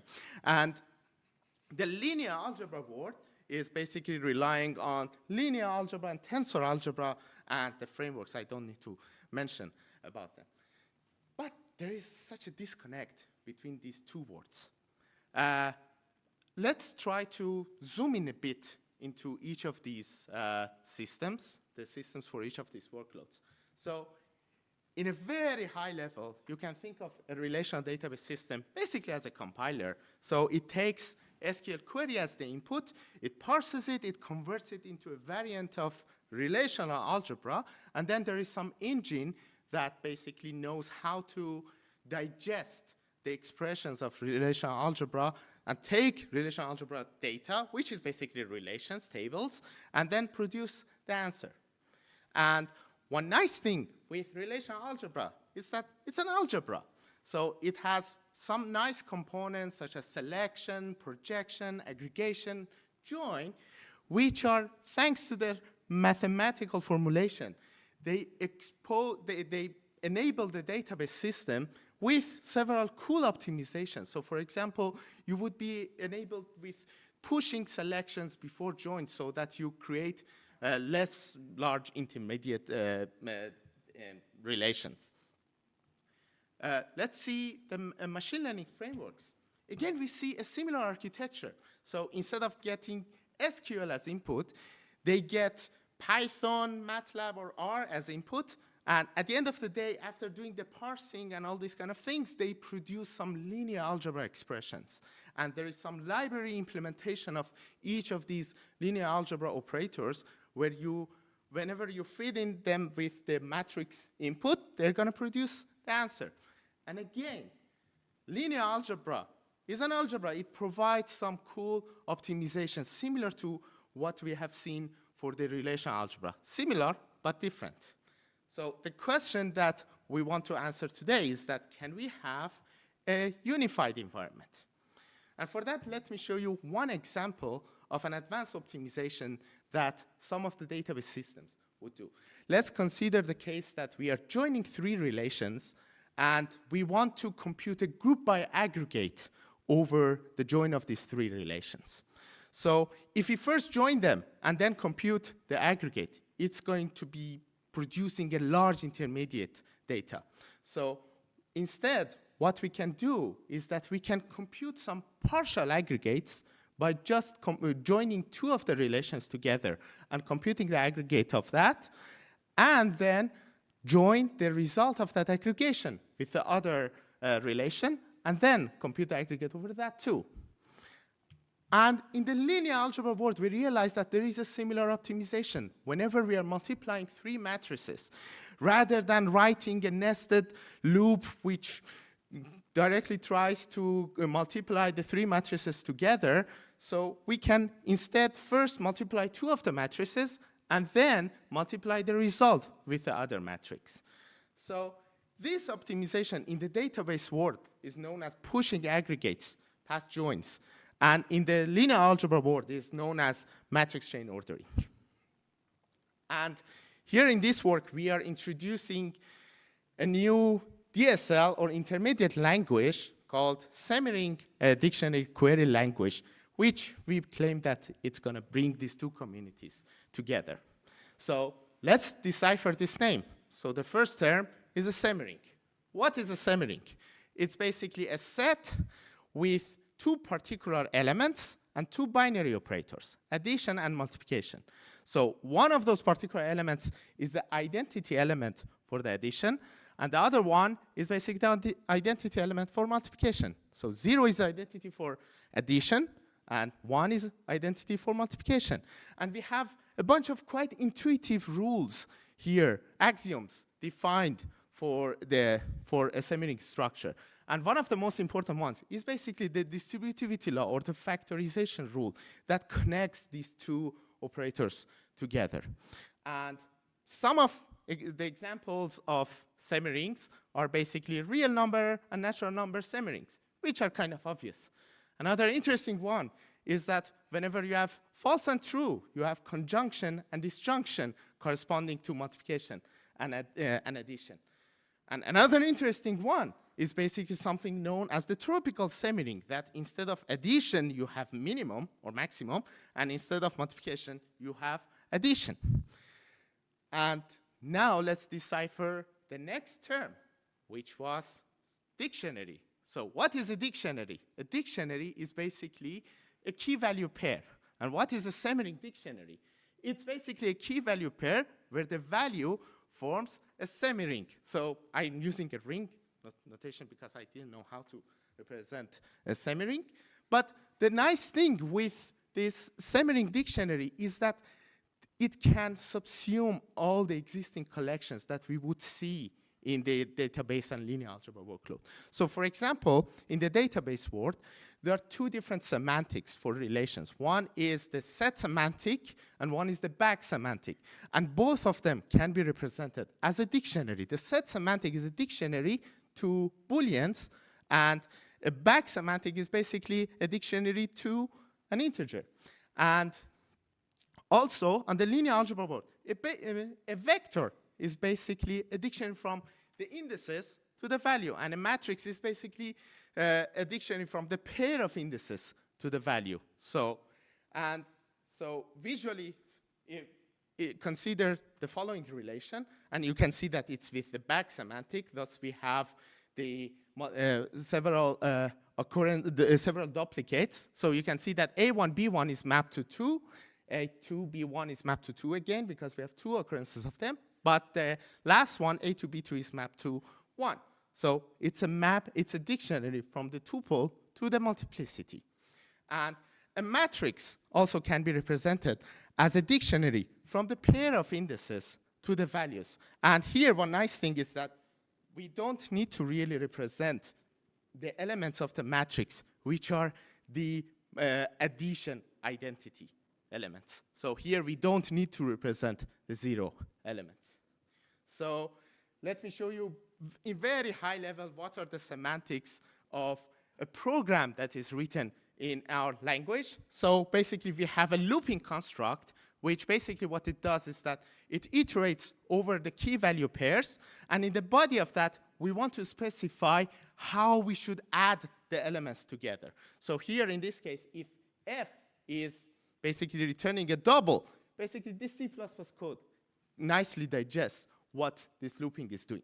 Or let's, in the body also, we can have also semi-ring dictionaries, which basically what it does is that the output of that is going to be a dictionary, but at each iteration, we are updating the associated value with a given key with whatever is provided by the bound value. So some of the examples, so we can basically capture the translation of a bunch of SQL queries to that. So here we can see that whenever we have a count query, we basically need to just sum up the multiplicities together. Whenever we have a summation of a particular element, we have to just multiply that element, that attribute with its multiplicity and sum them up. And also, we can capture group by aggregates by introducing a dictionary with the group by key as its key. So this is a fancy figure that shows that, believe me, we are capturing the translation of all relational algebra operators. And similarly, we can capture the vector operator translation. So one interesting one is that whenever we are doing the element-wise product of the 2 vectors, so basically, we need to iterate over the key value pairs of one of the vectors. And we have to create a dictionary where the key is actually the index of the row of that vector. And the value is going to be the result of multiplying the value of this vector with looking up the value associated with the key from the other vector. And now, in the case of the dot product, we just don't need to create these intermediate dictionaries at all. We just are going to sum them up. And similarly, again, we have the translation for a bunch of linear algebra operators. And one interesting thing that now we have here with SQL is that, again, because of its algebraic nature, and the fact that our looping operator has algebraic nature, we can express a bunch of well-known loop optimizations as rewrite rules on top of this language. So I'm not going to go through all the loop optimizations that we have here. I'm just going to show you one example. So let's consider this example where we are joining the elements of 2 relations R and S together, and it's an equality join, as you can see here. So one interesting thing that we can do here is that here, inside this, we can basically memoize, statically cache the definition of this function. And after this transformation, one interesting thing that we can observe is that now this part of the code is basically invariant to the outer loop. So we can apply loop invariant code motion and get it out. So what we basically did here was that we have translated nested loop join in databases to a hash join, which is actually taking from O of n2 to O of n. It's a linear algorithm. And similarly, we have also for other loop transformations, such as vertical loop fusion, horizontal loop fusion, and other kind of things, similar optimizations. And also, we can express a bunch of data layouts that are known in both the database world and sparse tensor algebra or dense tensor algebra world. And so we have also cool experiments, and the outcome of that, our experience is not that we are better than the other systems. We are actually competitive with systems that are specialized, built for a particular task. So our system is generic, but it can reproduce the same performance as what those specialized systems are doing. And so at the beginning, I said that, okay, this was for 2022, nothing has happened. I lied a bit. So it has been 1 year. We have published more around this language. So first, we have some work on efficient query processing inspired by this language in Python that has appeared in CC. We have also done sparse tensor algebra by combining with equality saturation technique that appeared in SPLASH'23. And we have done also automatic differentiation for sparse tensor algebra by providing AD rules on top of this language. And also, yeah, everybody's doing machine learning. So we have also done machine learning for automatic tuning of the data structure choices here. So to conclude, we have introduced the semi-ring-based language which can subsume relational algebra, nested relational algebra, tensor algebra, and it enables optimizations both inside each of the data science components and also across the data science components. And we have shown that it's basically competitive with specialized system in the sparse tensor algebra world, analytical databases, and also hybrid workloads of doing machine learning inside database systems. So you can refer to the paper for also some proofs as well as more extensive experiments. Thank you so much.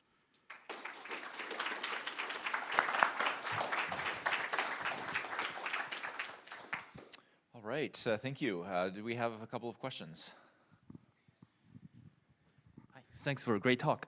So one thing that people want to do in linear algebra is to solve or to do, I don't know, Gaussian elimination or whatever to solve some linear system. And one thing people sometimes want to do with a database is to find like a closure of a relation, like find paths through some graph or something.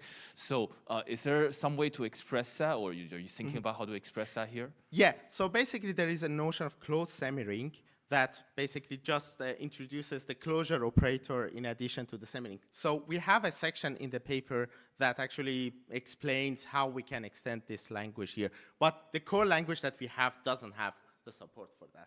Thanks for the question. Yeah, hi. I'm one of the guys from Mars, according to you.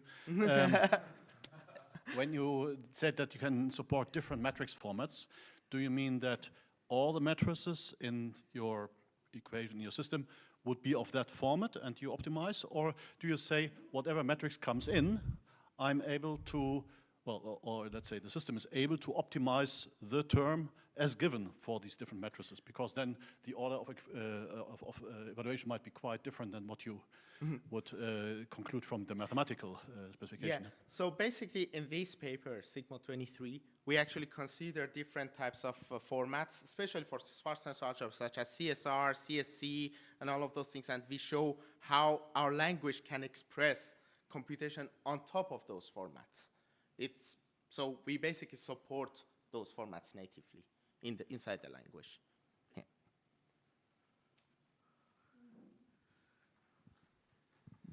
So it's really awesome that you were able to do these optimizations that apply uniformly in both relational algebra and linear algebra. Obviously that has savings in terms of reducing duplication of effort, but it seems like maybe the biggest win might be if you have applications that actually use both.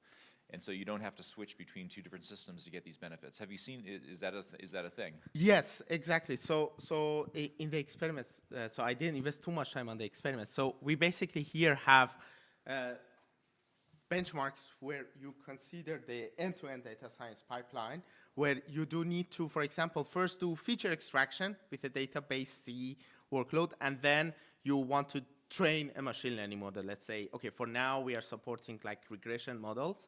And so, yeah, we express both of them in terms of this language, and then we do cross-domain optimizations. Ah, excellent. Yeah. Great. All right, so I wish UPSLA could go on for infinite time, but all sessions must end. So thank you very much. Thank you.